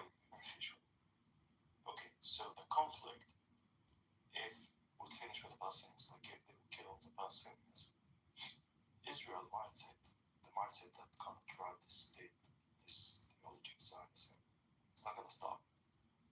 Right now, Israel's existence here, they occupy Syria, they occupy southern Lebanon, they're eyeing resources. Now, the conflict will shape. It's not going to stay the same. It's not going to be kind of those 7 million Jews going to occupy Jordan. They will control Jordan in a way that they would outsource the occupation. Meaning, so for example, they can, change the regime. They can do other things. They can have no, just a second. The conflict would shape. The conflict would shape. Yet, Israel as a state, as a mindset, cannot, even if they, so for example, they killed all the Palestinians tomorrow, or they evacuated them, and those Palestinians moved to Arab states or Europe. The Palestinian Arabs get raptured. That's the conflict. I'm trying to explain that. Okay, so give her the why won't the conflict cease. So you just explained to her the sit rep, like look at Israel eyeing and setting up shit. Why is Israel doing it? I just said because of the mindset of Zionism that cannot be pushed. اسمع شوي خلينا نخلص because you keep fucking interrupting even like you Okay, another point become weak. Okay, so when Israel finished with this chapter, they got switched to a different chapter. The next chapter is, as a Zionism, they always need to be the victim. They always need to be the aggressor. This is why unify this so-called nation, that called Israel, because there is nothing unified. There's literally nothing. Even the kind of following Judaism is not enough or strong enough to keep them as a nation. So they need another. Now, it won't be another occupation, just like we see with the West Bank and Gaza. It's going to shape because there's enough resources around and they need it. And they always think that these Arab countries, one day, they will show up at their doorstep. So they're not going to let that go. Israel cannot live in peace. The thing is that that's not what Lumi is saying. Lumi is saying that they want to demographically outdo the entire Arab world. And that's the true Zionist objective. Okay. Demographically, I don't think they can do that. Like, I don't think they can kill all or evacuate the Lebanese, the Syrians, the Jordanians, all that. They would love to control them in a different way, different type of agree. For someone who has this like memory recall ability, you are not good at recalling my statements. I don't believe the Jews are going to explode to be 400 million. If that's what you assume, and that's why you answered thousands of years, no problem, absolutely. There's another way to make another demographic to secure yourself, and that doesn't involve miraculous population boom. No, I'm not dealing with that. Yeah, you said they're going to nuke them. I don't believe miracles happen twice, but you said you're going to nuke them, which is insane. Okay, I described something radical because what I heard from you thousands of years is radical. There's just lack of understanding that population growth is exponential to begin with. But anyways. Yeah, how are you going to turn 15 million Jews? So that's demographic smaller. You could do that, or you fracture that other demographic into warring parties and sex. They're so busy consuming with each other that, while you're growing. So it's about securing the window for you to maintain yourself as a demographic that the region will think twice about dealing with, which is deterrence, and also being able to keep up. That's imperialistic control, which I agree with. But that's what Zionism. Remember what I'm building on is that Zionism's objective is to secure a majority Jewish demographic, to secure a Jewish state. Now, the whole objective is to secure the charter of the state being Jewish. So that means the Arabs cannot pour in. They cannot lead to a positive increase in the growth rate of the Arab population. So all of this means no peace. So you can't have Palestinian. Okay, now the hypothetical scenario is that the Arab Palestinians disappear tomorrow. Does that mean cessation of hostility? No. Why? Because, like he said, the sentiment is mutual. The whole Arab world does not see this guy as a Palestinian and goes, this land only belongs to him. No, no one goes like that. This belongs to the Arabs. It belongs to the Arabs. And let me fucking finish. يا زلمة تحسس حالك بتفهم أكثر مني. Now,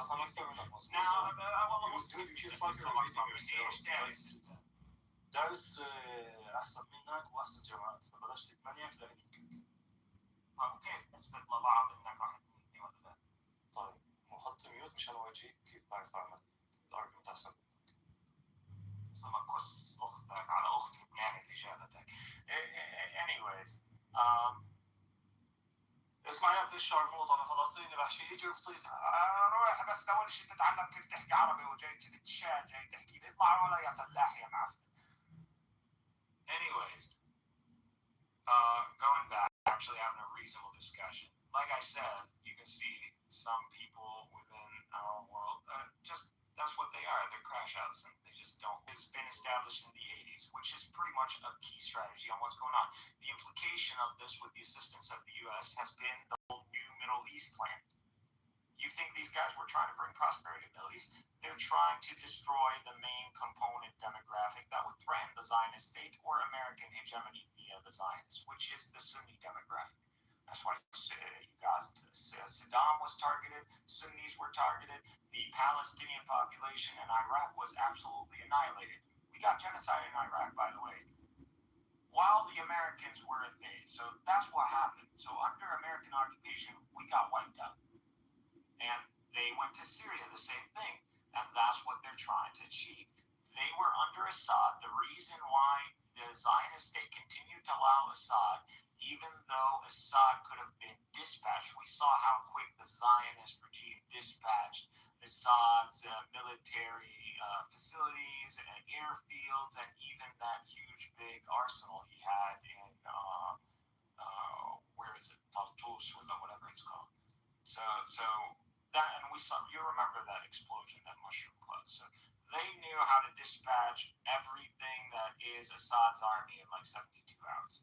So they must have allowed Assad to continue. And guess what? I have literally video recording of Netanyahu clearly saying that Assad is helping the Zionists dismantle the main threat, which is the Sunni demographic, and that we should allow the Shia to continue as long as it serves our purposes. I have this on video, so I'm not saying anything crazy. I'm not saying anything that hasn't been already said since the 80s, literally standardized via a military doctrine, a military strategy, and even prior to that via You're fucking intimidated because someone else is fucking can't deliver more than you. It's like the ship. What the fuck? First of all, you don't bring down people like that's a disrespect. And you come from a Middle Eastern environment, so you already know that. Two, I don't. If he was making any sense, like I would let him speak, but I let him run, and he literally went in a circle and then started to repeat himself. No, the whole point was for you to explain why Israel is expanding, and he wasn't able to do that. And the whole point was about demographics, and he didn't even address that. So he addressed scarcity of resources and the mutual threat of the Arab world. Why do you have to leave? Or fuck, it's really fucking dumb as fuck. Let me ask you a question. It's like they're all autistic or something. Let me ask you a question. Because what is your view on Cyprus? Cyprus? Yeah. Oh, you mean like from the Turkish Greek struggle over Cyprus? I think it lasting this peace setting between the Greeks, or this long-term situation of Cyprus, and not really seeing anything blow up is proof that this is the solution. So this should just remain the way it is right now. Or the Greeks were more into civilizing this concept of Palestine. I mean, for example, you don't have Greeks are irrational people. I'm talking about like you don't see like Greeks shooting say missiles to the Turkish act, even though that's a big land. We don't want hostility with the Greeks. The Greeks are an ancient people, and we consider them literally almost an in-law. So the Greeks, it wouldn't be good for Turkey to initiate any sort of, nor is Turkey interested with conflict with the Greco world. The Greeks don't have the ability to fight such a conflict anyways. I don't know. Greeks, we have quite the military air force. You're NATO. I'm not saying Greeks will win that one-on-one because the Turks are more. But when it comes about, I'm not saying Greeks can't perform. Obviously, they perform. Militarily, they can fight, but obviously, these are the Greeks. But why would they fight in the modern setting? There's no reason to. It's just stupid. So the topic isn't like, what do you want specifically? You want an endgame scenario for Cyprus? I think more like, I think that there is a lot of conversation about, for example, the Israel state, and everybody is very angry about the Israel state when someone's there. I mean, like, it's occupied and we can look at it in many different angles. But when we look at Cyprus, it is occupied actually in a similar way as the Israeli versus, if you want to use the word for Israel, they occupy in Palestine, then the Turks actually occupy also land that is not Muslim, and there is no outbreak from the Muslim community. What are you saying? there's a Cypriot Muslim population. Yeah, there are Turkish people that came there, of course, but I'm Okay, so you think if we took a DNA test from these motherfuckers, we're gonna find paternal haplogroup Q? No. Because do you know what haplogroups are we gonna find? I do know that the same ones as the Greeks. We're gonna find the same ones. Yeah, but The majority. No. Let me correct something for you. Less than 20% of current population in Turkey holds to paternal haplogroups that can be associated with Turkic nations. That you know, all the stands, which is predominantly Q. The majority, the overwhelming majority of Turks today are Anatolians or from the Balkans. I know those things, but I was missing what I'm saying. That the problem. So they don't need to go anywhere. The problem is still the military intervention that. The military intervention only happened because the Greeks militarily intervened and breaking the agreement. They were not supposed to be deploying troops into Cyprus. They're the ones who engaged in hostilities first. Cyprus was united still. And you guys had a mainly Greek run government. Like you had your ideal solution and then you had to fuck it up. Why? Because Turks or Muslims, like you wanna live in the Middle Ages. As if the Greeks didn't conquer most of the Western Hemisphere. And no one cries about that. We all celebrate that. So what is the problem? No, I think you're missing what I'm trying to say. I think you don't listen to what I'm saying. I do know that most Turks in Anatolia have lesser than like 7%. I don't care about their admixture. I care about their haplogroup. No, I mean, that's not what I'm saying. I know you care less about things, and I care less about certain things myself, but I'm not arguing against you. It's almost like you want to argue, and I'm not going to argue against. I'm just saying that there is. It's a factual that Cyprus is the ancient Greek land. And when we look at the perspective, the only difference between the Greeks and the Greek Turks, majority of Turks in Turkey are not the Turkic real nation. They have, even you mentioned, like 20% Turkic DNA, and that's lesser than like what a real Turk would. So you're basing that a right of determination in the land is based on admixture percentage. That's your claim. My claim is not about the race itself. My claim is that Turkic occupation should not be still. Occupation should not be still there to this 25, 6. What do you believe the ideal solution is? It should be going back to what we call. I'm sorry, not an ideal, a realistic solution. I think the realistic solution is that we do know the history, but the same reaction. I want to explain what I'm saying. So the same reaction that the Turkish people did to the Greeks. What I'm saying is that when you look at the Palestine-Israel conflict, for example, they did something on 7th October, and the Israeli army went in there and fell down 7 cities, like from cities to desert. Well, they mowed down most of the Gaza Strip, like 90% of it is destroyed. Yeah, and the problem is, I'm not saying the Turks did so, but you still have land that still belongs to people that still live today. I agree. I understood your grievances, but I asked you what do you believe is a realistic scenario to solve the issue in Cyprus? I think Cyprus should be self-governed as it should be wherever it works, and I think that the Turkish military should lead that region. And I also think that we should have call it English. So then when we say Greek, they mean the Christians. When we say Turk, most of the That's time exactly what it is. Yeah. So when you say Turk, you actually mean, I would say. Because there's a lot of these Turks today that are actually Greeks, and they were Muslim Greeks, and they had to, under Ataturk, were forced to adopt Turkish identity. So a lot of these people are also Greeks, and because they're Muslim, they lost their Greek identity. Which was not a smart move on the Greeks. The whole population exchange was not a good idea. No, I think that the problem is that you lost more land than you gained with that population exchange. Yeah, I think the lost game, the So what does that say about the Greeks in that time? That they prioritized religion as they would rather secure religious demographics than even land. What does that mean? Yeah, but we were Christians before this kind of thing. Okay, but before that you were worshiping Zeus. Now what? Yeah, but we were not being invited to be worshipped. And we were not being invited to worship Christ either. So that's the difference. I mean, you were taken over by the Roman Empire.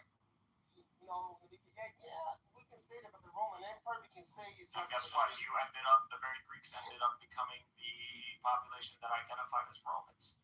Yes, but I think you're using the word Romans very loosely because the Romans, when they took over parts of Greece way back in history. I don't mean the Latins, but I mean like the Eastern Roman Empire. I mean, it's just Rome. There's no Eastern Western bullshit.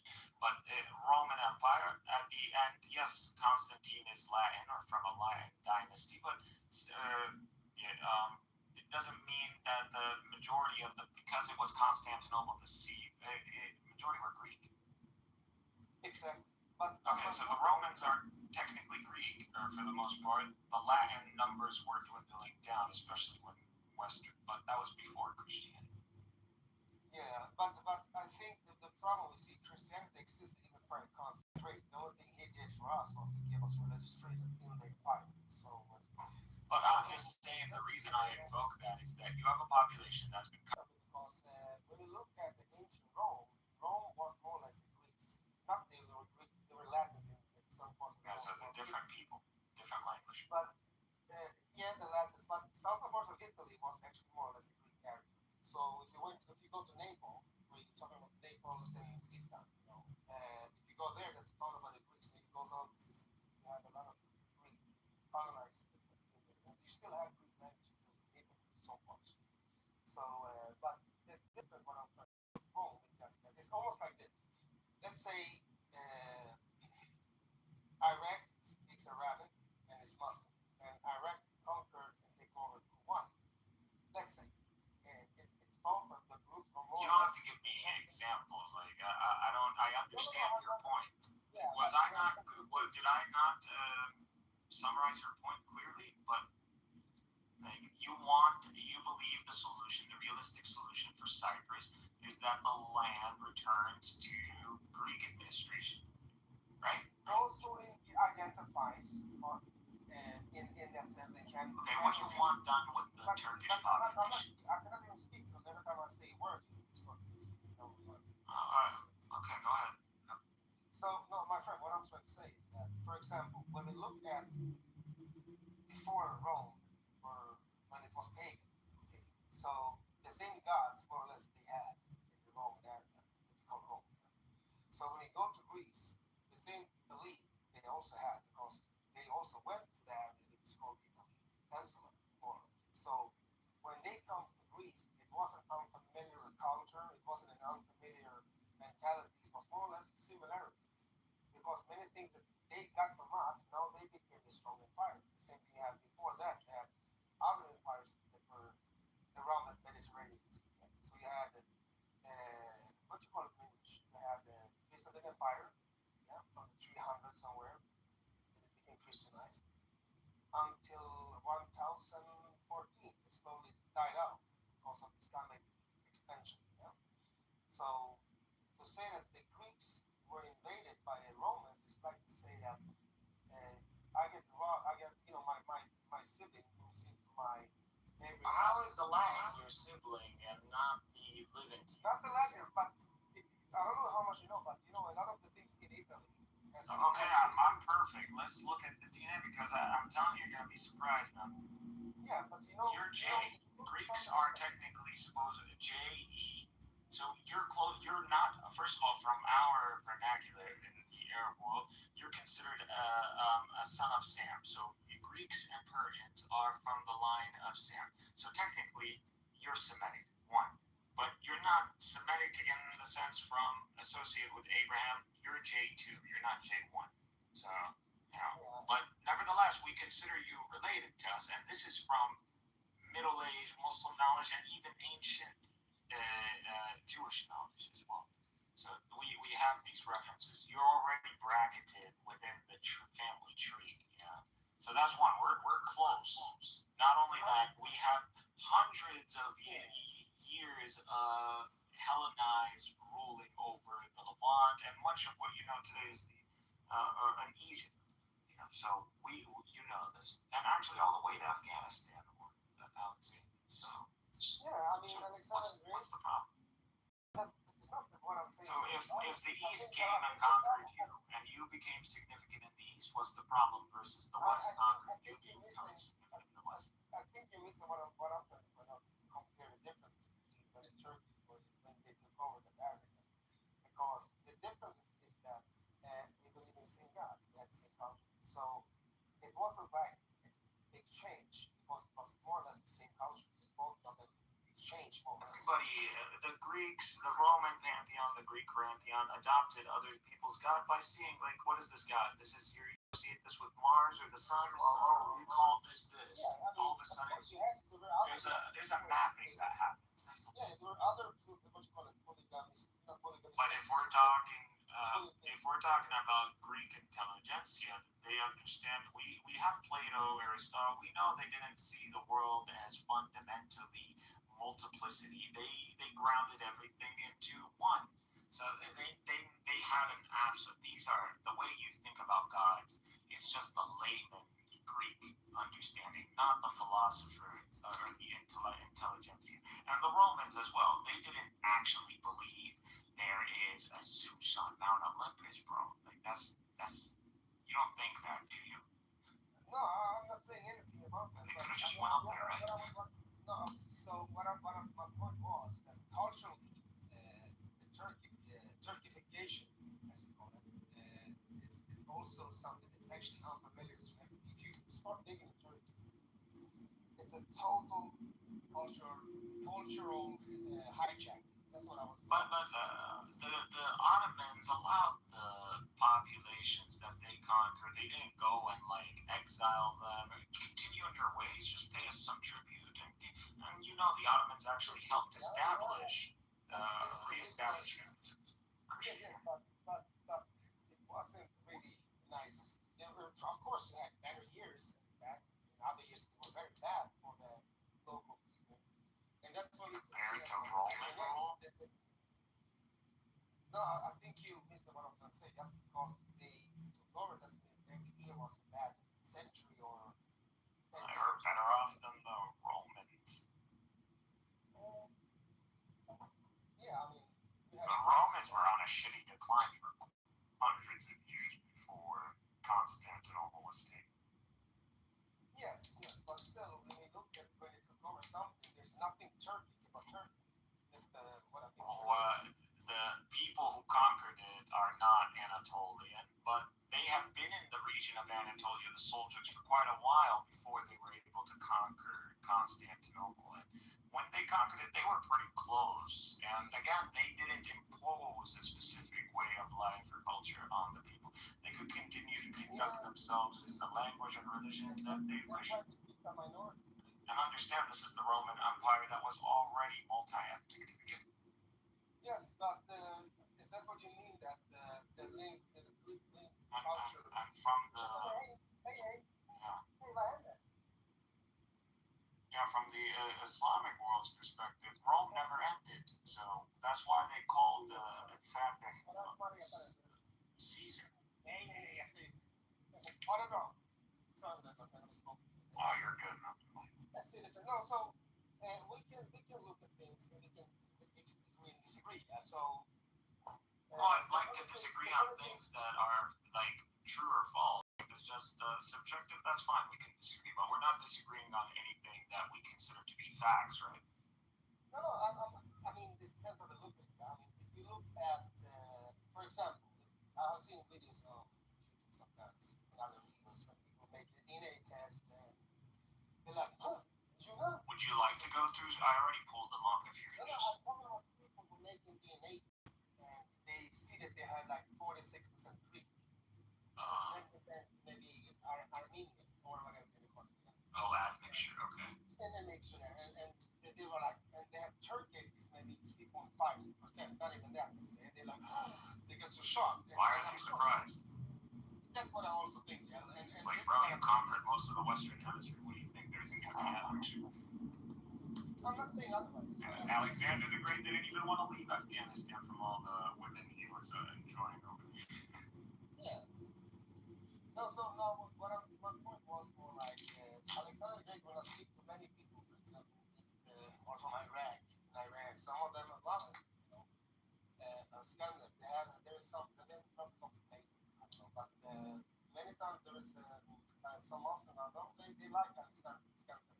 We don't hate the Greeks. The Muslim world doesn't hate the Greeks. We actually describe them in positive terms. Yeah. So, I mean, the biggest problem... Say Ahl al-Aql. They're the people of intellect. Oh, my. Some people have dogs, this, man. You're not. We don't deal with you like the Jews. We love the Greeks. We just don't... we want the Greeks to become Muslim.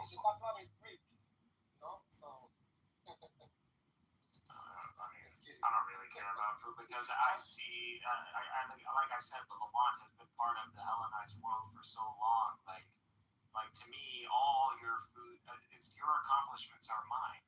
It's just, if I'm under America, that's it. If I accomplish something, it's an accomplishment. If America, it's an accomplishment for me. So I see myself as part of the history, as part of the Hellenized world, and I acknowledge my history as part of the Roman world.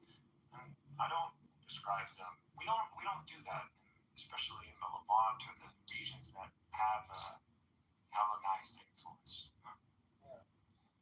No, my question to you, because when we're talking about occupiers, what about... Not only that, we support the Greeks over the Latins too. So what do you think about Turkish occupied by not just Cyprus? I think, I'm not sure how it is now, but I do know, a few years ago, I know that the Turks are in Syria.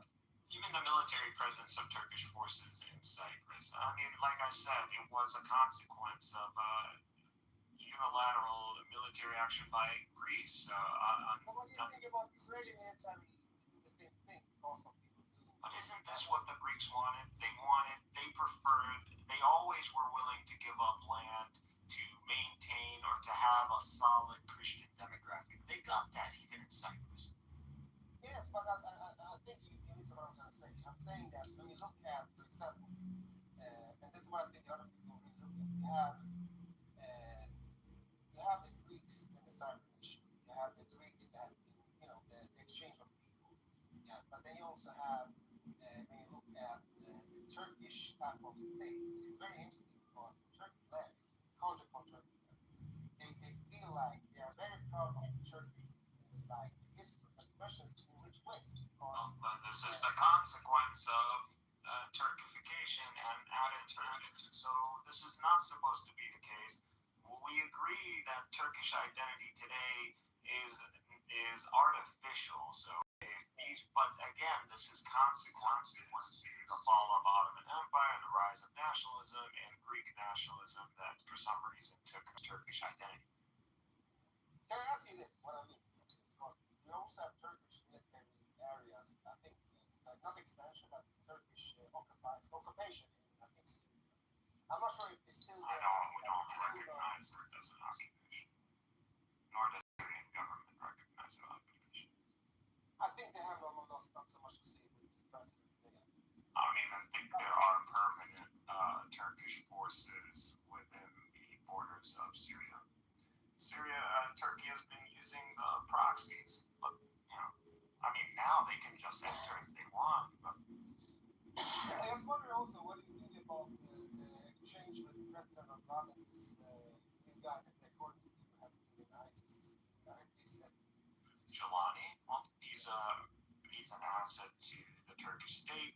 He is someone that has been right out of high school engaged in resistance against the American occupation of Iraq and went through the ranks and files of different groups, and he would have disagreements and he would leave. So he is someone who has key principles, ideals, and he represents this to be Islamic. And he doesn't claim to be that these him joining any faction.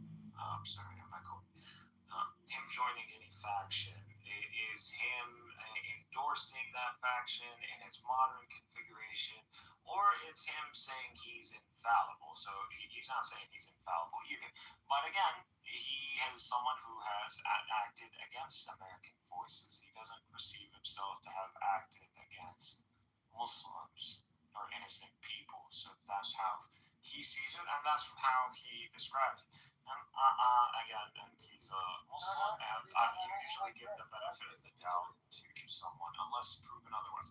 But he's someone, if Trump and the Americans and Turkey and the Arabs and everyone in the region can shake hands with, then he's not what, all that propaganda is just propaganda. Yeah, I mean, but I do think that during this, when they gained control over the area, Turkish help, I do know that a lot of Christians, I do know I have a big population around Europe now, Syria, they call us the Syrians. So they are Armenians, are Aramaics. Well, we don't. There are Arab Christians, and they're more than any. You don't have to mention these guys. So what do you think is gonna? You think we want to break that with Arab? It's impossible. These people are literally our people. We have an Arab sense, and we don't believe Christianity to be foreign. We support the presence. Plus, it brings tourism. Why the fuck would we want to annihilate Christian presence? They're already a minority. They don't threaten us. They're theologically incapable of arguing against Islam in a way that the world has to pause. So we're not threatened by Christians. We're threatened by Western Christianity, which is the threat against you, Greeks. Who's your worst enemy? The Latins and the Franks, not us. I think that what I was trying to point out before was one of the problems that I see have not just The reason we broke bread at the end is because they did a coup against the caliph, the Sultan Abdul Hamid, and the CUP. They were controlling, and they had the three pashas and Ataturk, and they committed massacres in Syria, and they were abolishing the teaching of Arabic and teaching of Islam and the Adhan, and that was too far, man.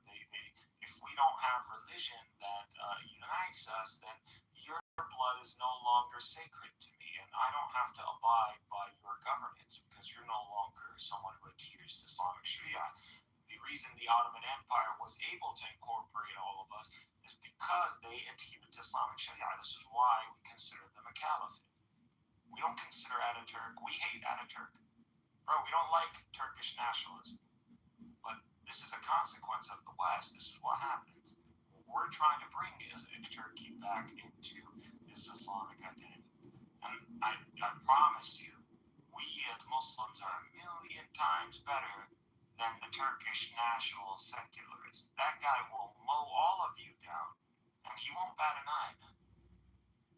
We look at you and we have divine commandments not to destroy churches, not to kill women, children.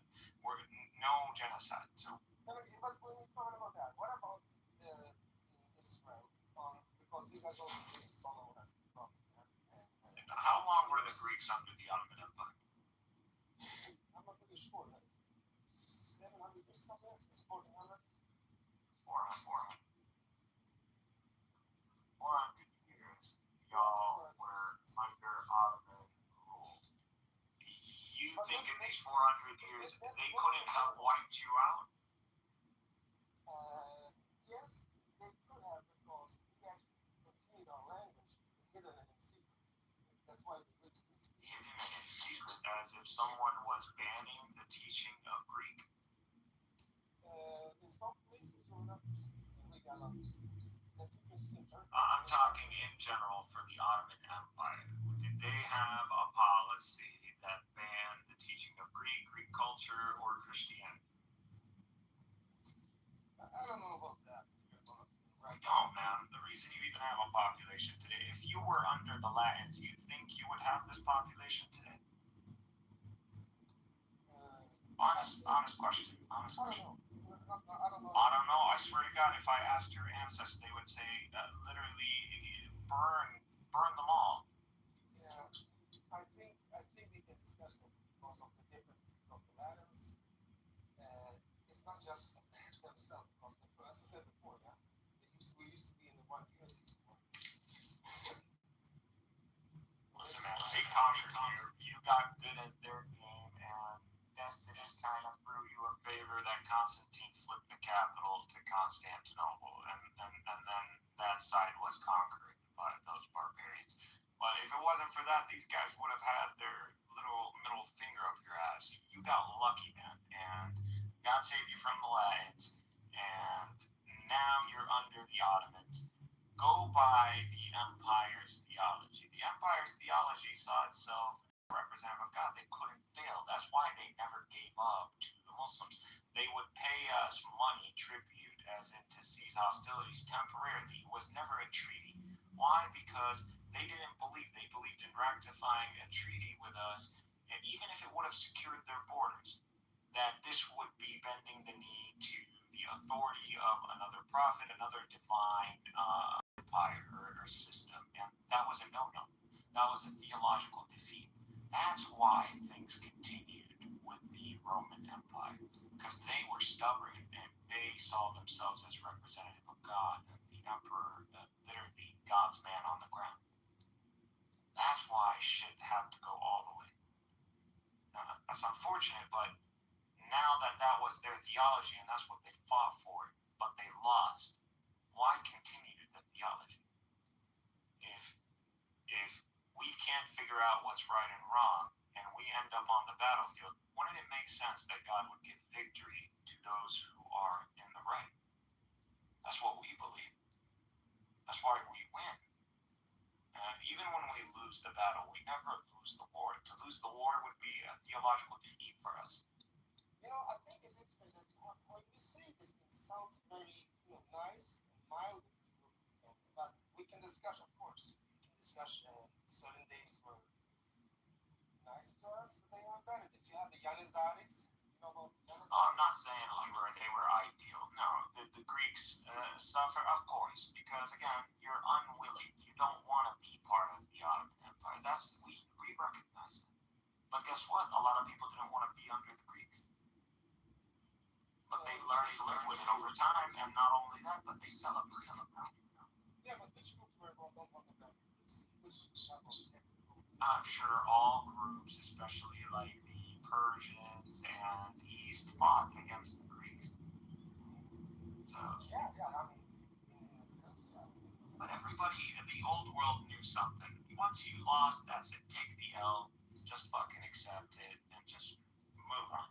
That's it. What's one king over another? They didn't care. As long as that king was righteous. That's all people care about. Now, you care about religion. Are the Greeks, in any sense, conservative? Or would you describe them as liberal capitalists, just like everybody? I think that you think I'm saying, no, what I'm saying is that pagan religions have shared by. Do you believe Greece is only Greece if it's Christian? I would say that yes, because that's the identity of the Greeks, of the nation of Greece. Because the Greeks were fighting, of course, they also got some help by some other groups, of course. But also, we can look at the Greek spirit without, the Greeks were Christians. So when they fought, they got the little lands that they have today. And that's how the conquest established. The same thing as, and they got it back. So when they fought back, and of course, it's never going to kill people or hurt people. Of course, we can discuss this in another conversation. But the thing, to be Greek is to be part of the ancient historical church, and to have. So you don't see that identity inseparable from Christian identity. And okay, let me ask you this, more personal. If someone in your family converted to Islam, would you denounce them or disown them or something? I will not kill them according to some other. Would you disown them? I didn't say kill them. Jesus. No, I'm saying that I disown them. I will not agree with them. Okay, but you will continue to host them and be family with them, right? Would you disown them or break bread with them? But not have if someone leaves this kind of identity for the family household. Like, if you go to any group, if there's a Muslim, I mean, I do know that there's Muslim and there's Islam, and they have not this nice trip. I'm not saying, there are Muslims who might disown you. Yeah, that's true.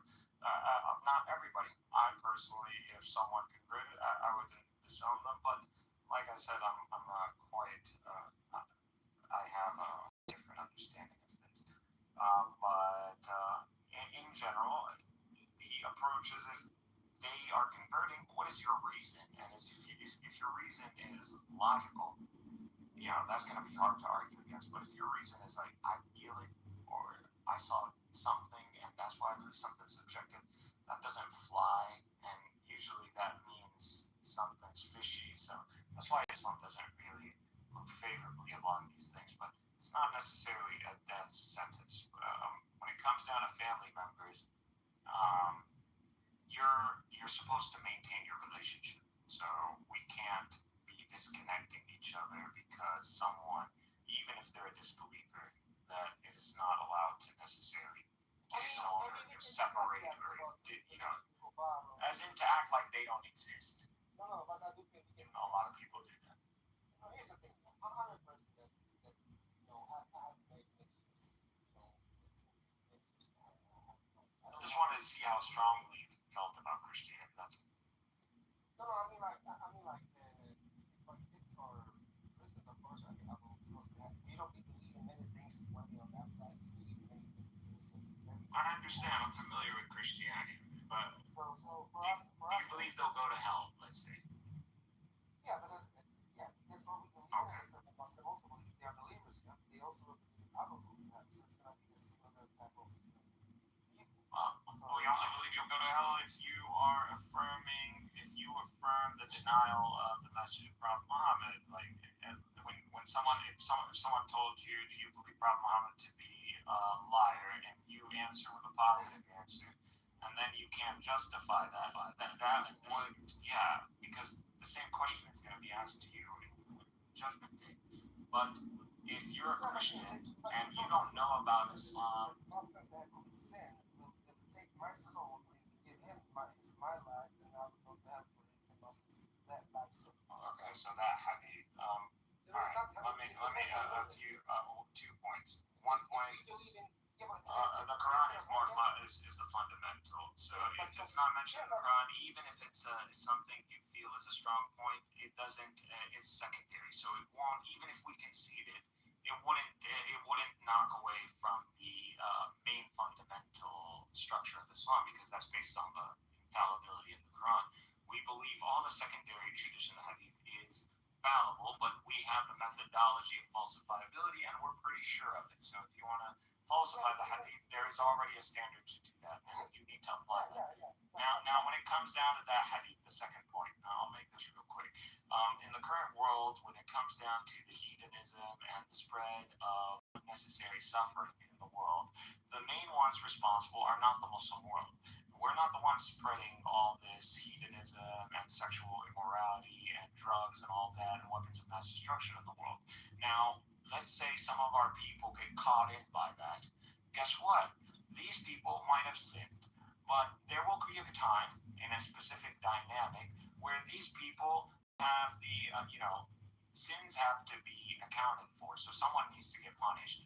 And these guys are not necessarily by default the reason why this sin took place.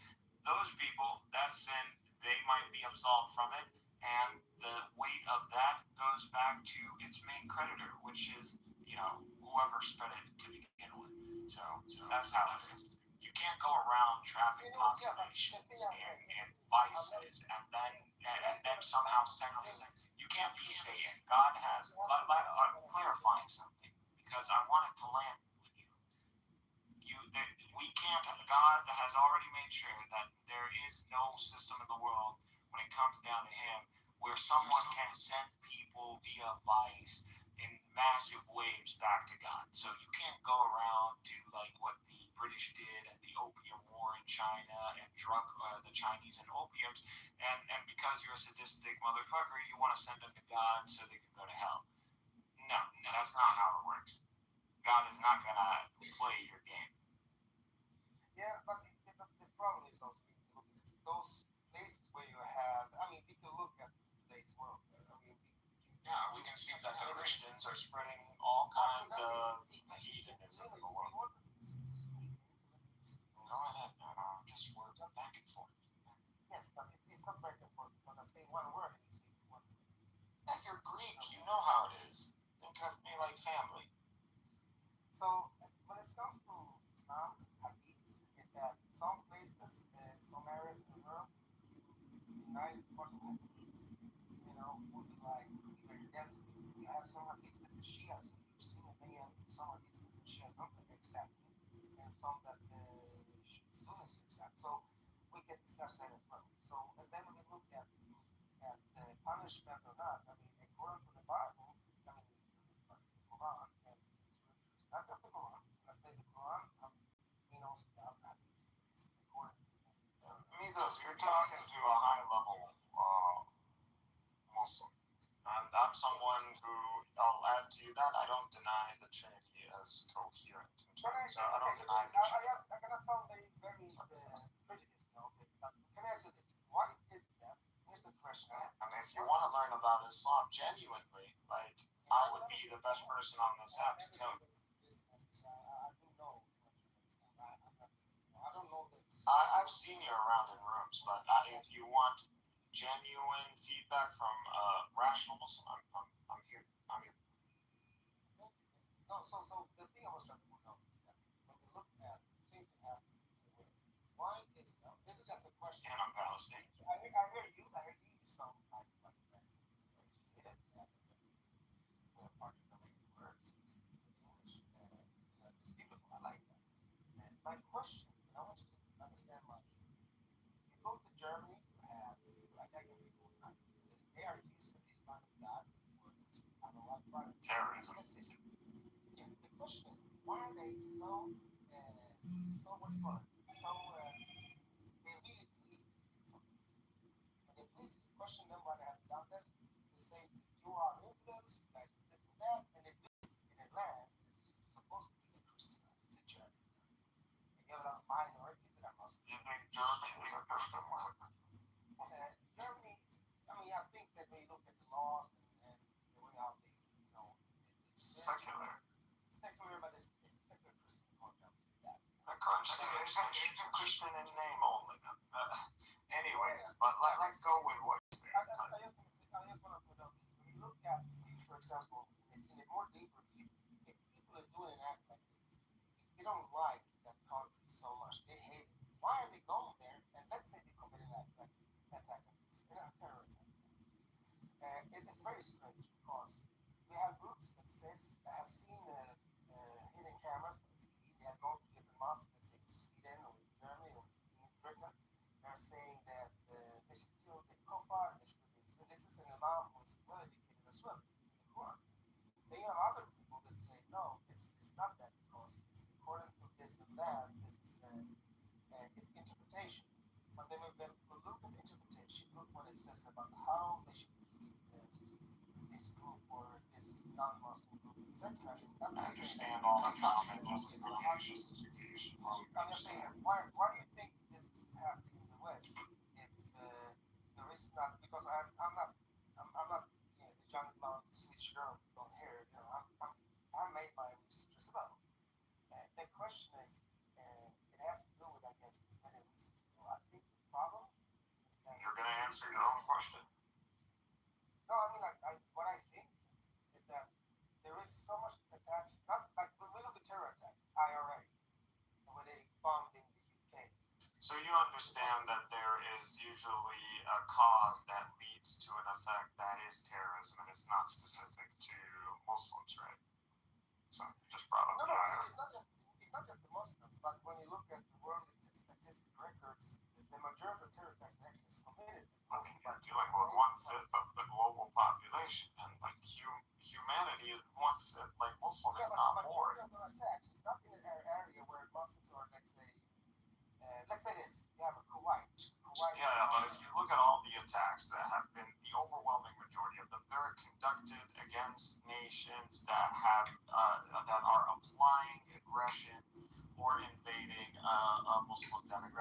Muslim country. The point is, Germany is part of NATO, and NATO did invade Afghanistan, and that has led to the deaths of hundreds of thousands of people. Not only that, but they've shared in the coalition invasion of Iraq, and they've participated in that as well. And not only that, but Germany is one of the main top weapon sellers to Israel. All submarines, they got them from Germany. A lot of their military tech, if it's not from the United States or Russia, it's German.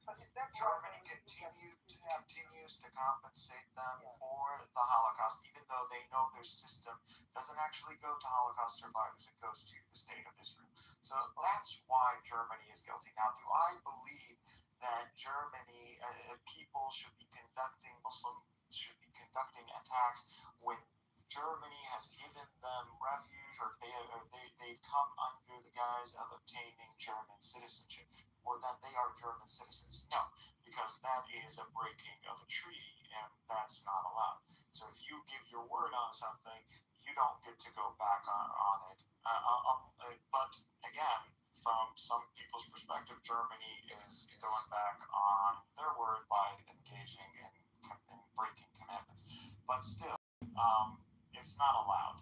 Now, when it comes down to a second point, when it comes down to attacks done by factions, so by entities that are not lone wolf attacks, that is a different discussion. So these are entities that might have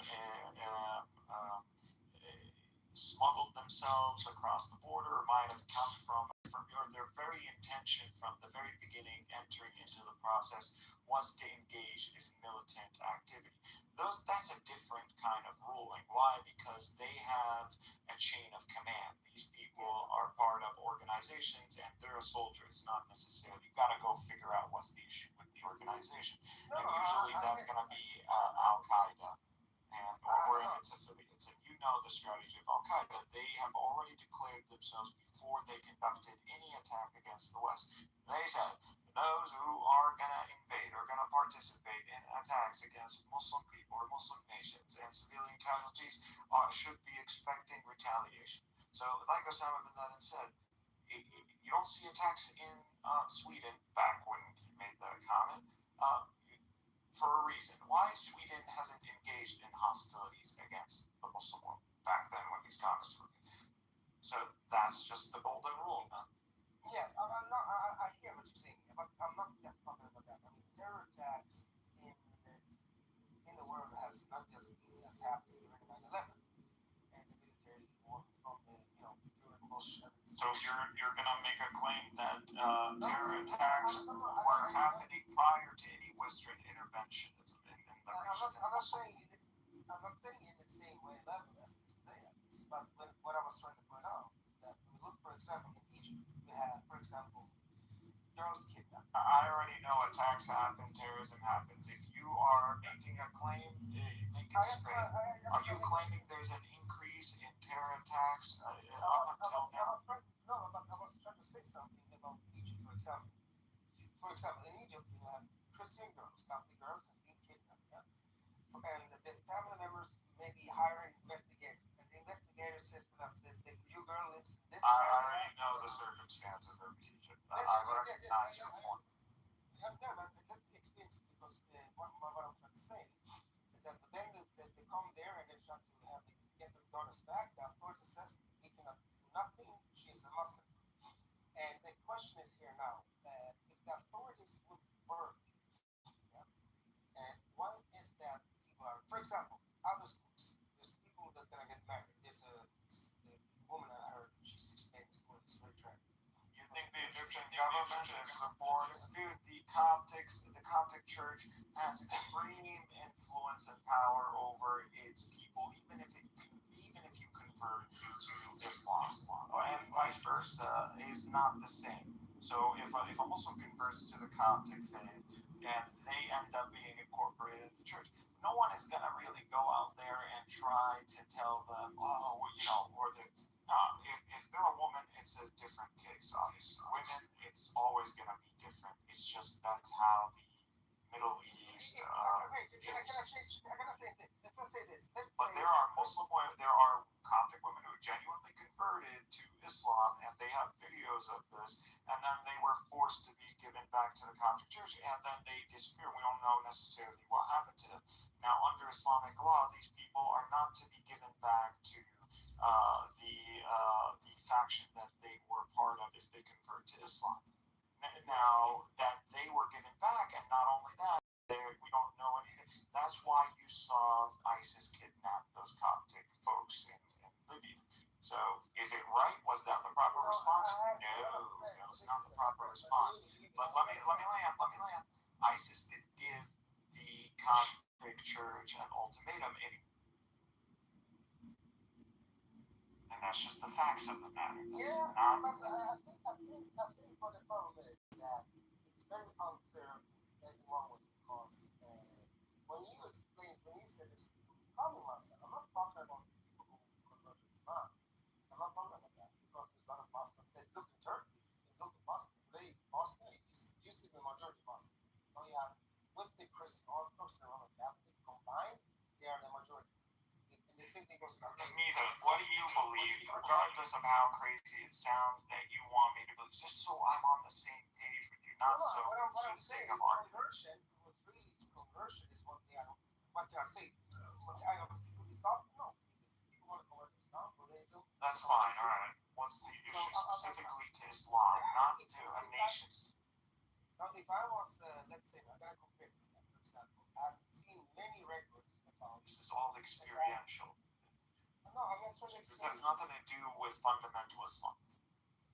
Okay, but if I go and tell you, look at this Christian nation, they got all these bards and hookers and the sexual immorality and the gender, does that mean that you represent Christianity? No. Yeah, but this is the problem. We had all the such thing.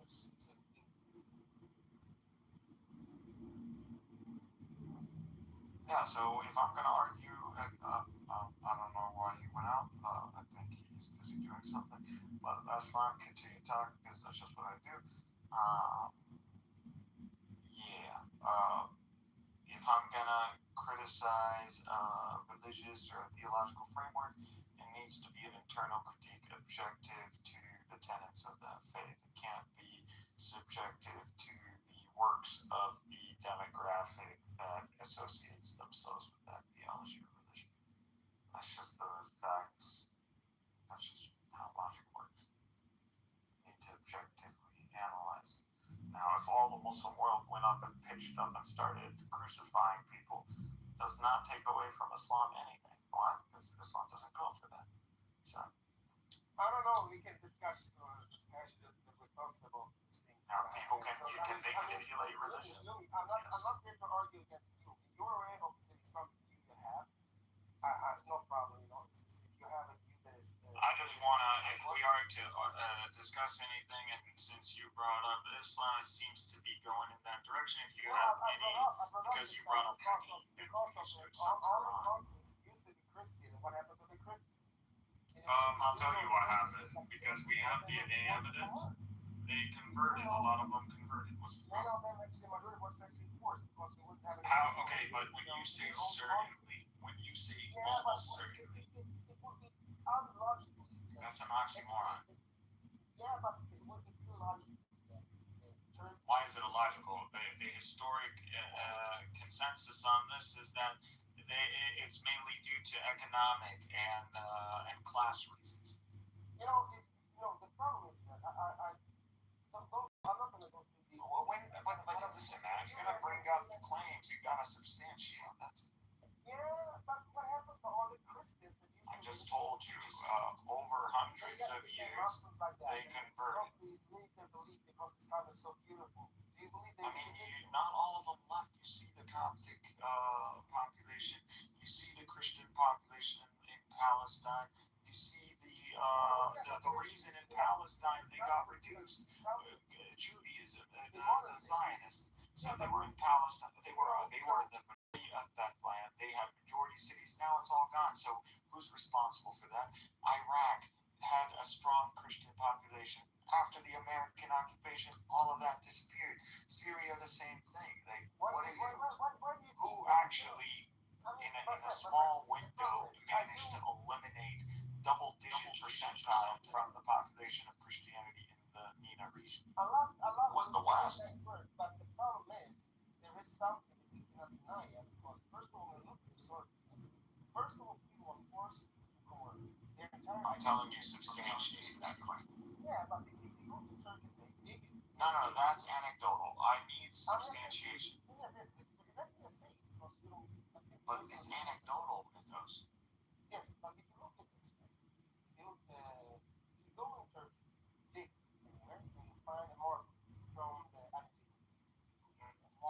No one's denying the legacy of Greeks in Anatolia. If you go to Istanbul, you go to a place called Hagia Sophia that has been converted to a mosque. You don't have to tell me about history of Anatolia. No. It's not history, it's actually quite recent years that they did something that is a mosque or something like that. And the part of what I'm saying, if Christians start doing it, that happened.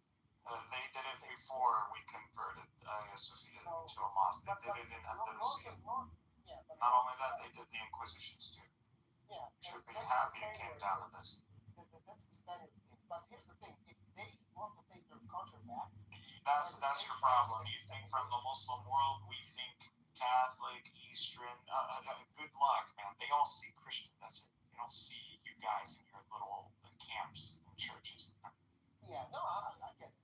But the problem is when you look at different places in Europe. If you look at the ancient demographics, you will see that sometimes. Plus, if Hagia Sophia was like the Church of the Holy Sepulchre or the Church of Nativity in Bethlehem. I would call Hagia Sophia were more like Eastern. There is no religious event that happened in Hagia Sophia. This doesn't mark any sort of like religious fundamental event, like Napoleon buried down the Peter. This is a building that Constantine built. When a church is built, it's owned by the emperor. When a church is built, it has certain rules. When it's gonna, how it's gonna be built, I think it's just prayers. I think it's gonna have some relics, some type of other things. So it is the holy site. So the same thing is when you look at Muslim, when they took over Jerusalem and they built mosque above the temple. There was no temple for us to build above it. Yeah, but you still build it for the temple in the area that should be. We built it on the space that the Romans was using as a garbage collection. They built that. We actually this is on top of a temple of Jupiter. That's what it's on top of. Yeah, but what I'm saying is that place actually still has been a place for the temple. We don't care that it was a temple. We accept what Christ has judged them with. So that's it. They have no, because they don't recognize Christ and they don't recognize Jesus and they don't recognize Muhammad. The Jews have no rights. These are not even related to the. Say Jesus condemned the temple for being a den of thieves and merchants. I follow the gospel of Christ. Okay. So what I was trying to say is that when you look at. And what did he want? He wanted it to be a house of worship to God alone, and that's what it is today. It's a house of worship to God alone. Yes, but here's the thing. Did he say, "I want this to be a house of worship for me"? I think that the house of worship. Yeah, he's God according to the New Testament. He is God in the qualitative sense. If you want to talk about the Trinity, we can. No, yeah, but I'm not. What I was trying to say for now was that when you look, I don't know where we are right now. I don't mind. I can refresh you. You seem like you wanted to go into the Trinity, and then somehow that, or you're talking about the history of Christianity and Islam. No, I don't. No, we were talking about the Hagia Sophia. Yes, it was about that. I already told you. The bottom line with Hagia Sophia, it has no religious significant value, and it was property of the emperor. And one of the biggest Orthodox churches in the world, so of course it has a value, and it is a holy site for us Christians. So if holy, no, not for us Christians. The Westerners hold it as, what is the religious value? What's the religious value? That's the point of it. It's a holy church. It's a big, what you call a cathedral. It's not even one of the fundamental churches. It's literally a building. I understand, but Mythos, the rules when Mehmet, I'm with you. Let me tell you this. I want to finish because I was trying to say something about this. Okay, are you gonna like? All right, go ahead. Can I say something? First of all, we look at this. When we look at the ancient place we call Mecca, okay? Now the Mecca used to be a place, the area where you go on the stone. That used to be a part of that area was the pagan area. That way before Muhammad came here and it took away the idols and stuff like that. Yeah. So, and it has That's not necessarily a true statement. So it's not a holy site for the Muslims, Mecca.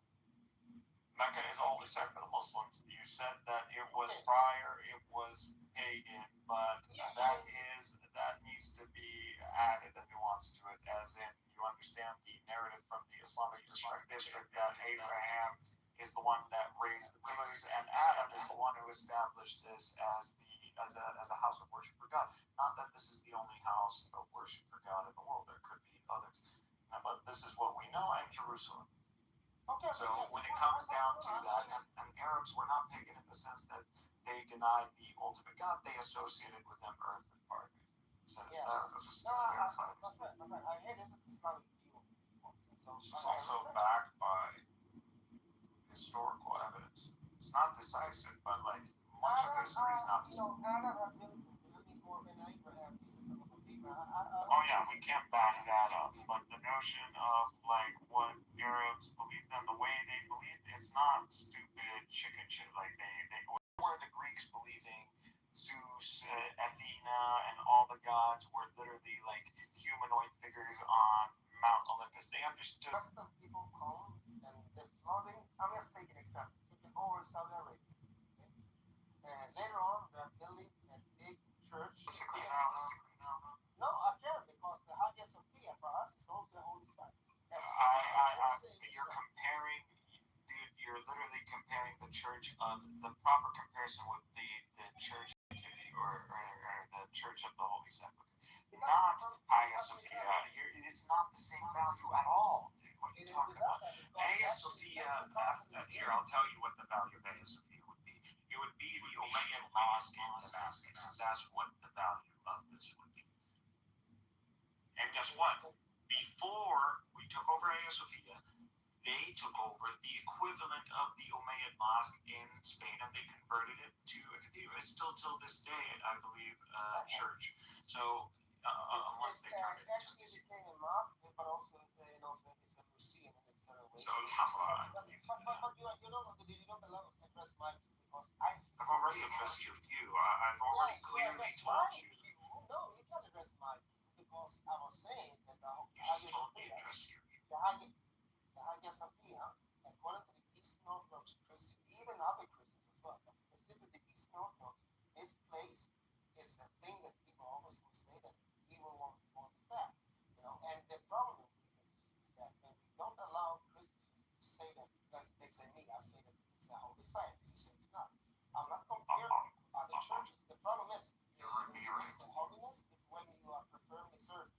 So just the building itself, of course, it's just every building can get destroyed by an earthquake. Okay, so I just want to clarify certain things, but just facts.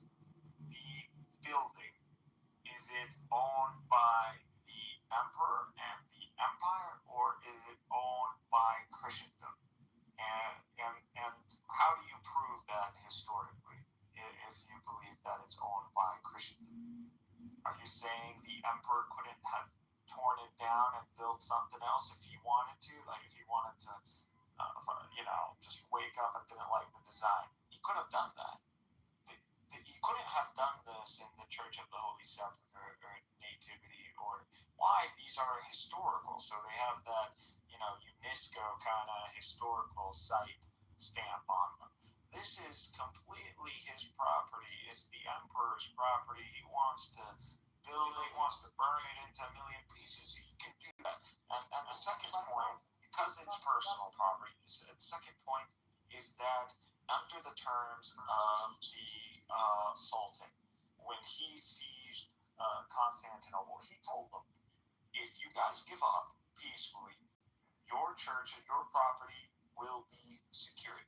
If we secure this via warfare, that is not going to be the case. So your property and your rights are going to be subject to the victor's policy. And that's just what happened. They didn't want to do it the easy way. And even though they knew they were going to lose, they knew, the emperor knew, he did it for theology. That's what makes it worse. He did this because of religion. And I already told you, this is just facts. The Roman Empire did not agree to permanent ratification of borders or plans with the Muslim Caliphate. Why? Because they did not recognize them as religious authorities, and to them that would have been a theological defeat. So it has to be clear that the Roman Empire, at least that Constantine Christian imperial strain, has been defeated by the very own rules of its game. So that's why there needs to be also a public display of this. It needs to be known when you go to that city that these people were defeated theologically. I'm just giving you our understanding. You don't have to agree with it. That's all. But you're saying I'm a hypocrite, though. That's just seems what you're implying, or I'm not being consistent, because I wouldn't apply this to Mecca. But you understand, if Mecca was destroyed tomorrow, it wouldn't be that big of a deal to us. Because it's already been destroyed. The problem is that what I'm trying to point out is that I'm not saying. But if you can establish a church where Mecca is, and you can do this, Mythos, I'm giving you exactly what you want. I'll make this point, and then I'll let you run. I'll let you cook. If today Christendom gathers its forces and they invade Arabia, and they invade Jerusalem, and they take out our holy sites, and they build churches, and they throw, they destroy the great. That's it. It would be a theological defeat. We wouldn't be arguing like, oh, why'd you build your church? We would be like, Islam is done. It's refuted. That's what you should be. When you see Hagia Sophia, you need to understand that the Christianity of the Roman Empire is defeated. Anything you're doing right now, this is all revivalism. That's all you're doing. Y'all changed the religion and invented an eschatology.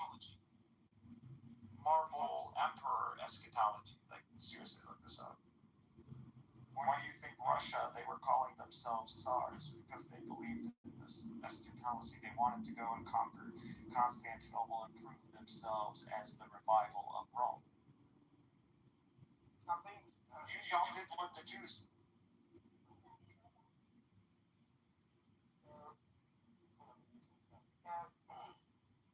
The problem is that we can discuss.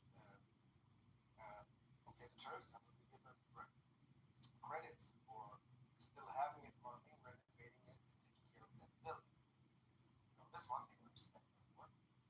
Not that they haven't destroyed it. They haven't made it straight cover out of it, or in some Western countries they have made apps in their church. It's very old. But don't feel like we have a strong attachment to this building. If Eastern Christianity got its shit together and they had a center of authority, kind of like how the Catholics did, and they came to make a permanent agreement with the Muslim world that is binding because it would be ecumenical, that building can be returned back to you guys. They have something called Patreon. And as Christians, we have, here's the problem. How I see it. You guys fractured just so you didn't follow this authority. That's why the Russians have their own. You're gonna say something, man. Please. I mean, I promise the information I'm adding is helping you. The Mother Church in Jerusalem, Antioch, they also know it's the ancient churches, the jurisdictional areas, jurisdictional centers. Then further on in the future, you have Constantinople and Alexandria in Egypt. So we can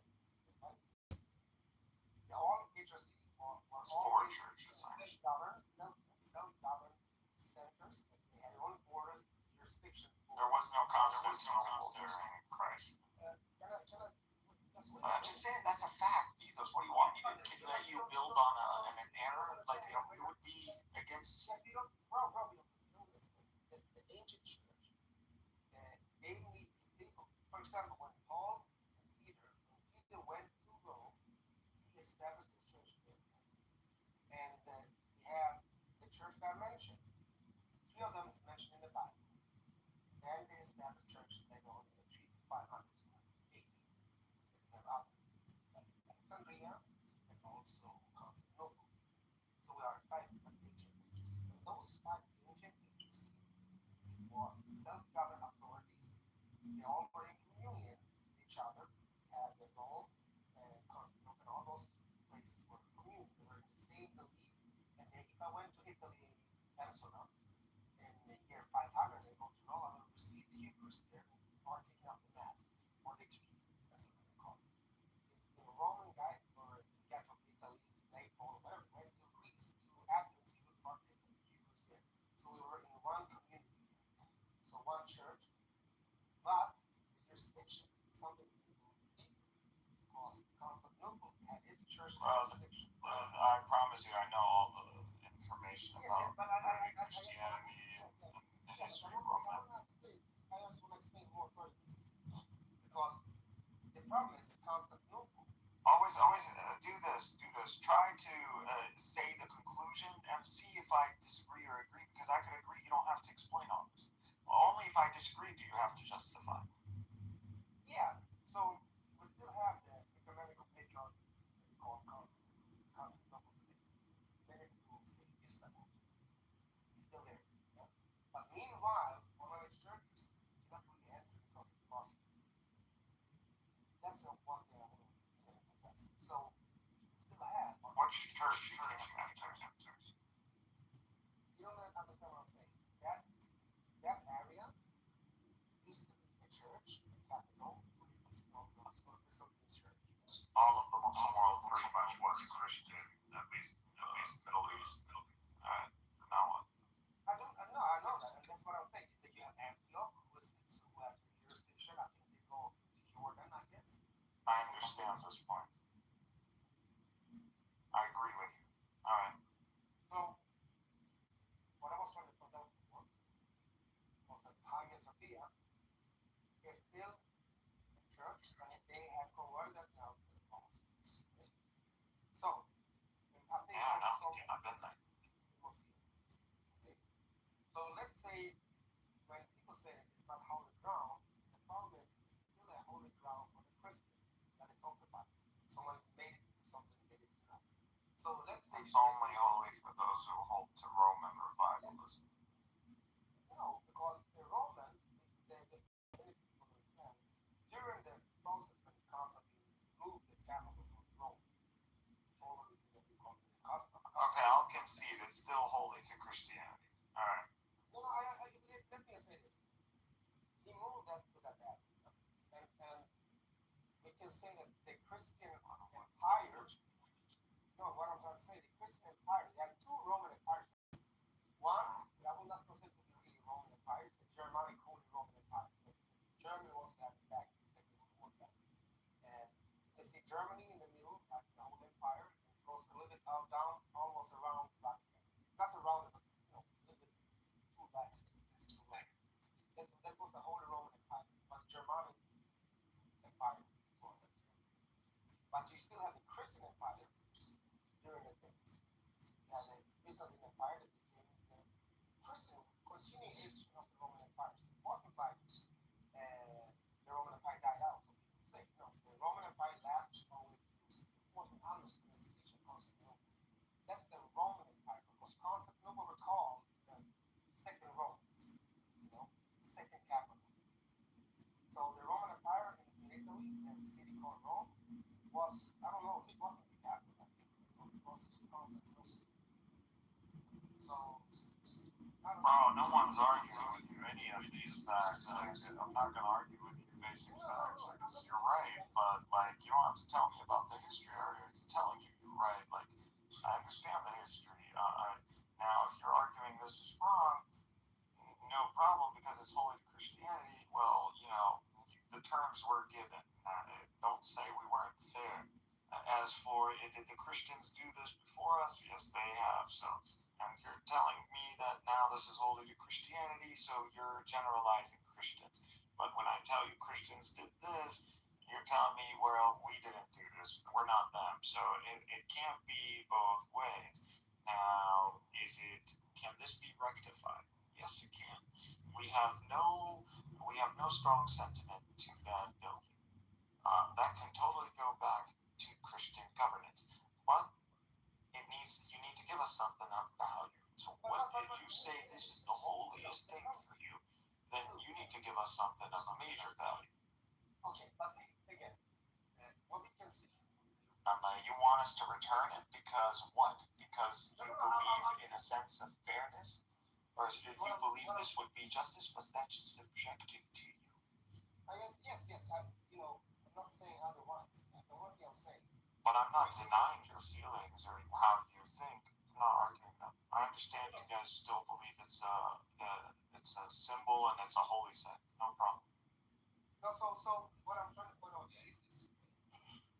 Christians, and especially the Western Christians, the Franks and the Germans, you know that if you look at early Germany, there's a book, I need to buy it, but I was listening to people who enjoy it.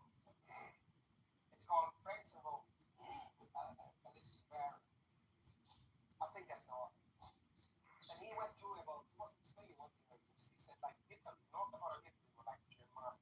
Like, not really like Latinized Germany. And also Frankish and Germanic tribes. Franks and Norway invasion, yes.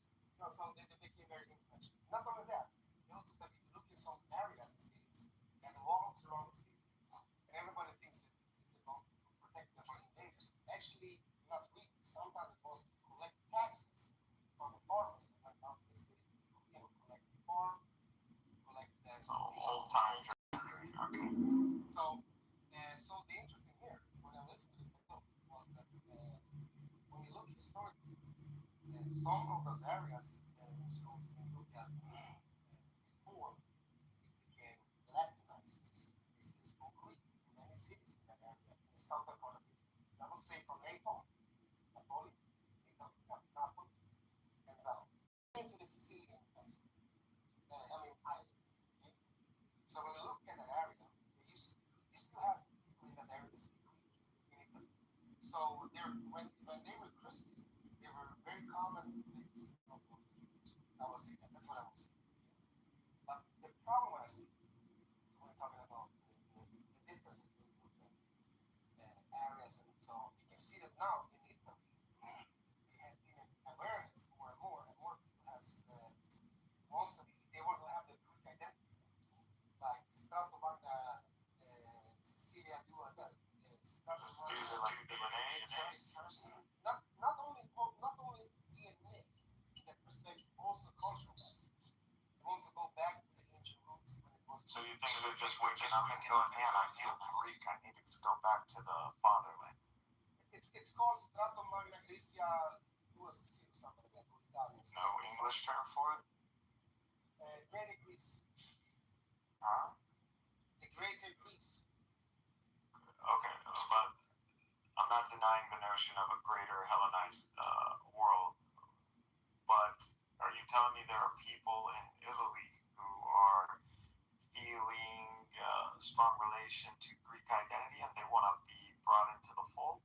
I mean, that sounds interesting. I would like to see your explanation on this and if you have any references.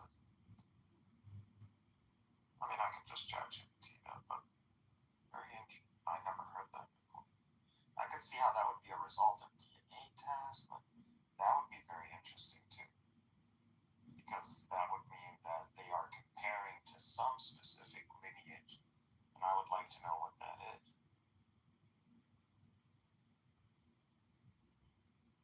And I already pulled up the data a while back in our conversation on Greek haplogroups.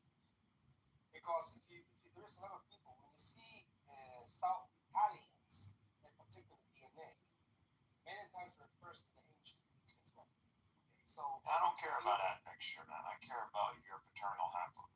If your paternal haplogroup is Greek, you're Greek. It's Yes, but when you use the term, because I think that I don't care if your mother was Greek. no, I mean, like, I'm not talking about that. I'm saying that the holograph. So when you look at, for example, those who are called South Italians. Why do they have a label South Italians? Then there must be a breakup with North Italians. There are mentioned to you that we have the Germanic and the French tribe made a mess in the northern part, and in the middle and up. And then you can also understand the Sicilian mob once upon a time were like rebels against the big capital one of the orange to tell them this is how you know, and they felt oppressed by They got subjugated. I think more or less. So that's why you can see the mafia later on became more like what they are called mafia today. I guess the criminal, etc. That wasn't really the case back. So why are you bringing this up? No, what I'm bringing this up is that a lot of people don't know that Italy also shares many old ancient Greek. We also have a lot of ancient Greek civilization that's really Italy, especially in the southern part. Even a city called Naples was ancient Greece. So that is actually a Greek city. Not maybe the modern, they build the new buildings, of course. The new buildings is not the Greeks, but you get the whole things. And I mean, Albanian people, that when you take the DNA test, it says sometimes Greek Albanian DNA. It's very simplistic, but that's actually the Greek DNA that we wrote this in the northern part of the So if you go to Greece and Crete, are having maybe a little bit different DNA than Greeks in let's say, what's the word I'm looking for? West coast of Mania, but they're still Greeks and they share some DNA still. And you also have the invasion by the Turks, way that it was Ottoman style. So we also have DNA from probably other groups that have those DNA marriage, conversions, and so on. But I think it's important to know that the ancient world today, like Stratomagna ideas, I've seen that in Facebook. More and more people have almost 100,000 cardio in that Facebook, which is quite interesting.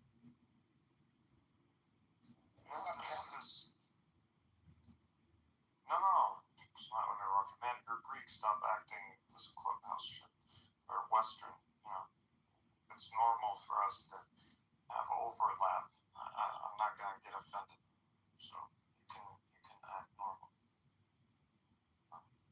You're a guest. So just think of it as Greek and Palestinian. So we're very close in culture and attitude. Just religion adds the nuances. But honestly, I can't tell you guys apart from us. Unless you have like blonde features, which are not originally Greek anyways. So you guys are supposed to look very Levantine. So, like me, I get confused for Greek a lot actually. Palestinian. Because you do know that other ancient Philistines was Like I said, I recognize the Greek history of the land. I understand that we have. I see myself as we're no longer that, but we recognize the Hellenized history and cultural influence. We know we have. Maybe Palestine should say this: we want the ancient roots to be started taking over here. We want the Greeks to. The Greeks are in control of Palestinian Christian affairs. So Greek Orthodoxy is the predominant Christian denomination in Palestine. But unfortunately, the patriarch is not supportive or does not have power. He gets pushed around and land gets confiscated. There's a big battle over Greek Orthodox land, and we don't see whereas. If you're going to showcase that you guys have power influence, the best way to showcase that is to showcase that you have sovereignty over the lands that belong to the Orthodox Church. And you could just look this up. Like, it's bad, man. You shouldn't be worried about us. You should be about the Christians in the Holy Land and what the Jews are doing to them, because they're almost gone. You know, what I've seen that, the Greek Orthodox Church, which call it Palestine, because it's actually considered to be called the Jerusalem, jurisdiction of Jerusalem. So it belongs to the. You know, I took Greek in fifth grade. Sorry? You know, they taught me Greek in fifth grade. That's how powerful Greek is, like in our life, especially private schools, Christian private schools, which are all the private schools are Christian. So, yeah, a lot of Muslims attend those schools, and the majority of the students are Muslim, but they're Christian themed. We don't have an issue with that. I have a lot of Christian friends, and they're actually more successful and richer than your average Muslim Palestinian. So there's no issue over this. There's another issue. But the ones who are a real threat are the Jews, man. They hate your guts. Yeah, I know. I've seen videos about that. But what I'm trying to find out is also one thing that wants to raise as a important highlight is that when you look at why did the concept of econ created by, and here's the problem that a lot of people don't understand that it can take, they never really gave back how often it's generated crusaders. Temple, nine temples, when they destroyed the cycles. Thanks to that, we never came back to our straight. And of course, the Pope did not say, go and do this. No, this was among them himself. And the whole point of the Crusades was to assist the Roman Empire, and instead they sacked it, and then they took its territories that were supposed to be taken and given to the emperor. So this is what they did. These lands can't be trusted, bro. But it wasn't even the lands; it's the Franks, because the Roman Church appointed Charlemagne in 800, and they created a Roman rival. So they took the Roman name, which didn't belong to them, and they gave it to the Franks, the barbarians, who the Romans spent decades, if not centuries, of fighting them and their ancestors. And we go and you go, the church in Rome names him like a Roman emperor to get the Holy Roman Empire. That's not only wicked, that's theft, that's appropriation. If you're gonna talk, it's worse than Hagia Sophia. They stole the Roman name, man. The thing was really going on was that is that historically you can see that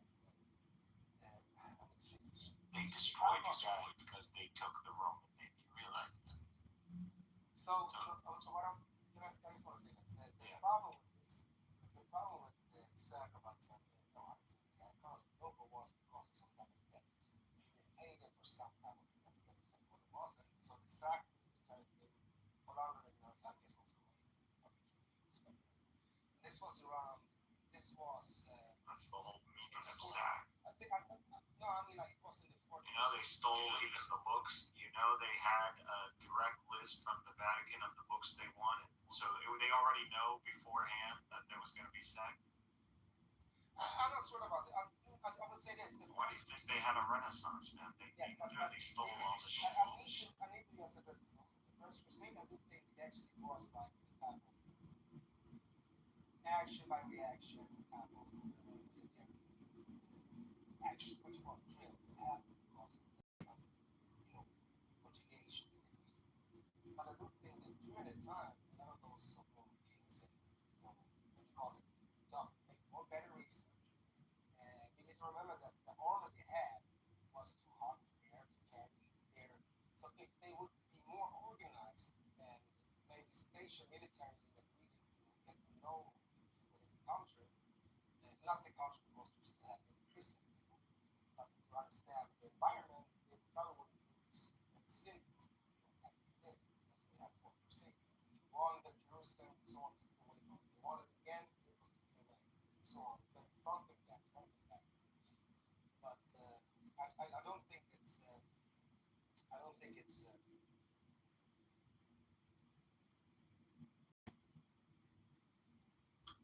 I understand what you're saying, though. You don't have to tell me that, to justify, or I'm not asking you to justify why you hold strongly to Hagia Sophia, or why you even believe Anatolia should be Hellenized and returned into, or even if you decide to go on a campaign like Alexander the Great and unite the Western Hemisphere.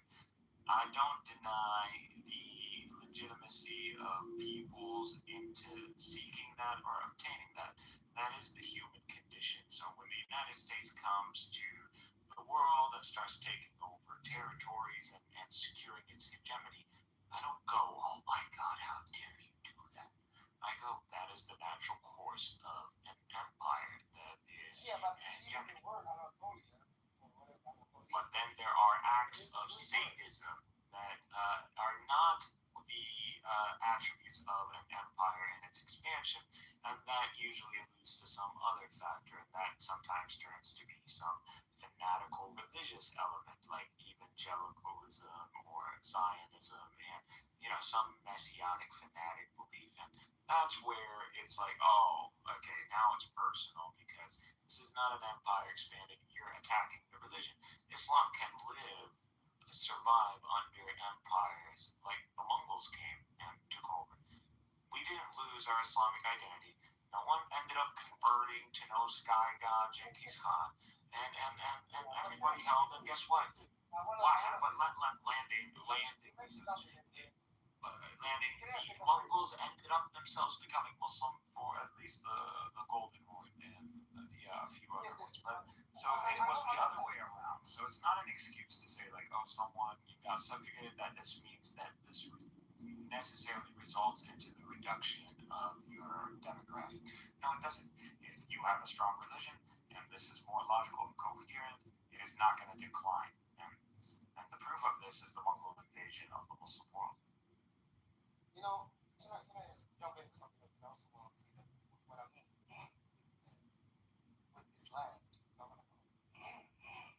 Most big monuments were not built not even close by those Mongolian or Genghis Khan. You mentioned that, but you mentioned some of those things.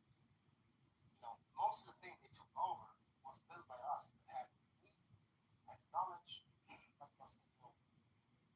What we can see, the lack of Islam, what happened was the Second World War. You can see that how the Western Christians how they use people from other places. Let's look at the African slave transatlantic slave trade. We can see that that means that anything that those who call themselves the church in that region are there, but they have no identity to it. Okay, and you're bolting back to the reason we engaged. We already told you Anatolians are majority DNA-wise Anatolian, so you can't be saying these things.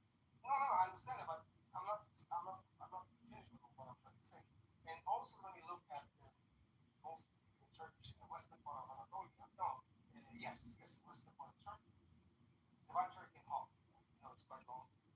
And go, yes, let's see, the further into the west you come to the shore, to the Greek islands, because the Greek islands are almost like today, it's almost in the shore of the Turkish coast. So you can see Turkey from the Greek islands. Okay? So when you do that, the further you go there, you'll see those guys, they not all Islam, but typical Greek Italic style features in the face. Yeah. But the further you go to the east, you may have more not Greek looking features. It's normal. You have Armenian, you have Kurd, you have different Arab, etc. Even more Asian looking things like Japanese. You know what I mean? So what I'm saying is, I'm not saying that. Of course, the Greeks have a real wish, like not only the Greeks, other groups in the Balkans wish that would be Greek, run by the Greeks, to care of the Greeks. So we actually had somewhere in 1919 or 1921. I forgot to check the date, but we actually worked, 1910. Anyway, I forgot the date. But in the actually were already in Constantinople. We had it. I think we were also in Istanbul. We had the consulate. Bro, you got to Afghanistan. You really gonna tell me? No, I'm talking about the 1900s when we actually got our culture back. Oh, yeah, you retook Constant. Okay, I wouldn't say it that way. There was no notion of there was no concept of states, but yeah. Freedom of revolution, revolution of people. You got independence, you could say that. Yes. So during the process, we used to actually have the shore of what we call West Turkey. I would say the west coast of Turkey used to be Greek. Was that for a few times? Of course. It was only after the population exchange that changed. No, nothing like that. I think it has to do with the British people. I think if they expanded them, they left us alone. Like, bye. If you were expecting the British to fight your battle, that's not going to happen. The problem is that the Greeks refused to stick to the game plan of it. They got too excited and they made moves that were too premature, and they ended up, stressing supply lines. So they lost. You're not. I need to go. I'm sorry. But, no problem. It was nice talking to you. You can have me Orange back. That was an interesting conversation. He was open-minded, didn't crash up. But repeatedly showcasing historical connections of Anatolia to Hellenized culture and civilization does not mean that the land should be granted to people who currently identify with the nation-state of Greece. First of all, these people who are in Anatolia are for the most part indigenous Anatolians. Anatolia was not originally Greek. The lands that the Greeks contain today are bigger than their historical lands. These guys were city-states. This was the land of the Hittites. And this is the whole Troy and all that. The people historically, whoever was before the Greeks, these people were not friendly. That's another point. So you're going to claim a grievance, a historical one. You're going to do what the Jews do. And then the people who can connect themselves to the prior demographic, they would have the rounds on you, just according to your own rules. So you establish the standard. If I beat you in your own standard, I win. Don't cry foul, bro. Hate the player. Or hate the game, don't hate the player. Same thing happened with Roman Christianity, because what you see is Western Christianity. That is not Roman Christianity. Roman Christianity is imperial. And they lost. And they need to recognize this. Because they made the standard and they lost. They didn't have to go down swinging. Now, respect that they did and make the enemy pay for every inch. That's not a bad logic. But if it means it's your end, I would reconsider that strategy. They did not reconsider that strategy, and they had to be made an example. That's just what happened. Christians destroyed a whole Islamic civilization. The Iberian Embassy lied to me about the church that Constantine built. Too bad. The inheritor of Constantine's line should have agreed to terms before Muhammad al-Fatih started firing cannons that he never seen that humanity has never seen. So, should have thought about that when those big ass fucking elephant-sized cannons started rolling up. Like, they listened to those dumb lions, and they fought a stupid battle where they ended up sucking the last resources of the empire and the emperor, and they went back to Italy, and they left him with his dick out. So that's just what it is. And that's the story they gave us. that's assuming this emperor didn't just leave them and fuck the whole. That's usually what tyrants, irrational tyrants, do. They value their survival, their lineage. I don't think this guy gave it up and went down in ball flame. Also, would be interested in emperor running around. Would be interested in emperor running around. You have no value, actually. You would be detrimental. Why? Because you represent a different sect of Christianity. Your existence actually is a threat. If I was the Vatican, I would have took them out. Catholics were never allies with the Roman Empire during the Constantine's, since Constantine switched the capital. He just, like, Rome was Rome. It had value because, like, hey, that's the capital. What's the history? This guy just flips it. Now, he has his reasons, but now the West, which was only recently regained, is no longer receiving funds for development. It's not longer security is not the empire's top priority. You go from a capital to a normal city that's been conquered by barbarians for several centuries. Yeah, you're retaken and then you're like neglected. It's like, why the fuck did you fight the whole barbarians and all of that just to like be, worse position? So they took a grudge on that one. They felt it was an insult to my identity. So that's why the church in Rome did what it did. Especially with the coming of Islam, the empire, the Eastern Roman section ended up neglecting them. They're like, hey, we need protection, we need an actual system that works, and you wouldn't crown and shrine. It's just what it is. So people and entities and civilizations don't act irrationally. They all act reasonably. Now, can they evoke irrational things? Sure. Money makes the world go around, nothing else. People don't just do stuff. Massive collectives with logistics and supply lines and money is coming in. There's a reason why money's coming in. And the reason is not to set yourself up for failure. If you want to burn money, go burn it directly. Throw it in the sea.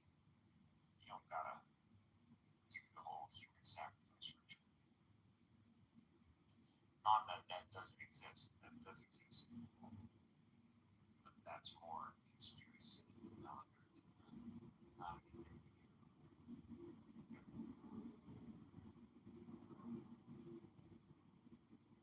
Which you guys already saw. That was an example of human sacrifice. There was a lot of innocents that didn't have to die. That was deliberately done. Even when the Israelis understood that they couldn't achieve World War III, no, your campaign should have stopped. But that they continued regardless of strategic defeat. It's like America, knowing they're like, all right, everybody withdraw to Vietnam, and then they send in all the bombers just to carpet bomb the South one last time. Like, what is the purpose of this? Just like sadistic.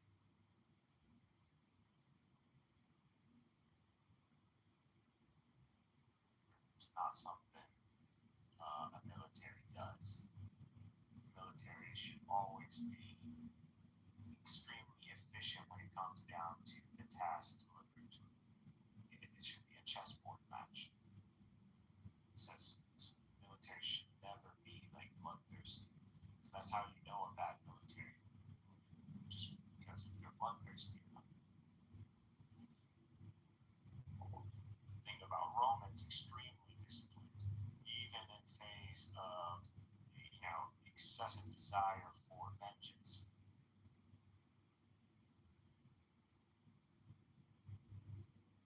also, this is why terms are offered in the ancient world and Middle Ages. Surrender peacefully, your shit don't get rocked. Resist, your shit gonna get rocked. Now, this is not about resist and you can win. That's a different dynamic. When you are offered terms and your defeat is as certain as the sun is going to rise tomorrow, which we're not absolutely certain, but we're certain, then you surrender. That just makes sense. If you fight, that means you believe in something absolute that's going to grant you victory. And no worries, man. We'd love to see this. Because this is like proof. You know, so these moments are absolutely great to witness in history. When you see the absolute opposite happen, someone really fucked up. Or it's God's hand. Divine providence. That's just how the world saw it. That's how we see it. That's how the world will continue to see it this way. Regardless of all the propaganda they release and international law and UN and Security Council. All the human rights groups they use. Why? Because this is how things are structure-wise. Structure.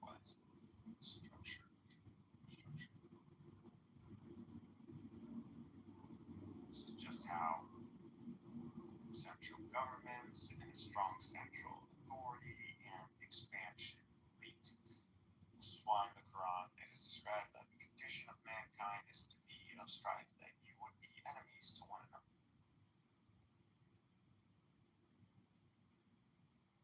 This is not a punishment. This is just the condition of living in this lesser. It's just the environment, bro. And this isn't necessarily punishment. It's part of the process. It's part of the human experience. It's just that humanity had to fall for this to initiate. So it was already bound that this would happen before the fall of Adam from the perspective of the Quran. And so the conditions prescribed in the Quran about the human condition are not a punishment. They are intrinsic. And this is backed scientifically, natural selection, survival of the fittest, evolution. You have experiments that set up biologicals and utopias, and guess what? The result is extinction.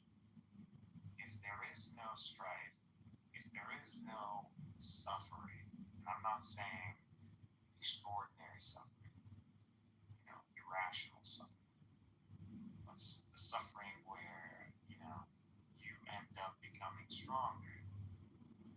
That is necessary. If that is gone, it's like what the Quran says. The land would have ended up festering in corruption, and people would have abandoned prayers and the need to call to God, and through this, the whole dynamic of growth and evolution. So everything would have ended up grinding down to a halt, and everything, like you see with your body, it starts to decay. And this needs to be more closer to what is actually happening when it comes down to geopolitics. You can see certain states like North Korea, for example. The more isolated they remain, the more difficult it's going to be to reintegrate them into the world, to the global community. Why? Because they are so isolated and they are been indoctrinated by this, tyrant. So they're like Pharaoh and the Egyptians as soldiers. God had to drown Pharaoh and his soldiers because it just could not be. They were that indoctrinated. They chased Pharaoh into the ocean. I mean, you gotta be insane. Like, I understand military command, but bro, you're telling me to kill myself. Especially if there's no executioner waiting on the other side just in case I retreat. Now Pharaoh can go by himself. It just shows that they literally believed in Pharaoh like he was God.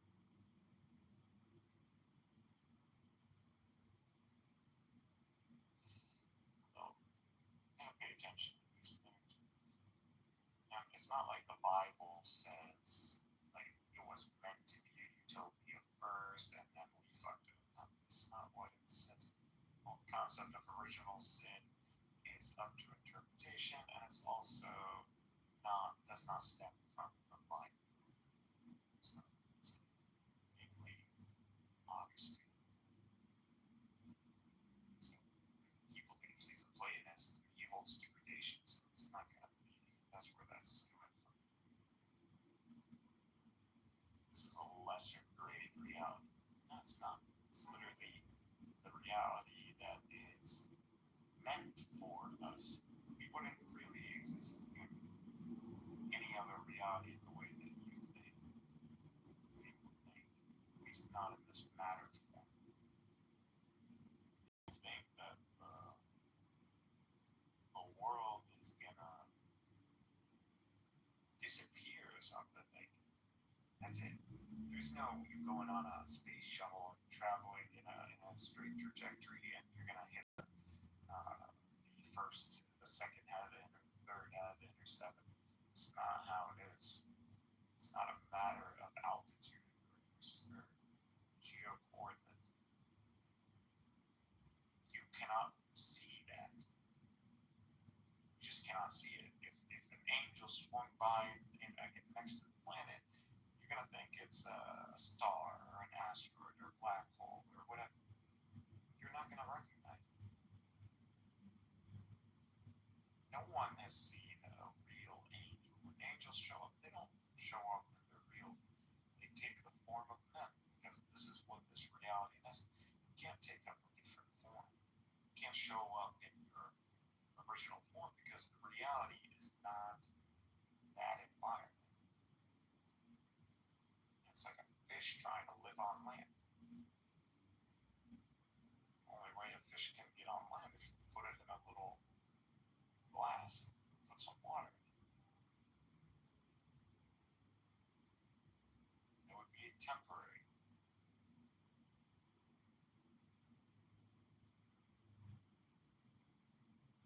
It's just a matter of scale. There is no above. Like, above is not what you think, like, up. Once you leave Earth, up and down is relative. How do you know what up and down is? Plus, the Earth rotates. If you think like Mecca points up, and if you just like launch from Mecca and go up, the planet rotates. It's not this understanding. Now, God only knows because of induction. Obviously, we can't make absolute claims. The only claims we can make are deductive, absolute statements from the Quran, from the Prophet, or at least consensus, if you're a Sunni, or even the house of the Prophet Quranic, if you're a Shia, not those. Whatever.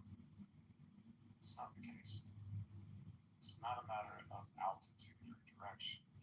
It's a matter of energy, and it's also a matter of scale. How do you know quantum reality is not up?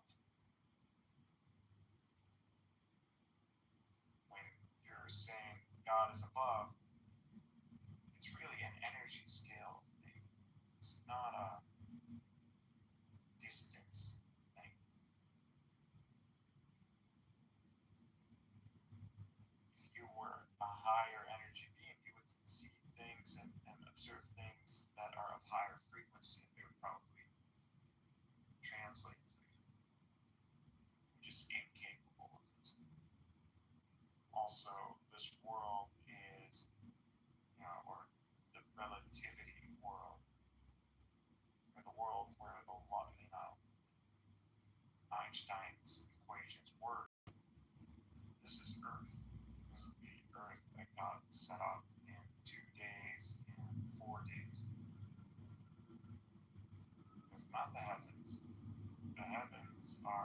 system, and that's the system that was made in the last 2 days.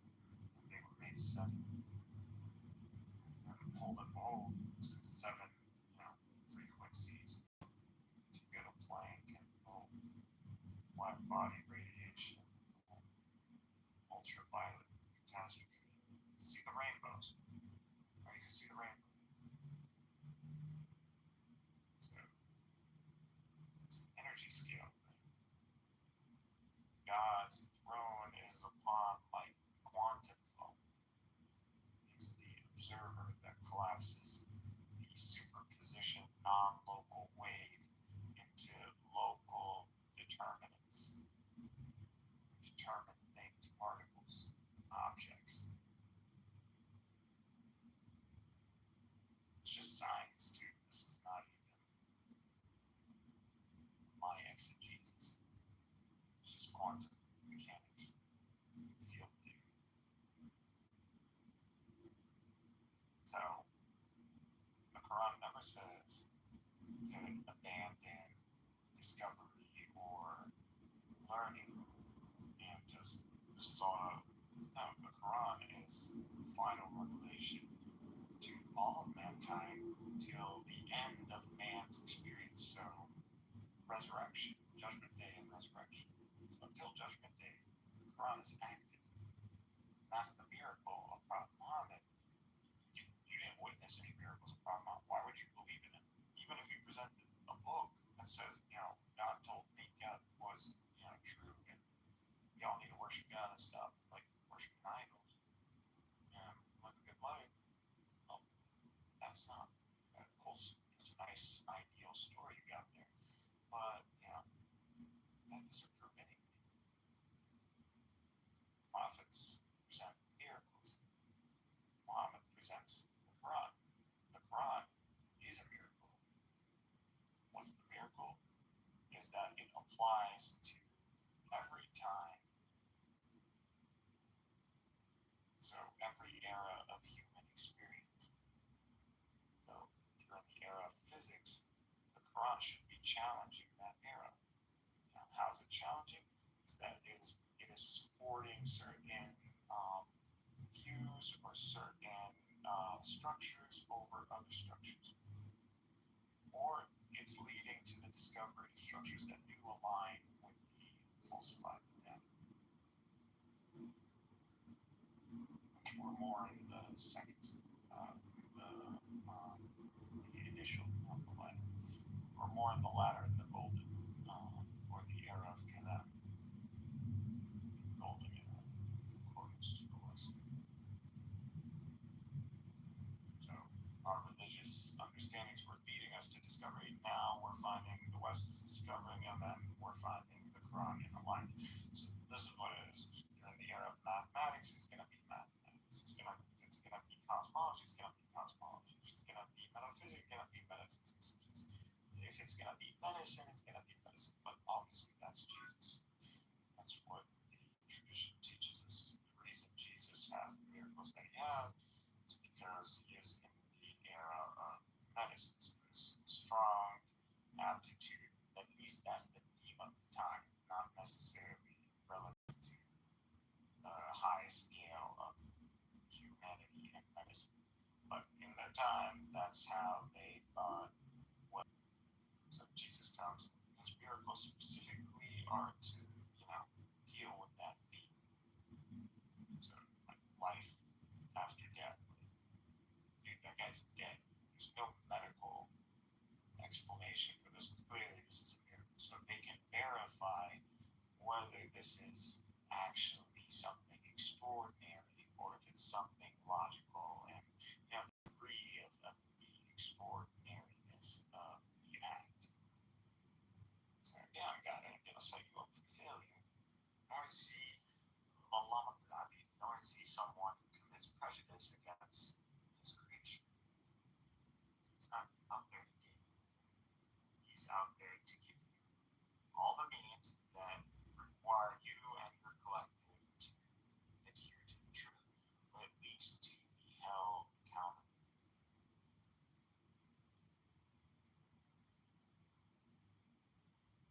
And God has ordained himself that his mercy would overcome his wrath.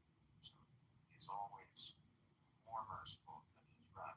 Once you exhaust those conditions, at that point, wrath is allowed, but you're still gonna have to showcase a final appeal.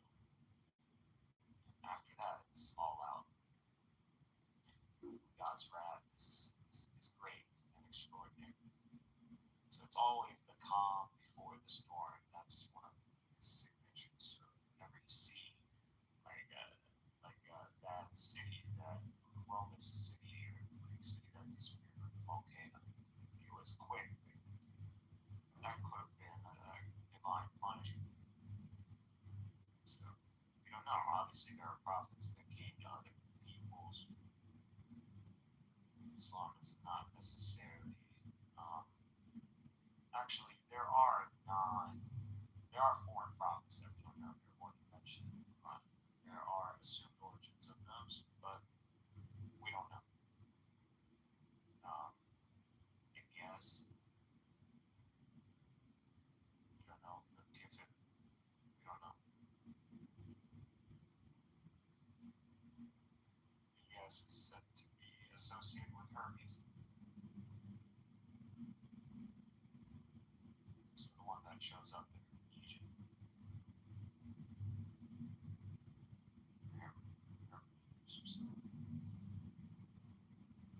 Why? Because usually prophets have these signs with them. They have this like numerology, symbology, knowledge from the book. That's what it is.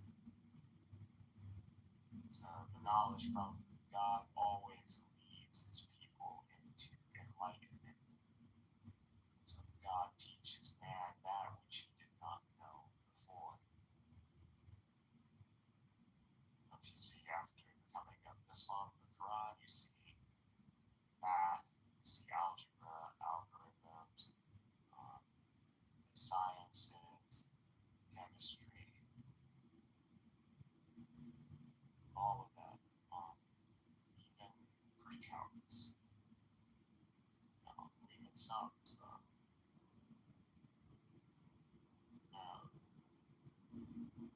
The West didn't invent calculus, we just standardized calculus. But we were already calculating areas under the graph or approximating the area using geometric shapes, basic geometric shapes.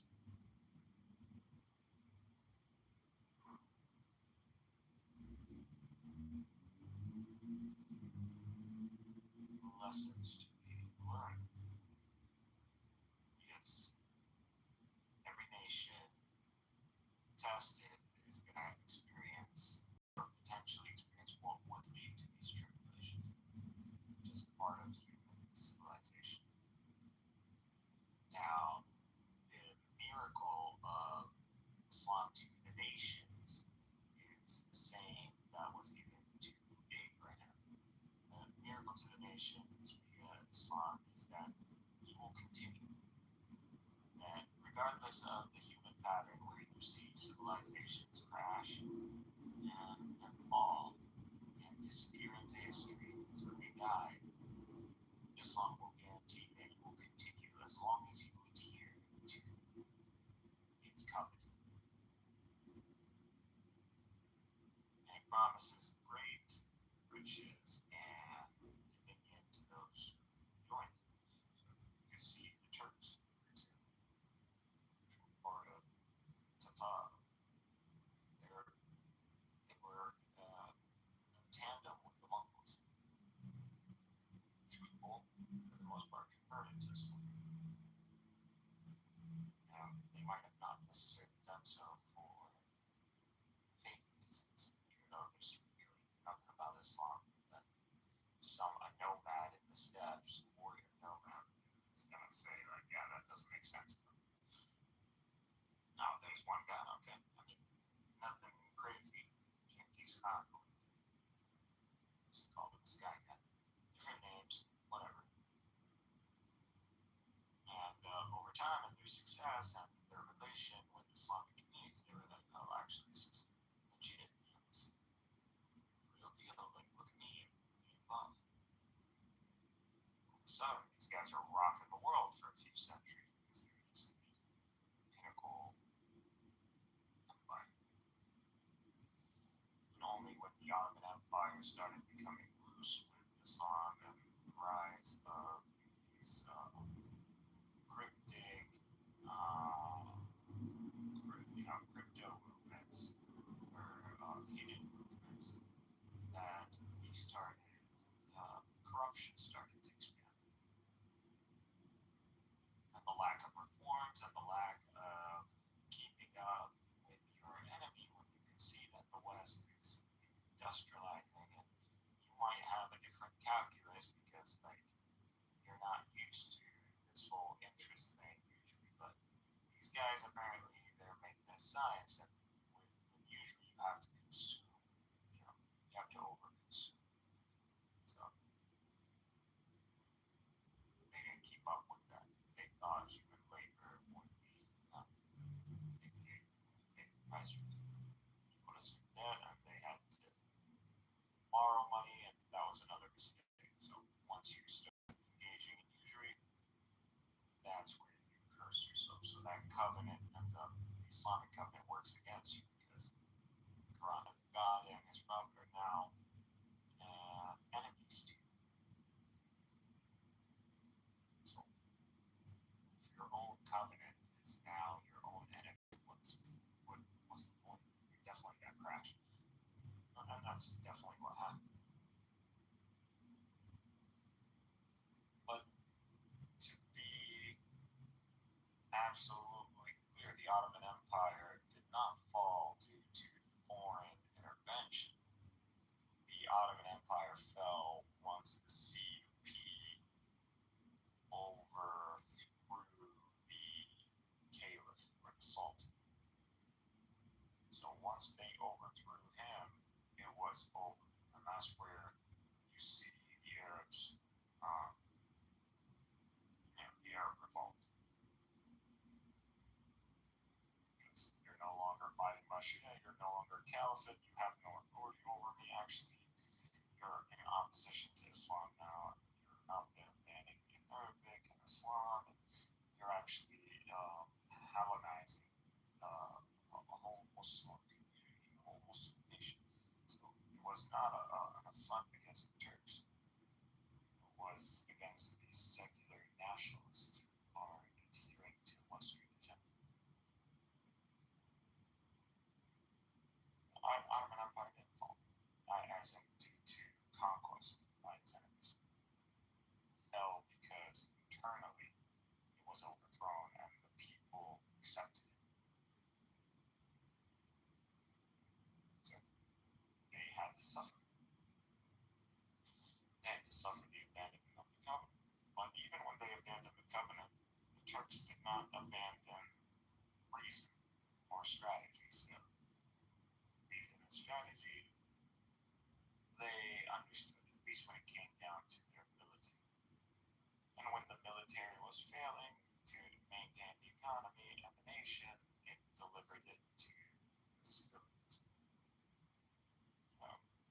Was it a smooth transition? Not really. But when it comes down to nations, it could have been way worse. Now you see the Turks are pretty much back on the map. We're talking seriously about a neo-Ottoman reality. It might not be called an Ottoman Empire, but pretty much something that has Turkey at the helm. But not as a central authority or caliphate that's dominated by Turks. Because the Turks just don't have the resources, nor are the Arabs interested in being undermined by a Turkish dynasty. Not that we have an issue with the Uthman and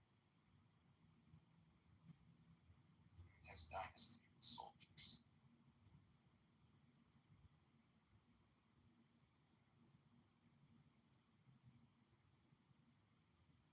But, that's going to be the price they pay. That you had leadership of the Muslim world and you kind of let that go. So,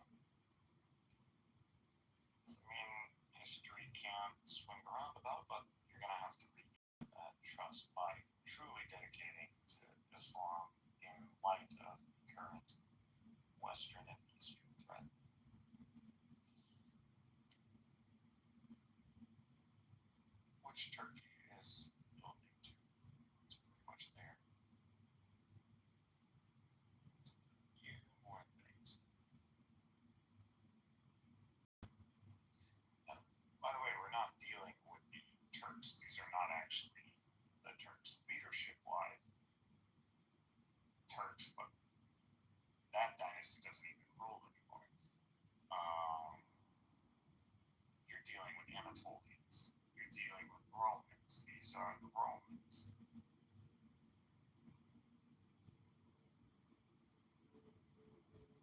So this also should make you reassess any eschatology that involves Rome. So when we're talking about Rome, what are we actually talking about? Depending on the context of like specific eschatology, Islamic, you can tell from the context that it's talking about the church or Western Christianity. But there are some things where the context does not necessarily imply that it is the Western church or Christianity. It could be the people. And there is no people on the face of this planet that can claim to be more Romans than the very population that was conquered by the Ottomans. Except maybe the Latins. And that has to go back before the, you know, if you want, they got to figure that out before they come to us making those claims. You want to claim to be Roman and you have no continuation. Like even if you had lineages that connected to Rome to make you an inheritor of Rome. Rome is an empire. Multi-ethnic. These people should be thought of as Romans who are Muslims, Muslim Romans. But if you want to think about that hadith in a different way that talks about Rome conquering Constantinople and then us retaking it, well, that already happened. How did that happen? It was, if the Turks are the Romans, which they are, DNA proves this, they ended up conquering the Muslim Caliphate, Constantinople, and they themselves are now being conquered. It doesn't have to be with death and destruction. It could be, I mean, there were a lot of people who died. It's not a joke. It's turning Anatolia secular was involved a lot of persecution.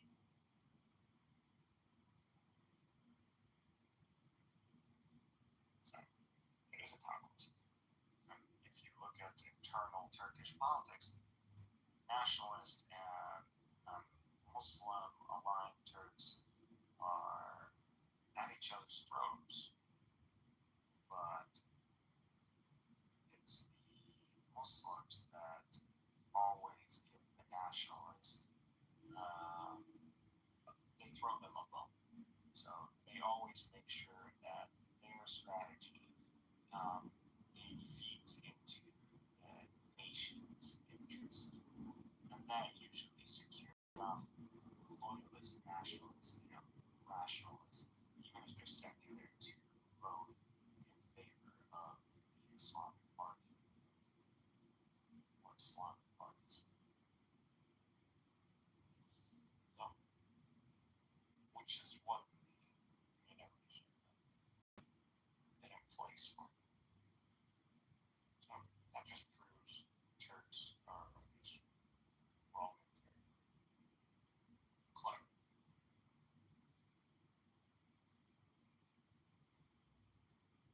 And it also proves divine intervention. Like the Prophet says something in light of what has been happening with political Islamic parties in the Middle East and the experience of democracy, it hasn't been good.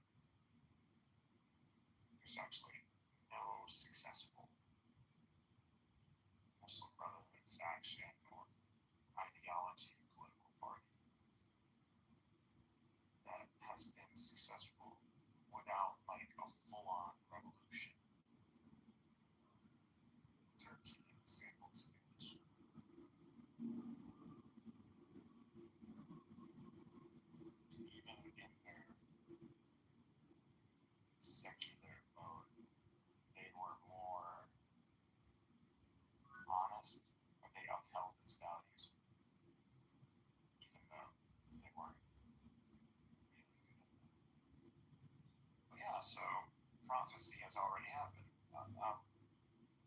this is not definitive. Obviously, induction, nothing's absolute.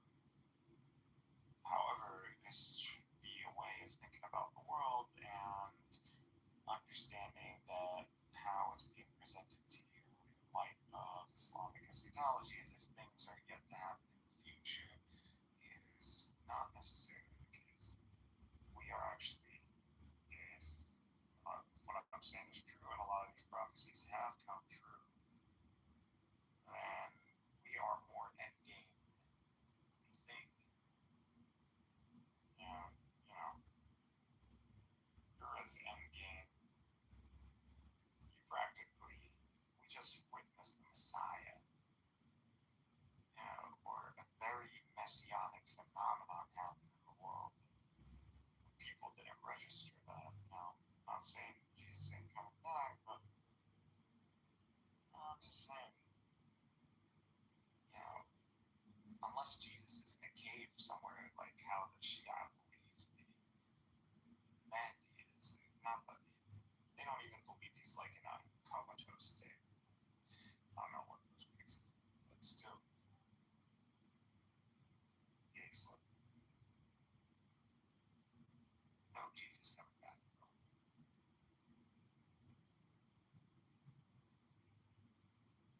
It just doesn't go with the laws of physics.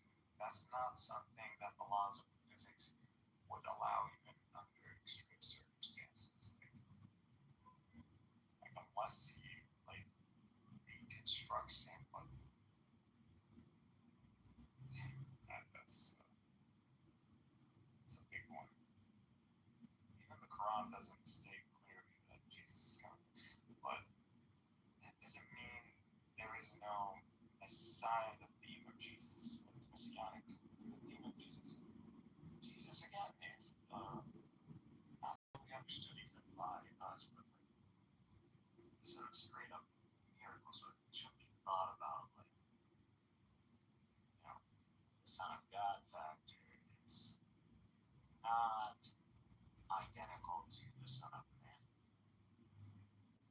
The flesh is not what's significant about Christ. It's the mind. Christ was intrinsic to reality. So if you were born rich, it's because Plato's world forms you're freaking rich. This is what the code came with. You rich. So I must be better than you. It's just why I'm higher than you. Pharaoh's Pharaoh because he's just better than you. He's intrinsically better. So Jesus takes care of all that. Flips after you.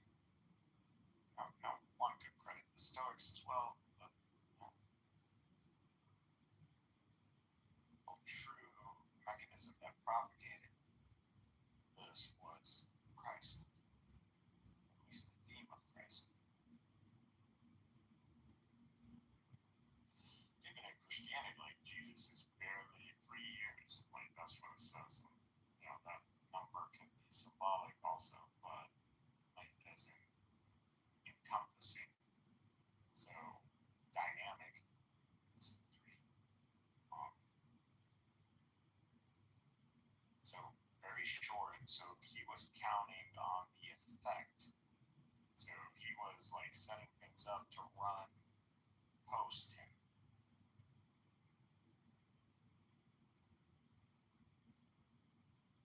And that's really what we see. And when you look at the world, post Gaza, October 7th, what do you see? There is a wave in the world, a radical wave where a lot of people are being converted all of a sudden. Where do you see that? Well, they were going from supporting Zionism or neutral on Zionism to anti-Zionism, rabbinic or Pharisaic. Now, that theme was only when Christ came, the Messiahship. And that was a consequence. And this is the same thing we see today. And it's radical. Do not think like even everybody is paying attention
Messiah has already, or the Messiah has come a second time.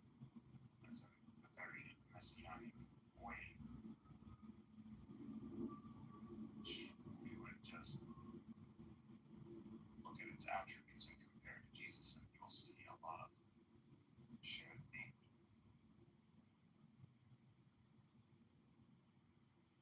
So, I'm giving you some reasonable induction on that. Armageddon also might have already happened. This notion of a hadith that talks about Muslims aligning with an ally to defeat a greater enemy, or aligning with Rome to defeat a third greater enemy. I believe this has already happened. This is the Soviet Union. This is us allying with the West against the Soviet Union and defeating the Soviet Union. So,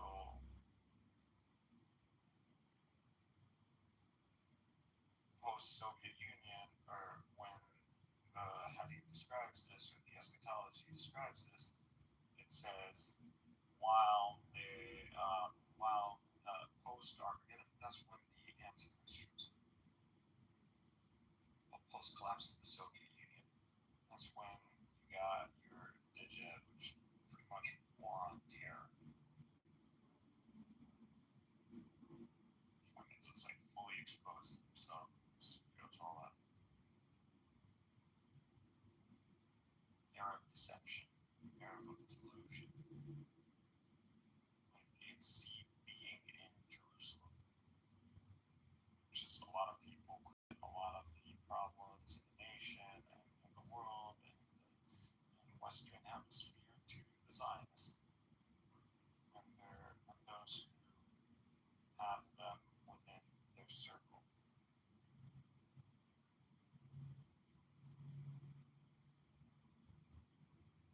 So that's just the facts of the matter. Now, people say, well, that's maybe what people aren't right. You know, the struggle in this is honored and it's blessed and God's with you. Or it can be done at a major faith level, like Islam submission. So just a logic of submission followed by the logic of faith. So we just need to submit because, you know, that's God. We need to try this out, see if this works. If it's working, then it must be God. Or even if it's not, it's working, so just show the fucking color. Which Islam describes the state as hypocrisy, and hypocrites should not be engaged with as an inquisition would engage with heretics or something. You know, you would just maintain abiding with them as if they were Muslim. And God is going to punish them in the worst kind of punishment. But why are we not to address them here in this world? Is because it's detrimental. We end up hurting ourselves. Who cares? Like, think of him as cattle or as a sheep. As long as it's doing its job, there's no reason to start problems.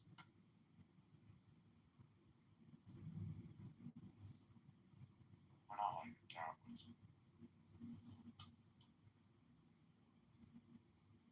Straight up stupid if you think about it. Not desperate. But they had a Jew running those ships. It's like, way better.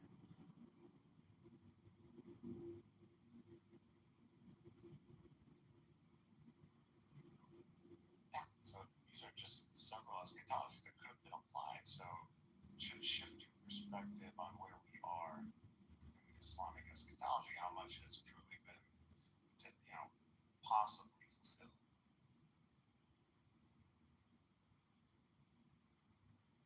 Recognize where you are in these times. You got to also understand that God isn't sent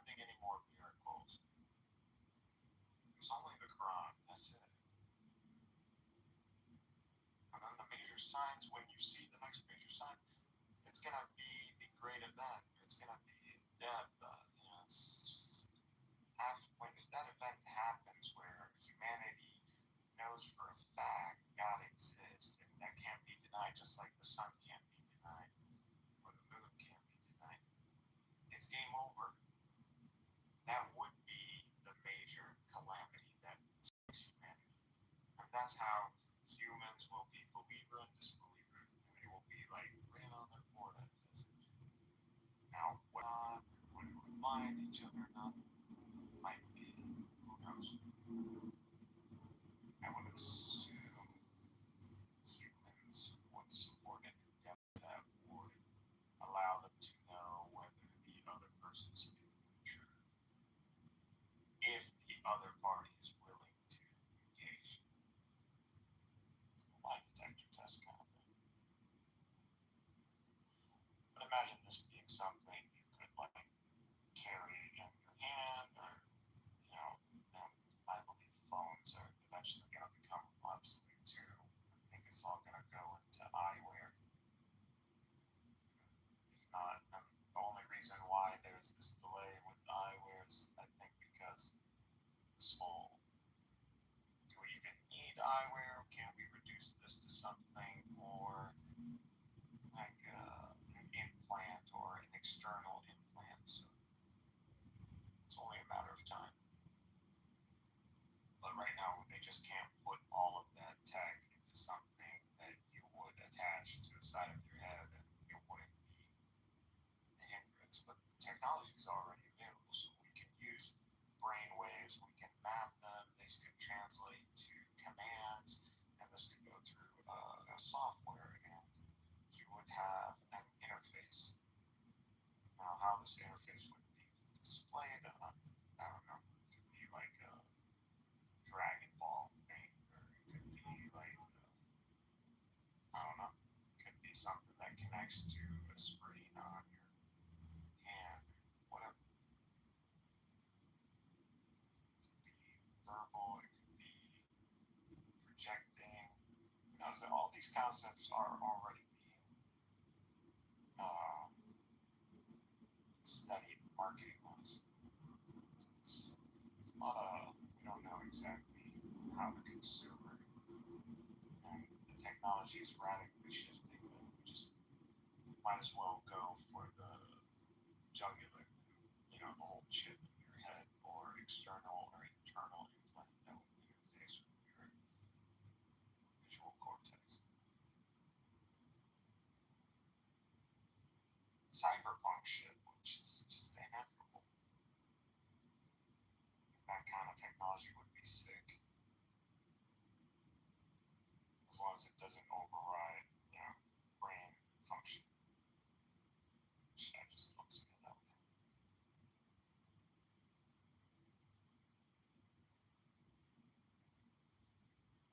But that could be a reality.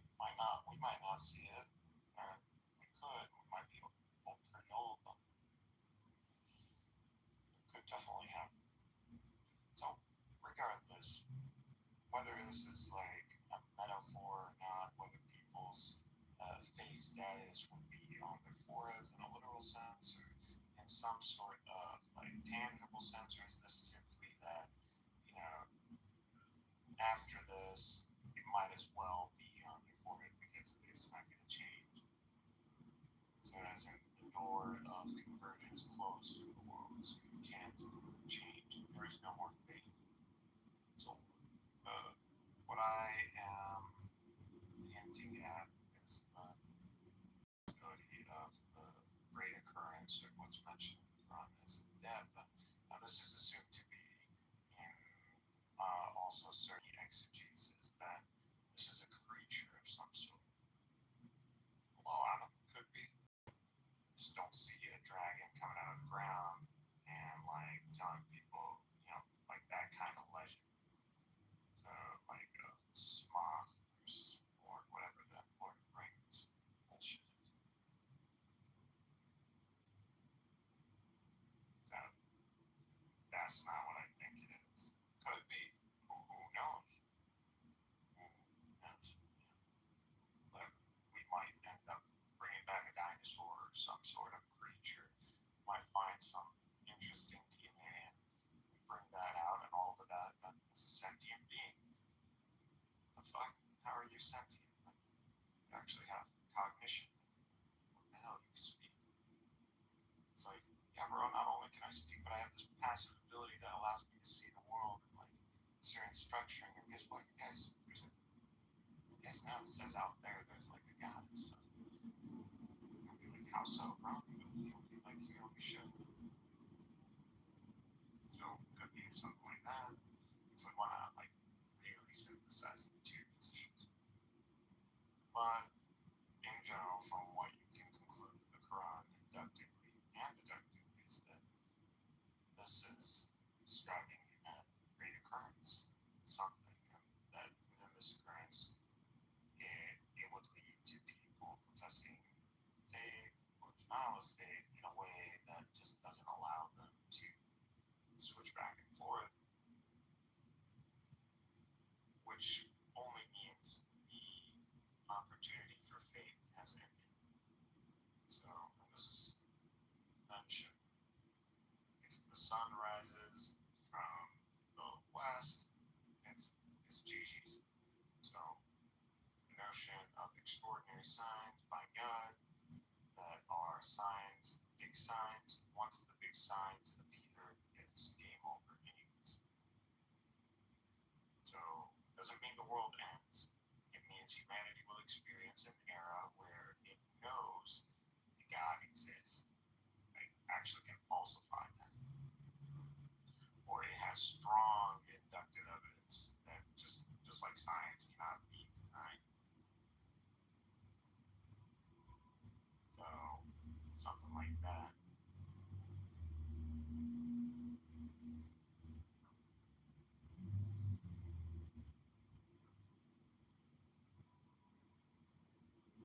So, when people are thinking,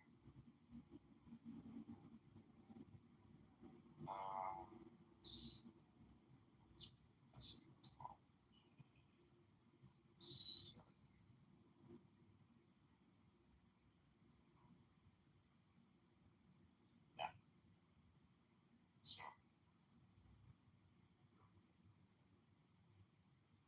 and big signs of view, that's it. You know, just like, don't even bother. Don't even, God, you know, sorry, or something like that.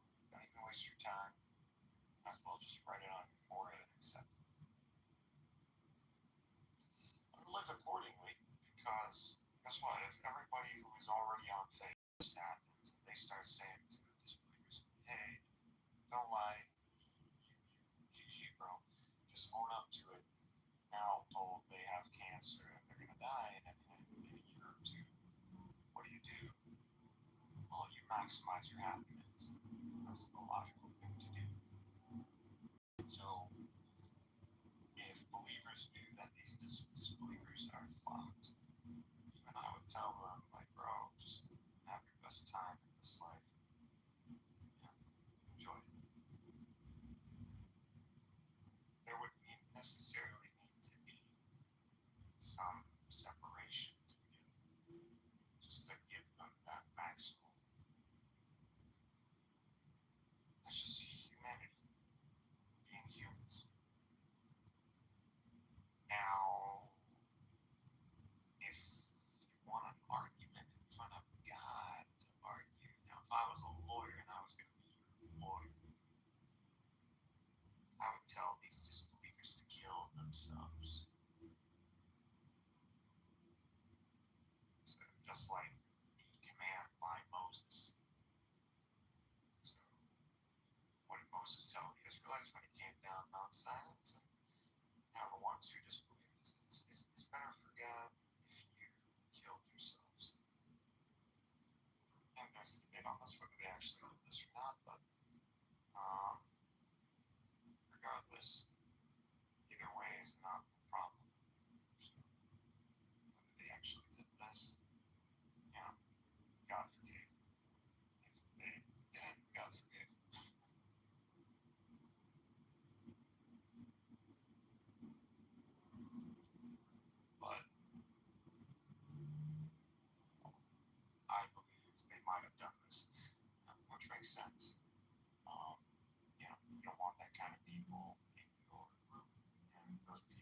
once you signed on the dotted line and you witnessed major miracles, you were saved by Pharaoh and all the things that happened to you, and you still did this, and yeah, might as well. And when you killed yourself, you're gonna be forgiven. So, hi, I'm on the stage. Hi. Hello. Would you like to talk about anything religious or geopolitical? Eschatology is one of my favorite things, actually.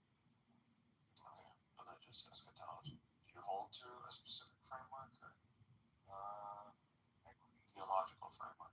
I'm not very informed about it. Subscribe to the Hindu paradigm or no? I do. If you speak to me about it, maybe I could, I'll be reminded of something. I'm familiar with Hinduism a bit. There's structural. You go by many names. Yeah, I've changed that policy. So, I mean, a lot of that has to do with just making a statement, but you'll see it'll lose me more. Okay. I mean, I've done that myself, and I've said to this I said lose me only. Changed it. Not just to lose me, but lose me only. So yeah, I think I'm looking at it. Even my the way I interact will change a little specific approach.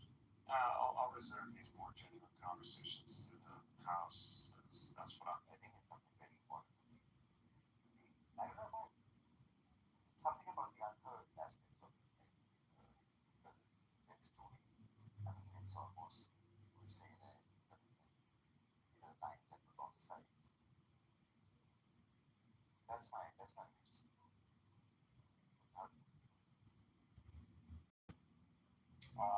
If you look at my profile, you just go to my bio, you'll see look from the bottom, you'll see the declarative statement of what I hold to, what I'm trying to bring to people. What I hold to in a way that recognizes or a framework of any religion or theology can recognize. I'm just going to read those. There is one absolute source, nous holding to the definition as in a knower. One binding structure of intelligibility, logos, and many archetypal disclosures. Generally across history, submission is alignment with this constraint, and doctrines are tested by coherence without denying real eschatology. We've already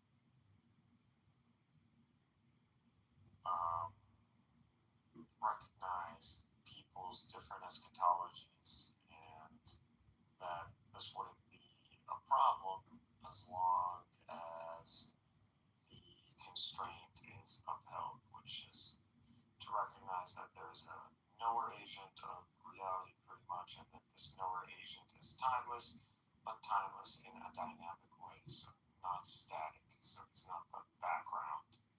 It's actually active, and that's just his timeless dynamic. So you don't ask what God was doing before, because he's eternally doing it. So this is all dynamic.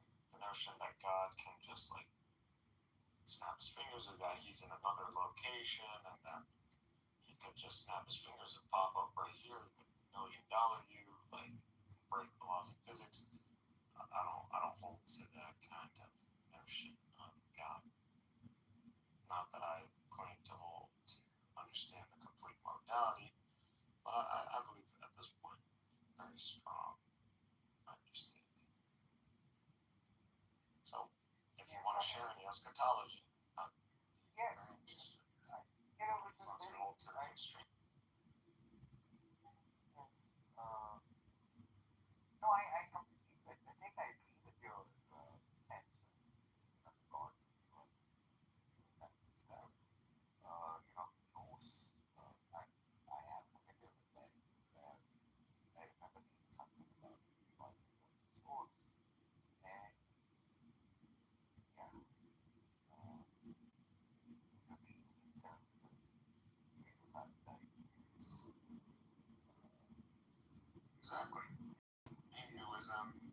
much actually names these disclosures, names them, and might commit to some iconography when it comes down to these manifestations.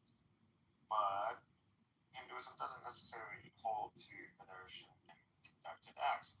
These are iconography of God's manifestation of his free will. Brahma is the God establishing the logos, so he's the command, the law, the enforcer of law. So these are just themes that have been painted over God's manifestations or attributes or descriptions. Not necessarily held to be literal persons by the Hindu pantheon. Yeah, no, I believe that we don't understand of God. God has no everything imaginable and my God is all powerful God. Omniscient God.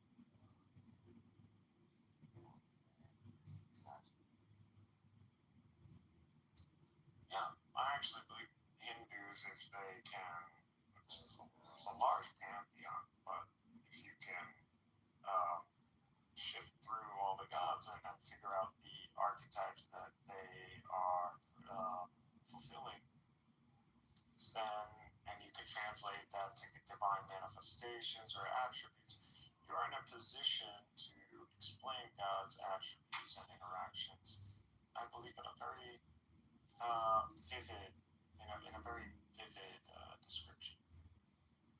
And I use the description of some of the Hindu gods in describing theology or God's actions. I mean, that's actually very, that's an area of expertise. For me, if you see my work over the last so many years, it's been, aimed at catching glimpses of the inner stages people, and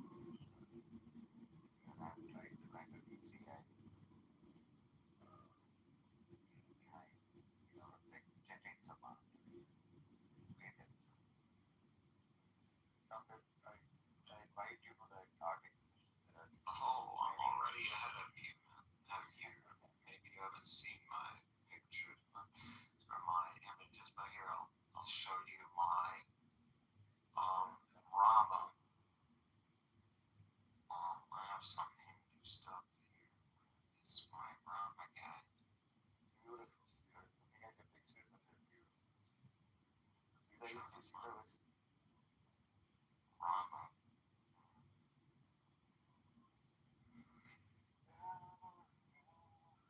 I know it's here somewhere. Just type somewhere. Oh, here it is.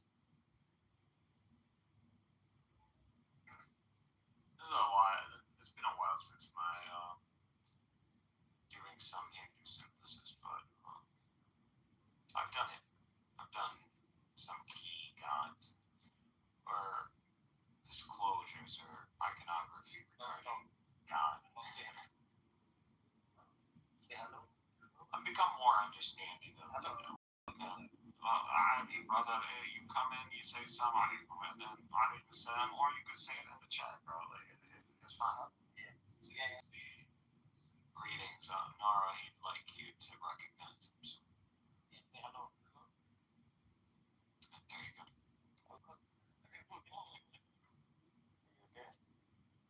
Yeah, he's not okay.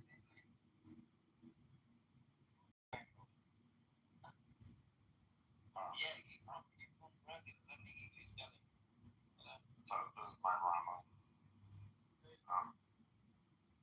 Yeah, well, I put my depiction.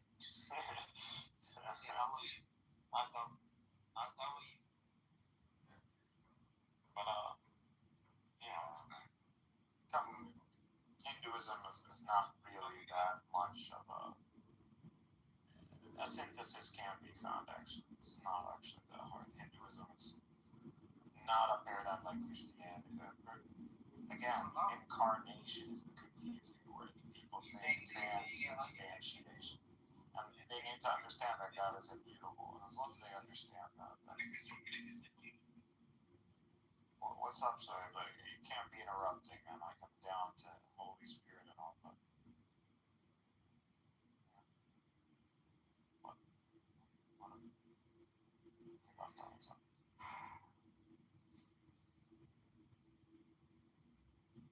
Well, yeah, I'm always down to learn. Well, this is mine. Yeah, this is the emergence.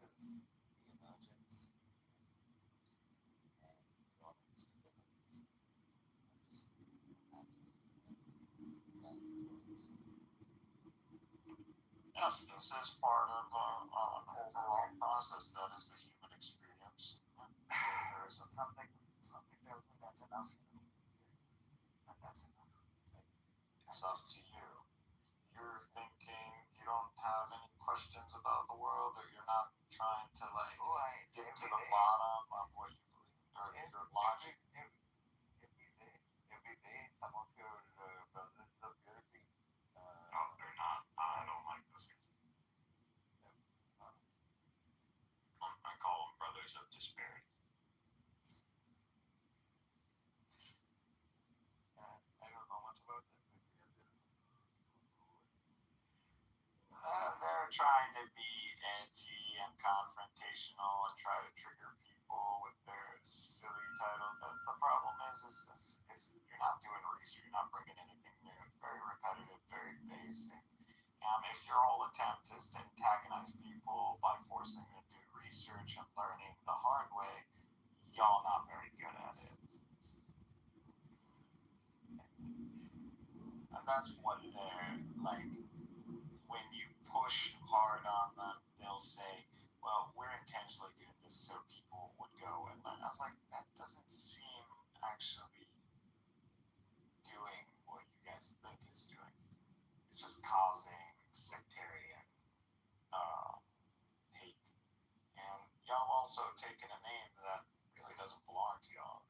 It's just like kind of slandering that. So, but to me, they're mainly like Safahed, Sassanid, the revivalist thing. They glorify Persian imperialism kind of stuff. Yeah, so it's not necessarily all of them, but that's just their dynamic. Yeah, there's a lot going on, and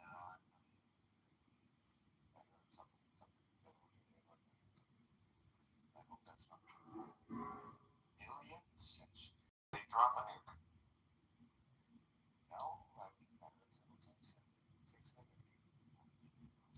Speak Jewish.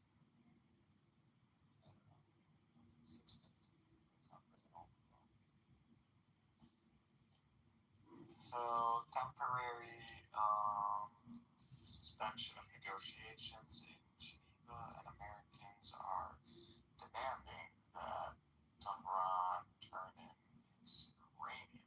I thought y'all blew it up. What happened? So what it's saying, I'm translating it, obviously. The Omani foreign minister has declared that the American and Iranian negotiators have suspended temporarily, and that they would return negotiations later on Thursday. Meantime, Washington expects Iran to dismantle 3 sites and deliver all its uranium, enriched uranium. No, that's not going to happen. However, positive note, they did exchange creative and positive ideas during the talks, expressing optimism. The talks were 3 hours, almost approximately 3 hours. And it was while the foreign Omani minister and the nuclear agency, whatever, the director of that nuclear watch agency. That's, other than that, Axios is the one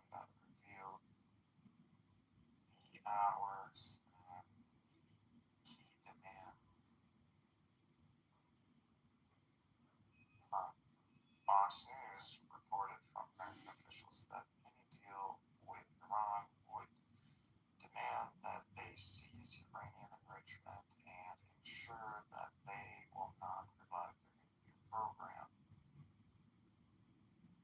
On its end, Wall Street reported from officials that expects Iran to dismantle 3 nuclear sites and deliver the uranium. So that was actually Wall Street Journal, which makes it more credible.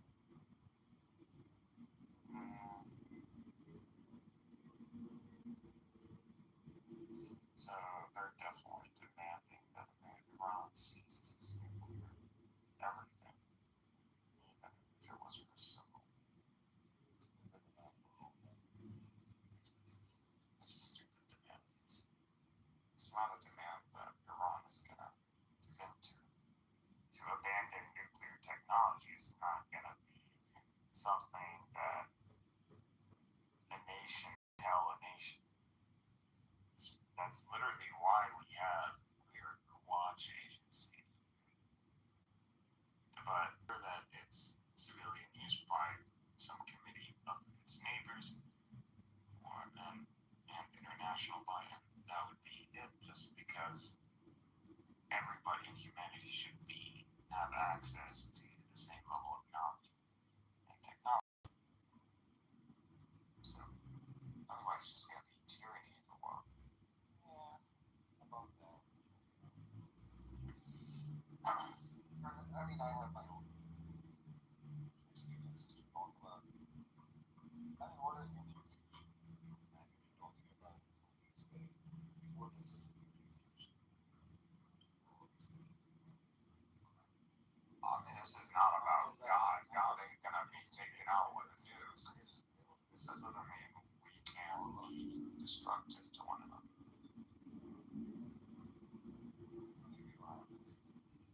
We don't have to be, exactly, but when everybody got nuclear tech or they got like nukes, well, that's pretty much it. No one's really gonna be thinking to go mess around with that guy. He's got a nuke. Deliver a so-called nuke, that's GG. You're not gonna mess with him. That's just peace through power. That seems to be the way the world is converging towards. That's the answer.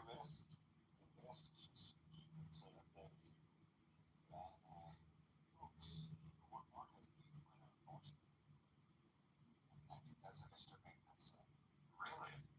Like, where would Iran launch those nukes?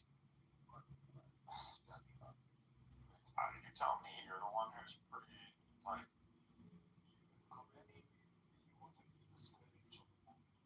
oof. Why do you think Khamenei is someone who's like, not just him alone, wants to genocide most of humanity?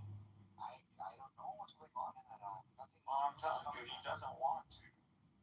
Nor is they might be a specific kind of a sect, but they're still Muslim. Muslims just cannot. We cannot fundamentally attempt to do this. We would be refuting our own religion if we accomplished something like this. We can't do something like that. Get along, what you're saying is crazy. Just nuclear radiation and winds and just nuking the whole world. You'd just be nuking yourself too. You can't do that. Why is the reason Iran wants nuclear technology is because, one, it's necessary in the light of the reality that Iran lives in. Is because it's surrounded by, Sunni states for the most part, and Turkey and Russia. Turkey's NATO. Russia is practically a nuclear power.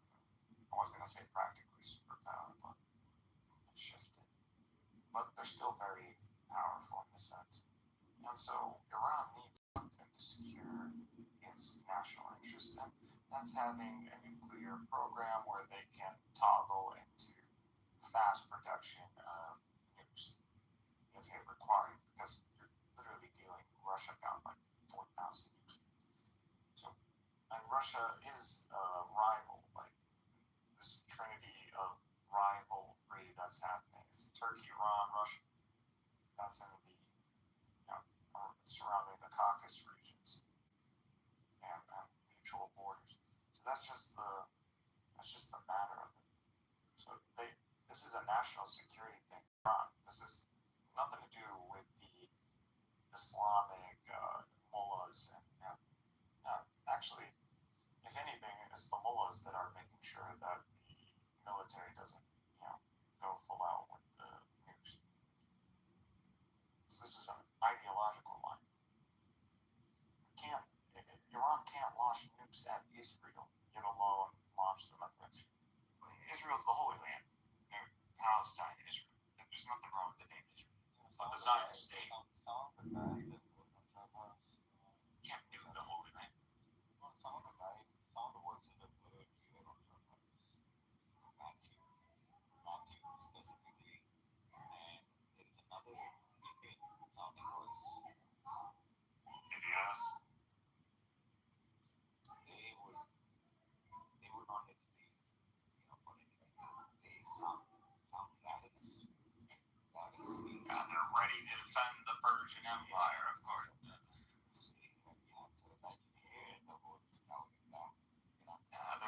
They're really just Persian nationalists.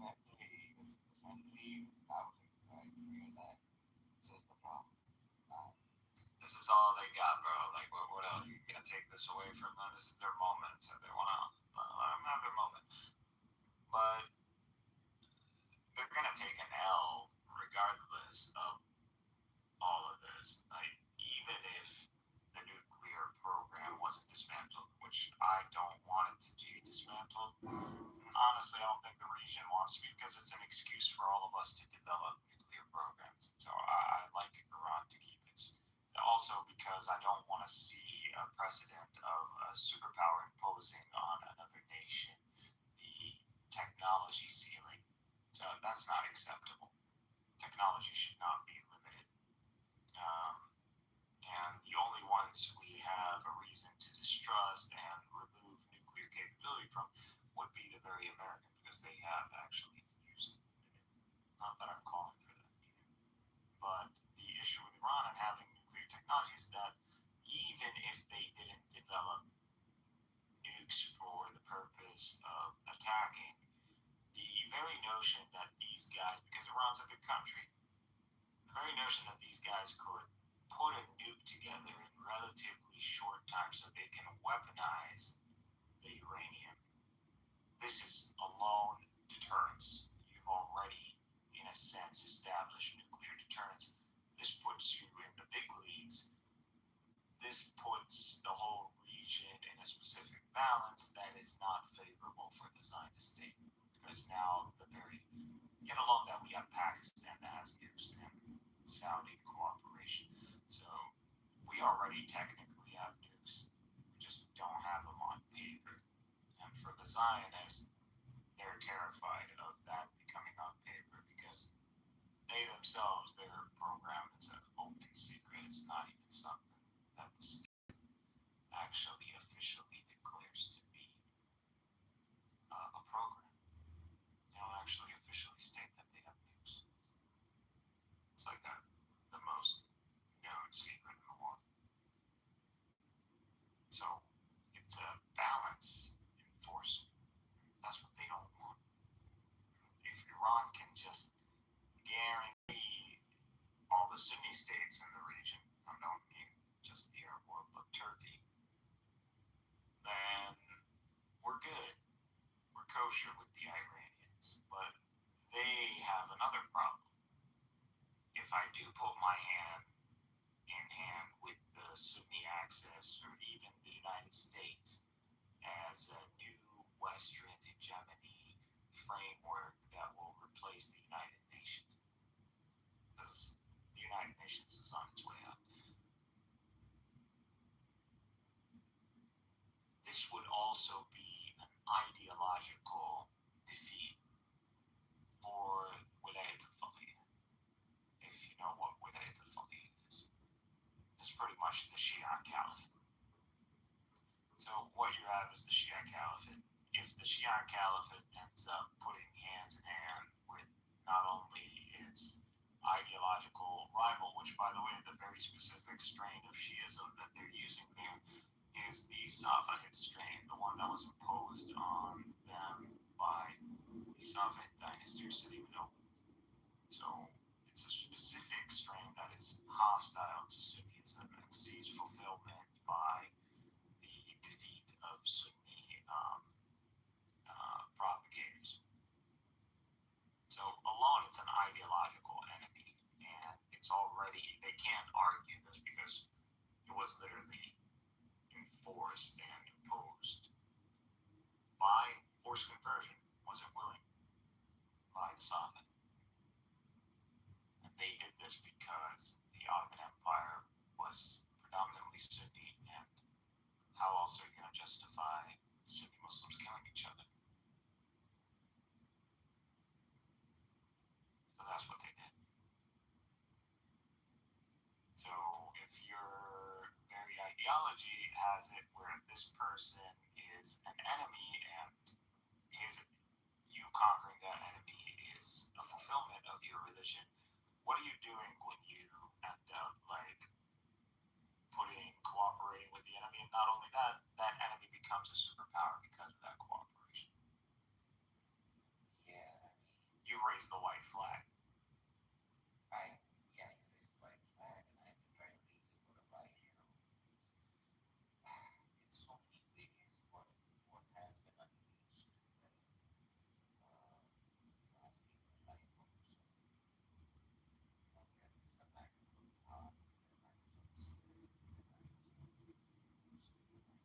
of awesome culture.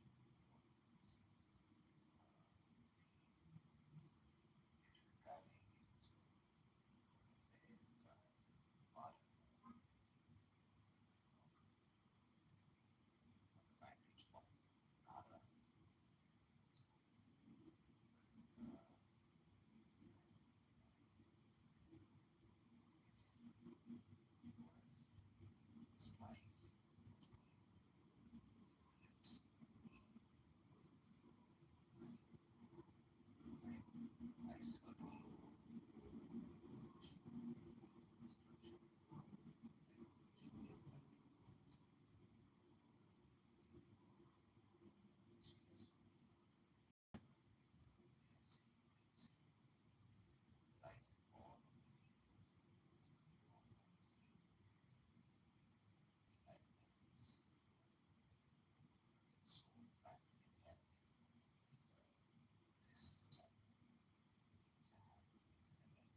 I like to believe I'm pretty good at it.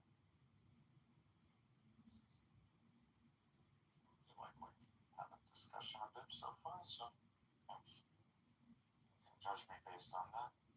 I'm not making any definitive statements when it comes down to the end game with Iran. So what I'm telling you is inductive. So it is not something that is an absolute truth, nor am I presenting to be definitely with absolute certainty, because anything can happen. A meteorite could show up tomorrow and take out Washington, D.C., and who knows what could happen.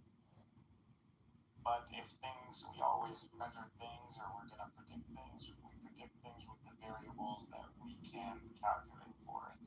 And obviously, again, anything can happen. But if things continue the way they are, and Iran is in the current setup, it is going to have to choose between being in, if it gets it, there's actually three out. It ends up becoming a North Korea, so very isolated, and a huge military kind of operation to make sure that it doesn't close the strait as a consequence of this, which would be costly, and hopefully doesn't happen, because it only delays the boom. And the good option would be if they just choose to join in with the region alliance and just just understand that we're all Muslims and, we should just enjoy the prosperity of each other and understand their history, that they were forcibly converted into a specifically hostile doctrine. And the feminine is actually not irrational. Someone who can be engaged with, and he thinks about things pragmatically. So if he can just, which hopefully he does, unless he dies and someone like pretty radical shows up, which hopefully that doesn't happen either. Things hopefully go in accordance to this, and the Iranians just realize that Shiism is going to be something that they're going to have to put an academic effort in supporting, and that's the only way they're going to be able to propagate this in the world. But they already know they can't do that, and they're just going to have to accept long-term assimilation is going to be the inevitable outcome. So as it took like maybe I think 100, 200 years with the Safavids, it will take probably the same. Shiism was always on its way out as a opposition, a political opposition within the Islamic framework. In a world of nation states, like it's just no longer necessary to have a Shiism. So this is just simply a legacy of the Safavid Empire, and this is the ambition of Iranians who want to, model do you propagate? Well, the model that works. So whatever model that works, the one that's true and tested, that's the one that you're going to go with. That's the one they went with. Did you know that? About the subjugation of Persia and how Persia, due to circumstances, not via total war. So it doesn't talk about total war. This is so hard. Something across, but this theme is present. It puts this theme in context of a fifth exile, and so a huge exile, a last one. If you just play around for a second and just stick to the framework and forget about the events, if you recognize what Israel is, Israel by de facto has to be in the land and has to be persevering to establish the house of God and the community of God in the land. That is not the Zionists, that is the Palestinians. If you look at since October 7th, there has been an exile, as in people have been kicked out, and so we're suffering a fifth exile. And you could backdate this for a myth. That's just by induction via the framework. If Israel has to be, if you're looking religiously, theologically. I identify you with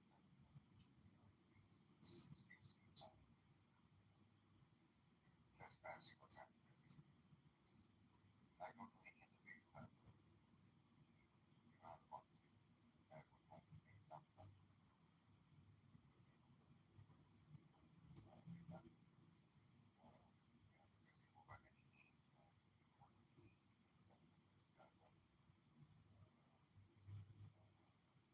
Oh, you were Gaza wins?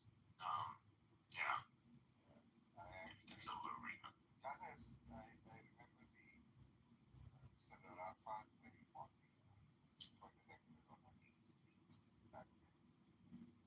Gaza win. Yeah. Stanley to shove it in their face. Gaza win shows up when he wants to rain on Zionists. Loading.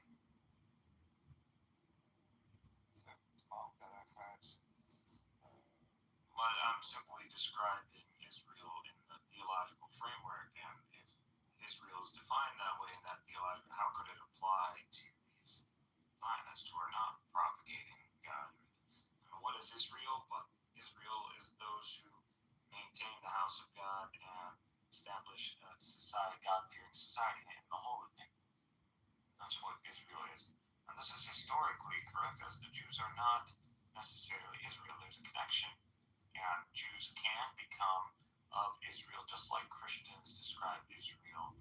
as the church spiritual Israel, but Israel specifically is a condition that applies to the seed of Abraham establishing a community of God or a nation of God in the Holy Land via maintaining the holy site. Something about the temple. Well, there is if you look at it from a theological standpoint, there is already a temple. There is a house of worship, just like what Jesus said in the Bible that says this should be a house of worship dedicated to God alone. And that is exactly what it is. What does the temple need to be exactly? It needs to be parliament? No, it doesn't need to be. Well, you can have parliament set up if you want. The whole temple is the Temple Mount, technically. So when we talk about the holy site, we don't mean the buildings. We mean the whole geography. So the buildings are just within the sanctuary, which they call the Temple Mount. We call it the sanctuary. So all of this is the sanctuary, not the buildings. Buildings are one of them is built by Omar, the other one is built by the Umayyad Caliph Abdul Malik, which I think was the third Umayyad Caliph. So yeah, these are the ones who built this. And so, not that we don't believe in the whole narrative of Muhammad and journeying to this land and being a representative and having some sort of interaction as a collective of prophets with God. And whether you believe in the ascension or not, that's up to you. But that's what it is. But why invoke the Jewish temple? Do you believe that they might have legitimacy to rebuild their temple on that grounds? But can the Jews tell us if they actually know whether the temple is specifically under there or specifically what geography? Because they haven't shown us any evidence.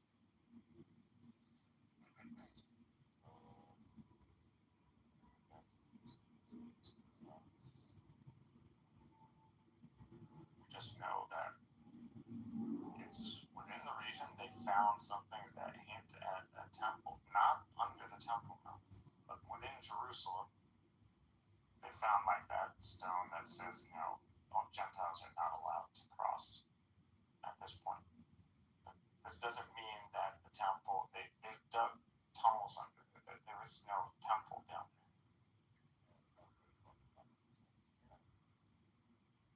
You found all kinds of Roman shit.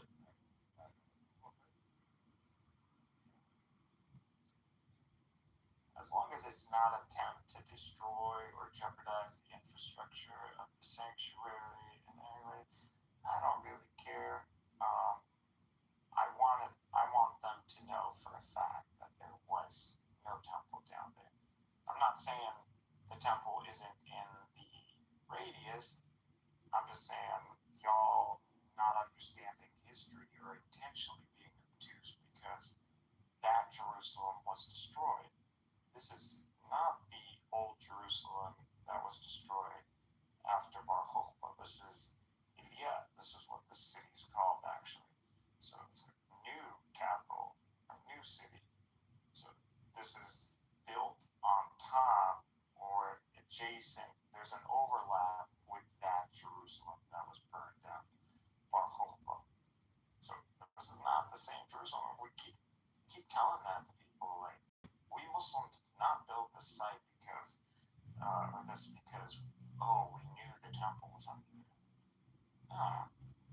No, there was a temple of Jupiter up here, and this was a good space, and it's like, build this, and we knew that this was somewhere in this region. There's the temple established. We don't care about the exact coordinates. We're not like these dumb Jews.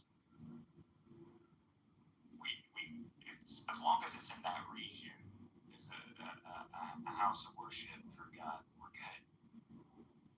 But now that they made this an issue, now we're just going to double down.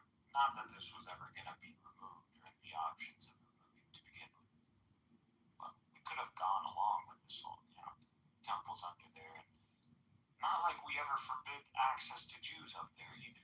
Jews can go up there. We literally worship God. There's no problem between us and Jews. They don't think we're disbelievers. They literally accept that we believe the same God. Not only that, but they have to believe that we have spiritual connection and a spiritual covenant with God via Abraham and Ishmael.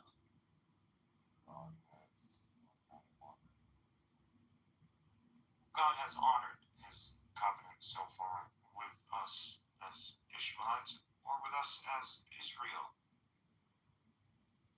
These people are not Israel, at least the overwhelming majority of them. As in, I'm sorry, Israel's not the proper term. They're not of the seed of Abraham. So the covenant of Abraham, the blood covenant, doesn't apply to them. Israel as a covenant doesn't apply to them.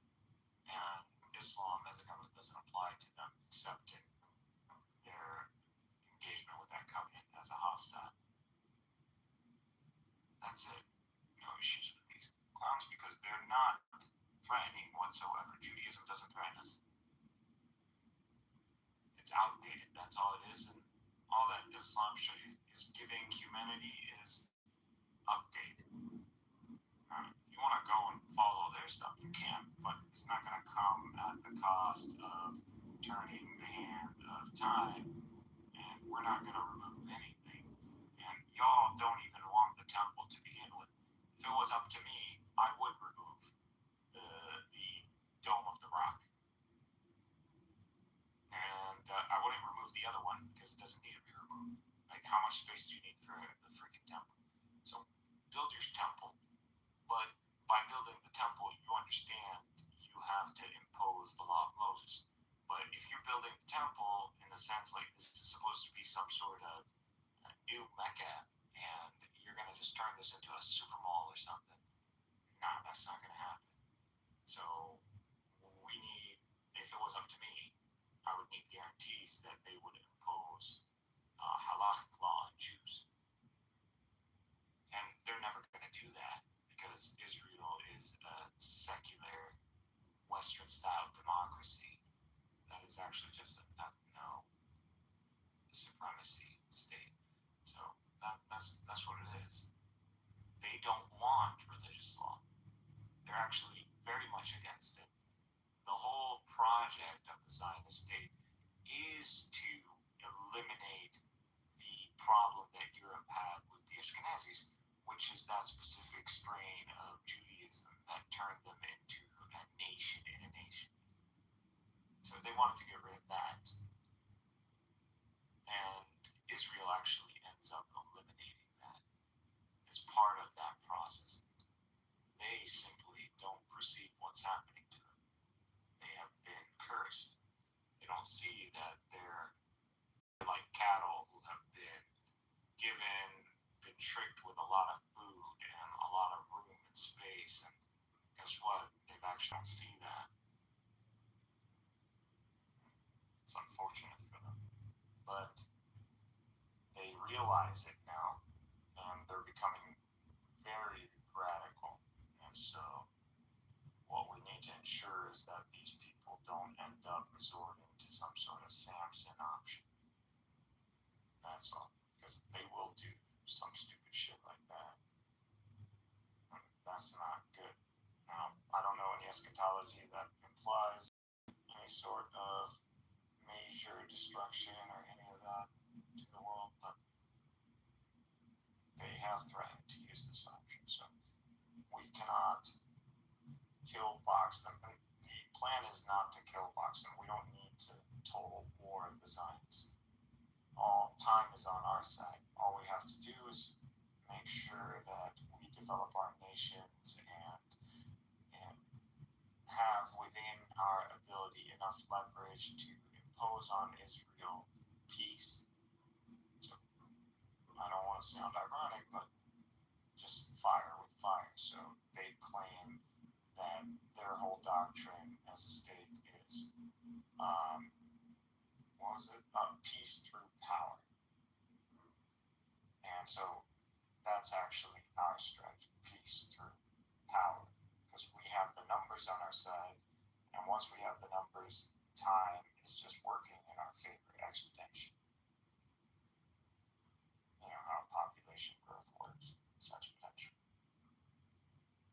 So we'll Arabize them in less than a second.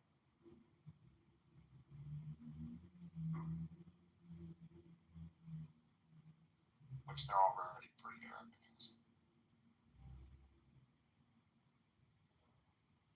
I mean,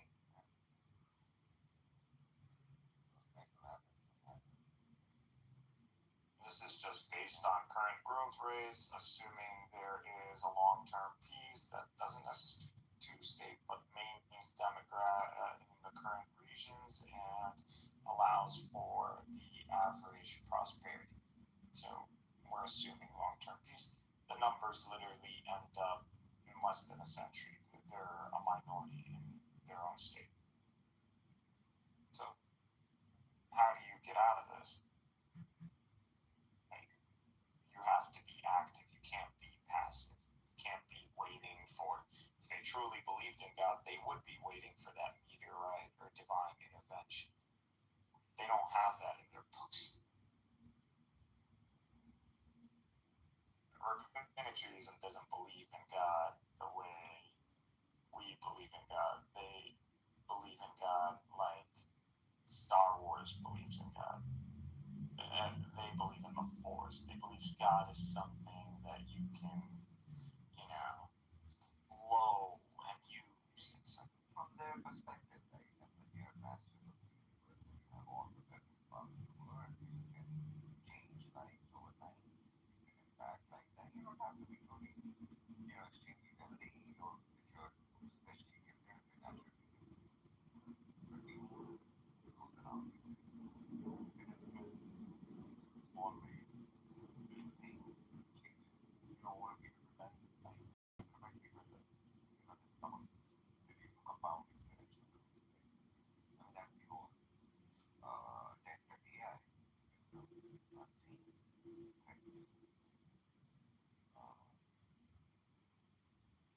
But that remains, that's just God's people, like you said. Should we allow us as citizens of the world, should we allow these giants to have their way with us? I don't know. I feel kind of strongly about it because if anything, if Clubhouse experiences to anything to go by, you know, there are some who would rip out the cards and say, you know, that's the extreme level of that. Yeah, I understand there's a lot of, you know, especially younger crowds like 20s or 30s who are going to say all kinds of like radical, not really well thought of, you know, emotional stuff, and that's fine. But heads of states and commanders and military commanders, you know, they don't run a state that way. At the end of the day, you don't go and send your own people or maybe your own kin to go and die in a conflict that isn't going to benefit you in any scenario. You go to war after you have concluded with a high percentage that you're going to be victorious. You don't engage in these half-ass wars. People who do that are usually end up losing. So, art of war, you know, you win the war before the very war itself.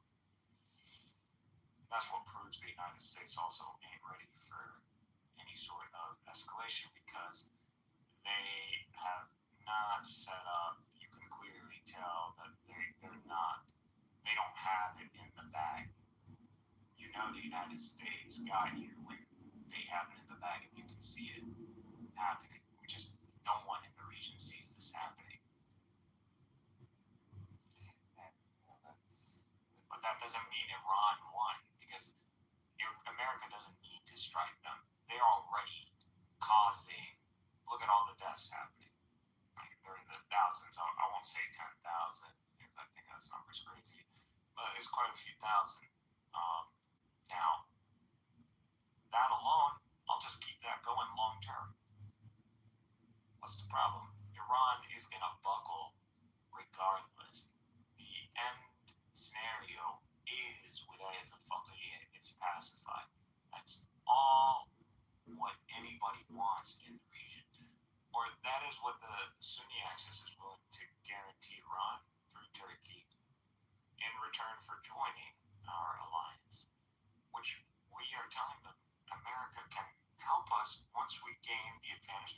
We can negotiate with America. We already have an alliance with America. America does not want to kill us. America does not want to destroy us. America's survival is based on it. We made America post-Nixon shot.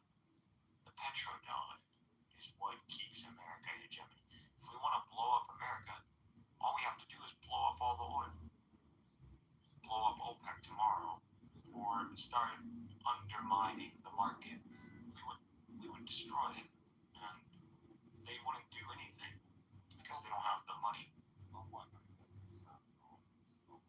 But we would be destroying our own wealth too, because our wealth is in dollars. So the petrodollar deal and King Faisal and Kissinger has checks and balances to make sure that no one fucks the other person. Yes, the other state. Yeah, sounds like all the conditions. For long-term visa there. The only wild card is the Zionists, again, because they're Messianic fanatics, and history has taught us to take Messianic fanatics seriously. And the second one is going to be Iran doubling down on its religious eschatology fulfillment. So they would topple this guy, or he would get sick and die, and then some extremist mullah comes out and he declares Shia jihad, and all of a sudden the regime implodes. So, but that's a very low probability scenario. True probability, Iranians are reasonable, so they'll just take the L. They're not even about the whole, what I have to fucking, anyways, as a population. They're not invested. They just want to live a good life.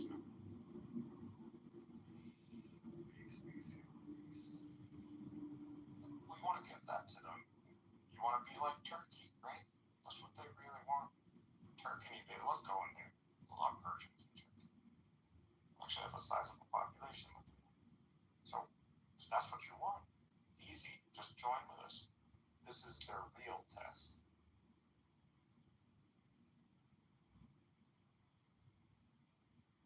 And if you look at the news, Turkey and Iran, you're going to see that Turkey is very interested in this working through. Actually, I have money bet on this. So I need this to work. I need Iran to agree to a deal, hopefully not the abandonment of the nuclear program, but some sort of settlement where Turkey has a role or has a strong role, or clearly we can showcase a role of Turkey in this. It's $1,000, man. I need my 1,000. And something else, so really counting on this one. But Ramadan, 30 days. Yeah, you know the Americans are not gonna do any strike during Ramadan, so they're not gonna do that. Why would you do that? They would do a strike after Ramadan, or they would do it in a very vulnerable time at the end of Ramadan, which would be like the 27th or the 23rd. Which, again, would be really bad if they did this, even if it had a strategic advantage. So, really bad because, again, it would blow up the region. You'd be declaring de facto Shia jihad against you just by this very act. So they have to wait till after Ramadan and after the Eid. So it's a good time to negotiate. And this doesn't mean the pressure is off of Iran, because again, they have to deal with the internal currency fluctuation and the economy. How can you run an economy when your currency isn't stable? So the only one who could fuck this up are the Zionists. The only way to ensure long-term peace is about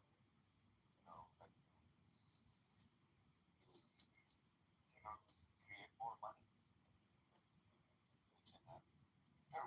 a system where you can print out money. Like, it's just, we need nations to actually be rational and work in their interest. Doesn't mean they have to be paragons. It just means when you get checkmated, you just drop your king. You don't go and flip the whole table. Don't get mad because you already knew that this battle was not going to go down your way. Like, strategy, the chances of your child's strategy succeeding were very low to begin with. Whether this is the Zionist or this notion of Sonic 2.0 empire, this is not going to happen. Why? It's too late because the demographics are already way lopsided in the favor of the MENA Sunni world. 1 million Arabs alone. And most of those are young. So we don't have an old age. We don't have a growth rate problem. We can sustain our population. We can recover even in cases of war. We're good. War comes at a cost. You might win a war, but what does this do to your demographics? How much did you lose? What does this do to your long-term trajectory? All of that needs to be calculated for.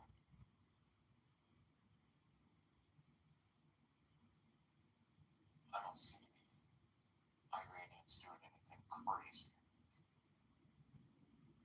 But, like you said, reality has a way of surprising us, so you never know.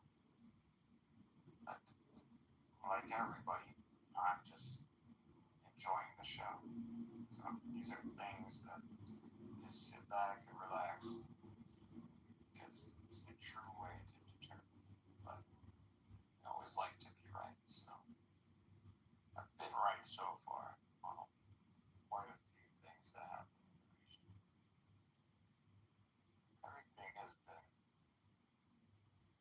going in accordance to what was expected. I couldn't predict the timelines of all this. I was completely oblivious of the dating of October 7th. No one knew that was going to happen, at least internally, to Palestinians. We didn't know. They completely surprised us with that. But that kicked off a whole bunch of events that you couldn't tell what or induce what they could have led to. It's pretty good. Predicted the fall of Assad. I predicted the fall of.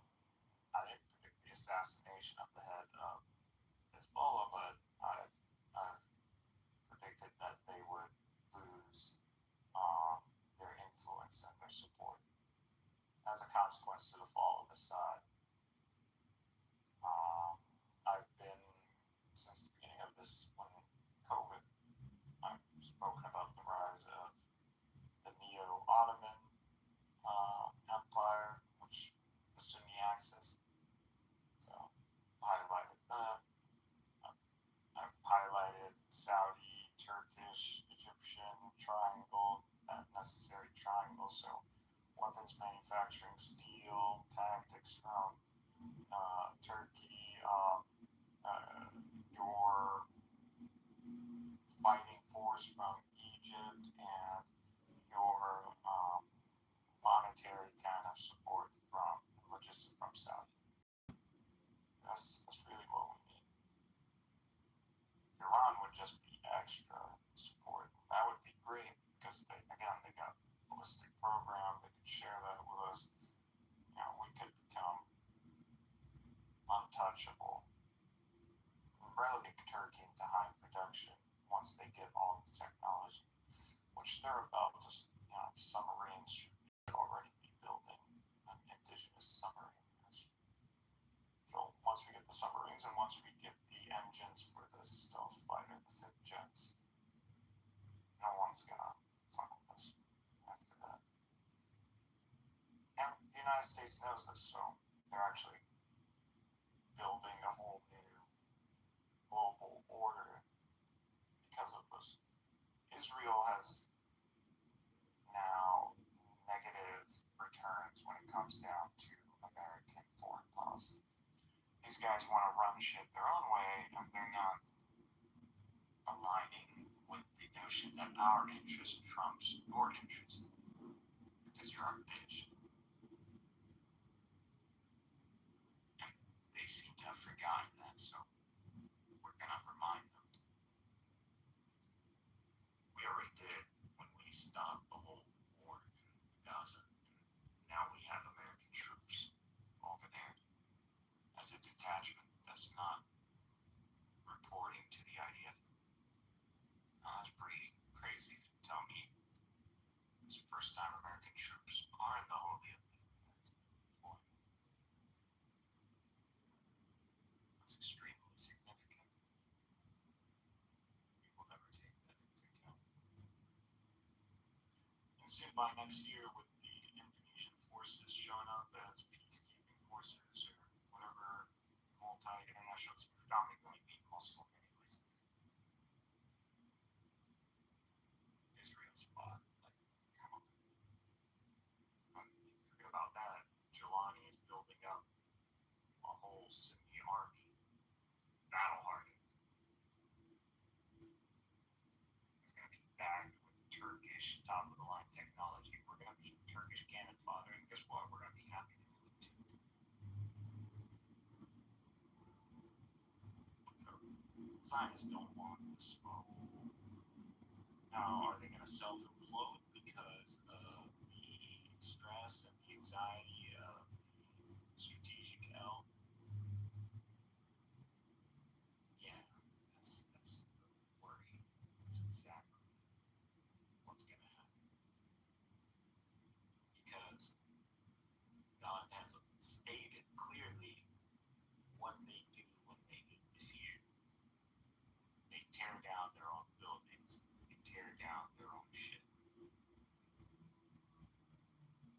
Literally what they do. And the Quran can't be wrong. If it is wrong, then it's not the Quran. But see, these are one of these prophecies that the Quran tells you that people don't pay attention to. It's like, if they don't do this, so the Quran is making a prediction. Speaking secular terms, just the way I like to speak when using the Quran to mixed audience, or even a Muslim. When talking about Islam, we should be as objective and academic as possible because that shows anybody listening that we are here highlighting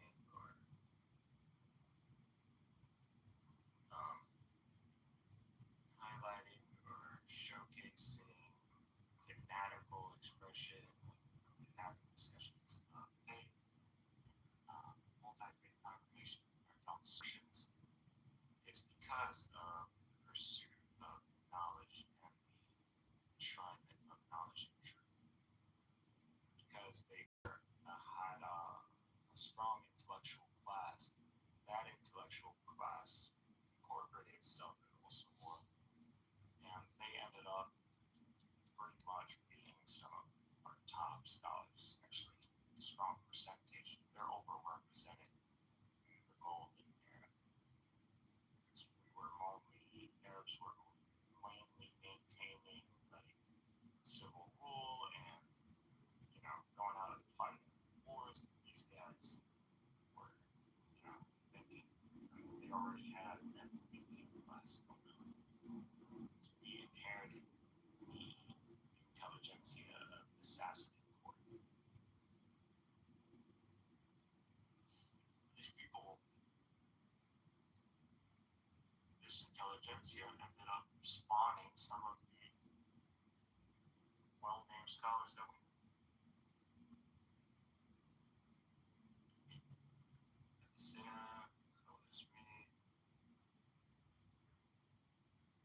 even though I don't like him.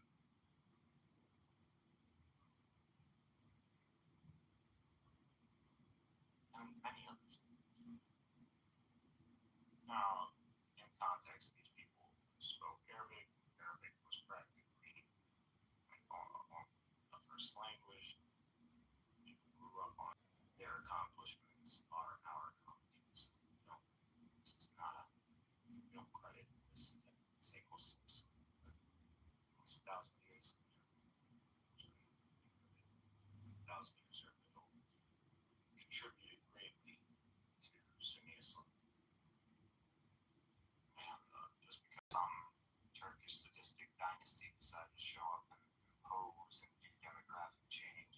Stalin did.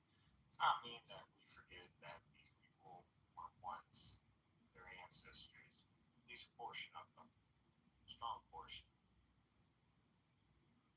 helped propagate this. So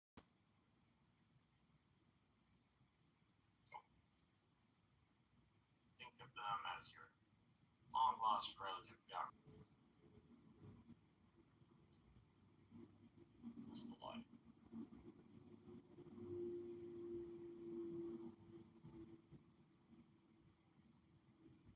Since no one has come up to the stage to interact with me, I'm gonna assume to be the conclusion of my monologue, which is just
behalf of their own citizens. That's the basic idea in democracy, okay?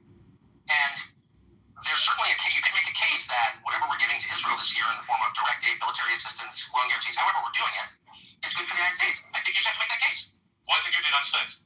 Well, you could make that case, but why? I'm not convinced. What is it? Well, I don't know. You'd have to be an advocate for it. You are a vociferous advocate for it, so why don't you tell me?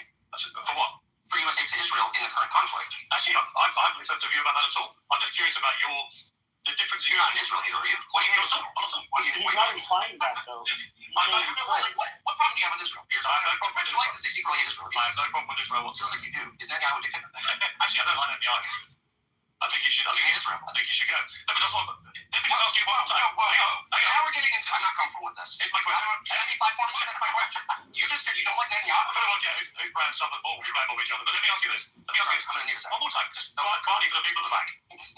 You don't like America getting involved in helping Ukraine against Russia because there's no national interest for America in doing that in your eyes. Well, there's a negative national interest. Okay, so I get that. Using the US dollar as the world's reserve currency because of this war. All right, so fine. No greater national So your position is America first. There's no interest for America. Shouldn't be doing it. Every country. It's a problem between Ukraine and Russia. Okay, that's fine. A lot of people have that view. I respect it. What I can't understand is the difference in your logic and principle about supporting Israel in its war with Hamas, which is many thousands of miles away from America. There's no direct. Have I been a great advocate for the war it goes? I missed that part of the conversation. Well, you support America supporting Israel. You don't support America supporting Ukraine. I don't support America supporting any nation on the planet to its own detriment. Every element of our foreign policy should serve the United States. Okay. That's the point of our government, is to serve the people who live there, called citizens. That's what democracy is. There's no other reason. So if I'm in charge of the country and I decide actually I should do this because people who pay me want me to do it or I'm making money to do it, then I'm by definition illegitimate. That's not democracy. That is a species of oligarchy or whatever you decide to name to it. That's not democracy. So I just believe in our system. And our leaders should act on behalf of their own people or what they think is their own people's interests. And I would apply that to Israel. I would apply it to Ukraine. I think there have certainly been times where we have benefited from our alliance with Israel. That was an alliance, just like we have an alliance with Israel. I don't know what ally means. It's short for alliance. Yeah, you're right, it is. Yeah, it's a fucking I never heard of that. You got me. Doesn't know what a ally means, but he said he's an ally to his kids. My English language. You guys have been. Okay, I think that there is still a little bit more when he speaks about Israel, but I think that that's a little bit the turning point of Tucker, because in this interview, he was, I mean, not explicitly and not with his teeth out, but he was sort of defending even the funding that USA was sending to Israel. Like, he's happy with it. So, and this is just 1 year ago. It's on the 31st of January of last year. I don't know if he was explicitly defending Israel. He was not defending, but he was not attacking. He's skeptical, yeah. But it's not the same Tucker, Simon. It's not the Tucker that right now is just like viciously, going after Israel and just like completely all the time attacking it. It's different. Something happened after this. Because then he was standing up for his Russian backers. Now he's standing up for his Qatari backers. No, but this interview they were actually discussing Russia-Ukraine. And he was for Israel. Russia was okay with Israel back then. They only got upset at Israel in 24 because Israel supplied weaponry to Ukraine. Meyer, this is 31st of January 2025. Yeah, he was completely in the tank for Russia then. Means he was arguing Russian arguments. And anti-Ukraine is just a small part of it. He was talking about American foods being poisoned, the Russian talking point. He was talking about how the grocery stores in Moscow are so clean and neat and nice. Yeah, I know all of that. But that has nothing really to do with Israel. That's the point. It does have nothing to do with Israel. That's why he was very neutral on Israel then. But in the last couple of months, we were talking 1 year into the 7th of October war. Yeah, because then he was. I'm telling you, it doesn't do with the war. It has to do with Tucker. But Tucker left Fox, he was spewing Russian propaganda. Now he's spewing Qatari propaganda. Why that change? I don't know, but that's the change. Meyer, but my point is, so he left Fox like 3 years ago, something like that, and he became independent. Then this interview, he was more or less consistent with his thoughts, whatever. 1 year ago on the 31st of January, he had this interview with Piers Morgan. He was in Saudi Arabia. They were talking about Ukraine, Russia, and Piers Morgan challenged him on his views on Ukraine versus Russia, making the comparison with Israel, Gaza, because Tucker had a pro-Israel stance in the war. He was neutral about it. But he was okay with the money that the U.S. was sending to Israel. So right, but where am I not coming through? Because when you're talking about Russians' involvement in American politics, they don't care about money going to Israel. That's not an area that they're so worried about. There was issues with Syria. There was a understanding between Israel and Russia of what Israel can do in Syria and how not to hurt Russian soldiers.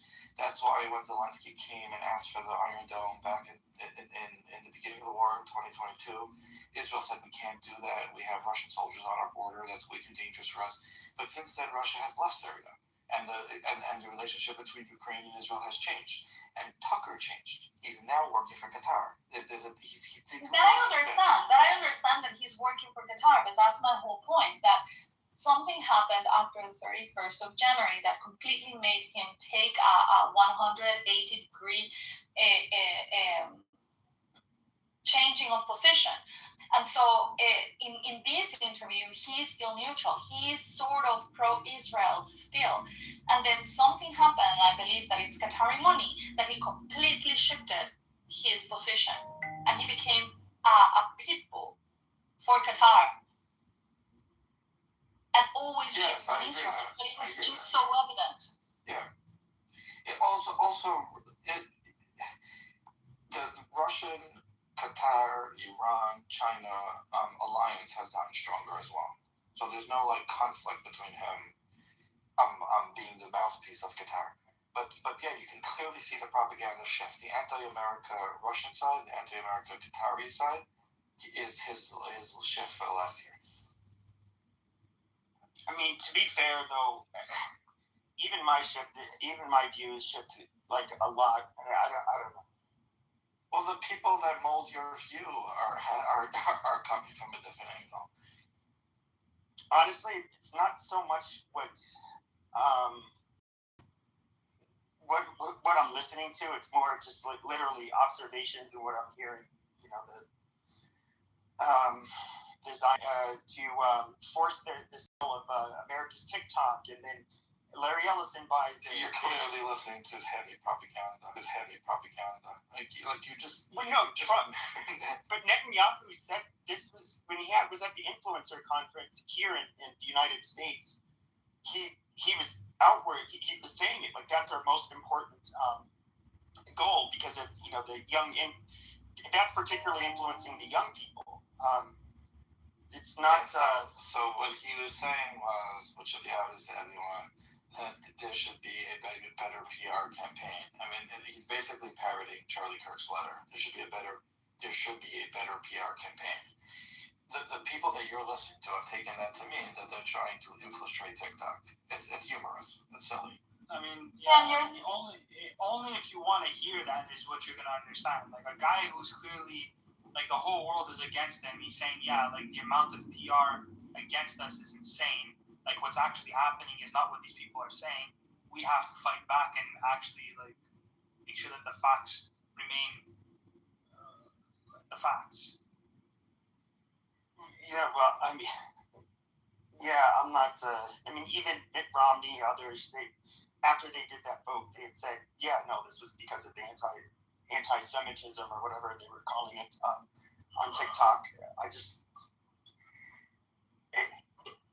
And even if we were to look today,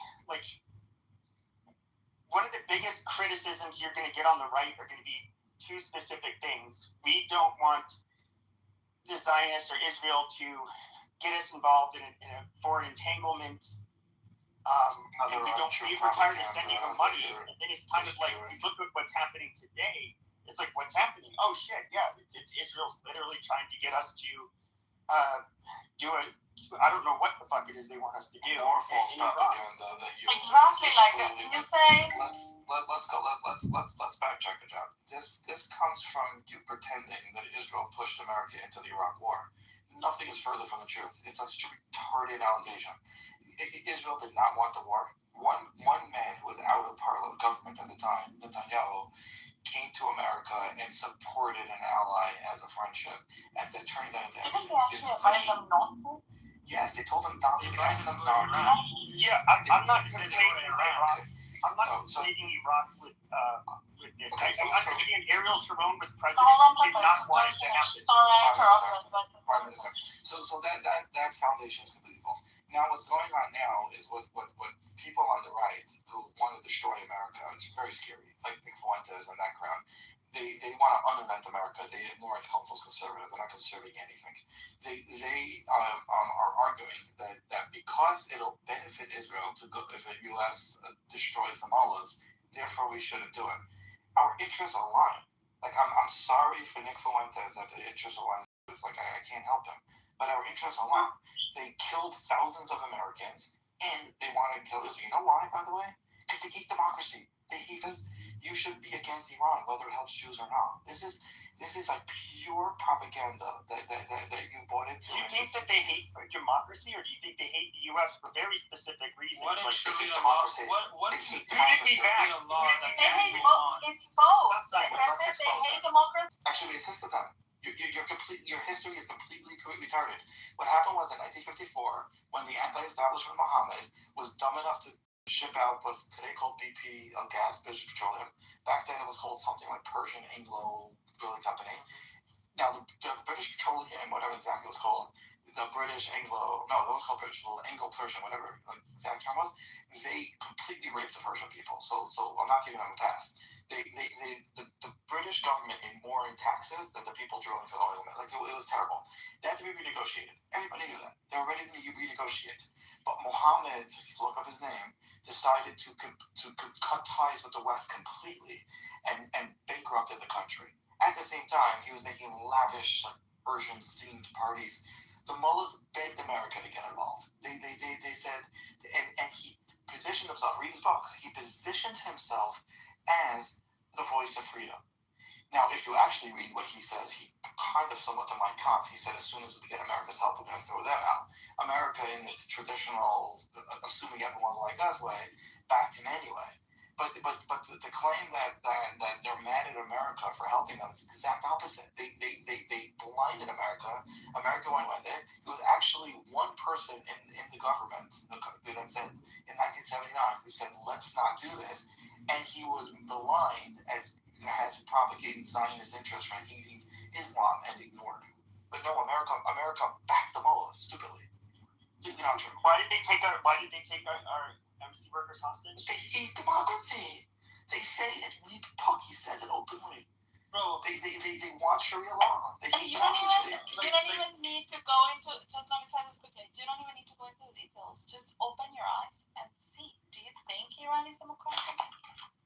Do I think it's democratic? In their most perfect ideal system of in their most perfect ideal of Sharia, like where does that even promote something like democracy? Why none of those fucking countries are democracies? None of those Muslim countries are. I don't give a fuck. But you have Turkey, maybe that's why do you think the Islamic Why do you think they bring down democracy wherever they go?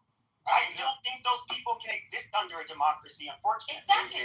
One second, they did. There you go. One second, they did. The Persians did. They had the Persians did. No, I'm not talking about the Persians. We're talking about the Persians. We're talking about the Persians. The Persians were taken hostage by the Islamic Republic. Yeah, but I'm talking about the Islamic regimes. You know, every time they go somewhere, they take down whatever it is and they implement something completely different to democracy. And this is exactly what they did in Iran. The Persians are not the same as the IRGC. Everybody knows that. The allegation against America, which is not completely true, is that America backed an anti-democracy regime because it was better for America. Now, that's not really true, but no one can make the argument that we didn't back the mullahs. We did. To say thank you, 6 months later, they took our embassy workers hostage. But They should not have a beef with America. America worked with them up until they turned against us. I mean, it would be good if the IRGC was taken out. I'm not even. That's not it. But can you see a benefit to America if the IRGC is gone? Well, it'd be more peaceful in the region. No, not in the region directly. But that affects us because what happens there affects us. Yeah, but apart from the region directly, can you see any reason why the USA would benefit itself by taking the IRGC down? Not really, huh? No? No terrorist cells in your country? They don't really do that in the U.S. No interference of Iran in They try America? to murder. That's usually Sunni Muslims that No Americans. Wait, you do no know that Americans slaughtered by Hezbollah who are financed by the IRGC. You see definitely zero connections that benefit the U.S. What about where did Hezbollah attack outside of Iraq? Where did they attack us? Lebanon. Well, they attacked us in Lebanon. They killed 250 Marines. And that was how many decades ago? Who cares? Like, if you give them now, it's over. Well, it was the 80s. Once again, I don't know. But once again, they tried to murder Trump. They tried to murder Trump. That's okay. Yeah, they actually no, I'm not saying it is. According to Tucker Carlson, we should nuke him for that. Well, I'm not saying that they. Once again, I'm not making the position that they're bad, that they're good, or that it wouldn't be best if they're not in power. But she asked me the question, what is good for the United States and terrorism? I'm sorry, they don't really blame terrorism on us. Because you're making the claim that if the U.S. gets into Iran, it'll be because Israel is making them. No, and that they can't make us do anything. Well, that was your claim initially. No, I'm saying no. It's obviously it's Israel that's pushing for this, and of course the Zionist Americans, for sure. I don't know. I don't even know what to say. Really, I think you have things like so twisted. Wait, so I'm just curious. If there's another free nation on the planet, some of which the people themselves that are completely opposed to the regime oppressing them are some of the most productive people of any country that they go to. I mean, like, it's they're doctors. These are people who come from Western. They're like Westerners. Having that sort of country be free for these people to flourish in, would that not be in America's interest? That in particular, probably not. Yeah, no, Simon. I mean, America is not a charity. They're not charity nuns. I mean, it's not because of that. If they intervene in Iran, it's not going to be because they want the Iranian people to flourish. No, it will be because of self-interest. It's not about charity. Terrorists. It will be because the some of the most dangerous terrorists. Yeah, well, the IRGC is funding all of these terrorist groups. These terrorist groups are also infiltrating not only the USA, but also the backyard of the USA, which are all our Latin American countries. Yeah, but starting with Venezuela. So Iran is expanding its circle of influence, Latin America. And so all of these people are being funded by Iran. I am sure that the U.S. has got so many sleeping cells right now, terrorist cells, that will go off at some point.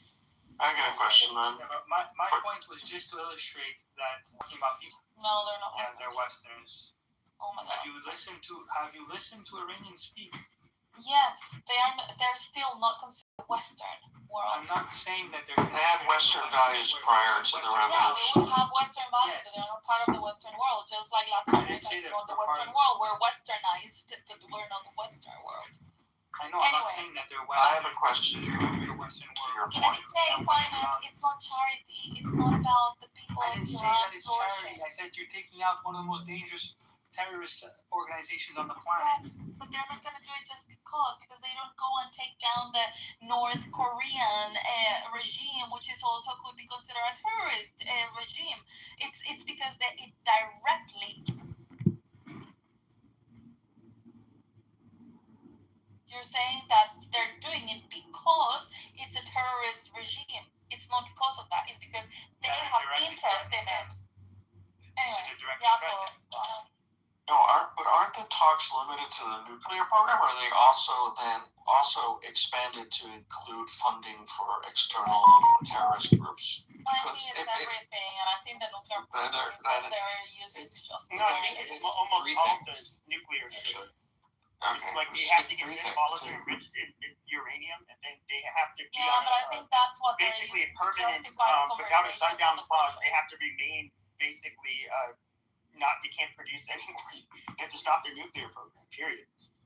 Yeah, but it's also ballistics because they have intercontinentals. Like, so it is actually to the point where now Iran from China has certain ICBMs that could reach Europe. So they're actually, it's beyond. Reach the United States, forget Europe. Well, not at this point, but Europe. Yes, actually, yeah, no. Iran also. Yes, I did the math.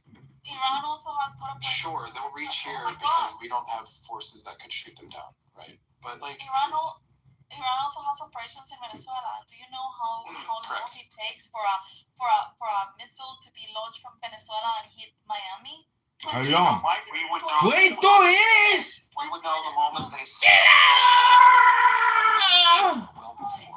And it's not that they have any kind of control in Venezuela. Like Russia, they can only do that because Russia allows them to.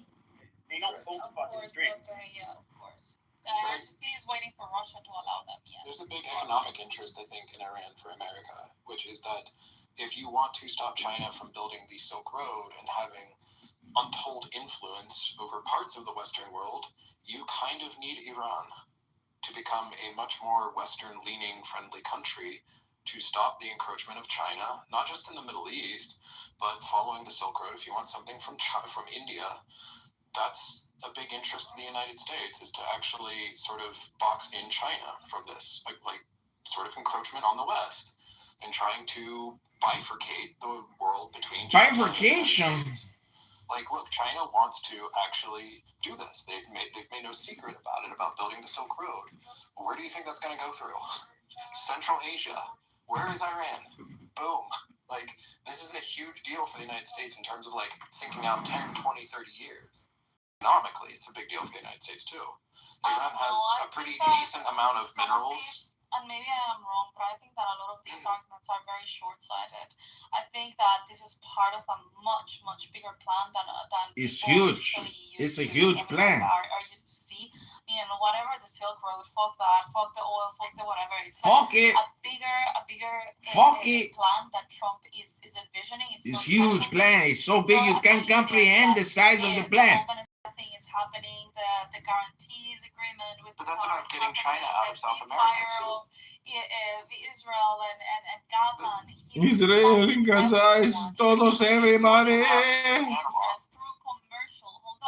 Through commercial interest instead of just relying on diplomacy, he is actually trying to strike a lot of commercial agreements with all of the Middle East. He's trying to isolate Iran, isolate Russia. I think that the next one that it's gonna take place is gonna be Russia, Ukraine, and he is isolating some of these powers, probably China, so that to force China into a table to make some. To force them to do what they have to do for the legitimacy of the country. Countries and stop being enemies with everyone. Otherwise, it's never gonna work out. It's never gonna work. They're gonna set the music that everybody is going to dance, and I think that's what Trump is trying to do. He has got a much bigger picture. It's a huge picture. Huge picture. It's a huge picture. I think that's a little naive. If we only cared about. Of course, it is naive. Having more people like us. I'm not saying this to be, in a satirical way. I'm not talking about people liking you. The fuck, Pepe? Pepe? Bowing to you because you are showing them who is the boss. Yeah, but like. Soy de jefe. Panama was up for renegotiating, or at least opening up to companies the Panama port, right? Which the Panama Canal is a huge deal. And what happened? They went with Maersk. They kicked, basically, China was pushed out of getting access to the Panama Canal. That's actually a big fucking deal. They own both sides. They don't anymore. I know they used to, right, and the whole point around what's happening in South America is to box China out of South America. China is not a friend of the United States. I'm sorry to tell anybody here who has It's not a friend. The largest strategic. It's not a friend. It's not a friend. My friend. My friend is not a friend. Minerals on this earth. China has near monopoly over control over a lot of important shit, and that's not acceptable to the United States. Not acceptable to the Western world. And Iran would be kind of getting a foothold in that part of the world to control China. Same with South America. China. Smart strategic. We're lucky we have Trump right now. It's the underpinning of their Belt and Road Initiative. Exactly. The Belt Initiative. Yeah. Belt and whatever. Road. Yeah. Yes, but sure, but they already have tons of influence in Africa, right? Basically mining the shit out of Africa. It's pretty dismal. What's he doing? Yeah, I've been explaining to him. I'm only going to do it once, Lisa, because I don't give a fuck what most people think. So I do care what you think. So here's the deal. When we went off the gold standard in '72, the petrodollar became the global standard. And I do agree with you that Trump is wanting to commercialize, and I don't want to say westernize, but develop commercial underpinnings in that part of the world as part of an overall strategy to control the oil so that we never lose the status of our currency globally. Because once that happens, then America's in big trouble. And I know Trump knows that. So the only reason why we give a fuck about Iran is the oil in the long run. Now, obviously, the points that Sir makes about the Belt and Road, and the Belt and Road is a pretty clever strategy by the Chinese to, resource their country. They're times bigger in the number of people, and if you just scale that up, they could be 4 times bigger than the United States. Theoretically, if they had the right economic system. So they do have an internal demand for all the raw materials in Africa and all the energy in the Middle East, that if they ever got their hands on it, that would give them the power to Los carteles son frijoles. America in a way that we've never seen. So it all comes down to who has the global currency in terms of our lifetime. Because the minute we go to double-digit interest rates on our internal debt, this country's screwed. And you know it, and I know it. So where Trump is masterful is he's isolating our enemies. He's basically, to Sir's point, he showed China day one in the office that, look, motherfucker, we're going to control the Panama Canal because you don't have enough. You can make enough boats, but they can't get Panama to defend your interests, so good luck. And then now he's fucking Venezuela over. We're going to wind up getting a lot of oil out of that deal. And that'll basically what it's going to come down to is, can Russia supply the other side, our I don't want to say frenemies, but our enemies, enough oil to keep their economies afloat? If Trump succeeds with his global sort of, what they call it, the Marshall, what do they have a name for it? The Marshall Plan? They had a name for it. I'm trying to think. Was that after World War II? Yeah, but there's been some minimization of Trump's plan equivalent to Marshall Plan, which is he's basically dividing and conquering one at a time. And I do believe he is clever enough to use, to realize you just can't base it on oil. And what he's just saying around, developing friendships to live part of it. But we cannot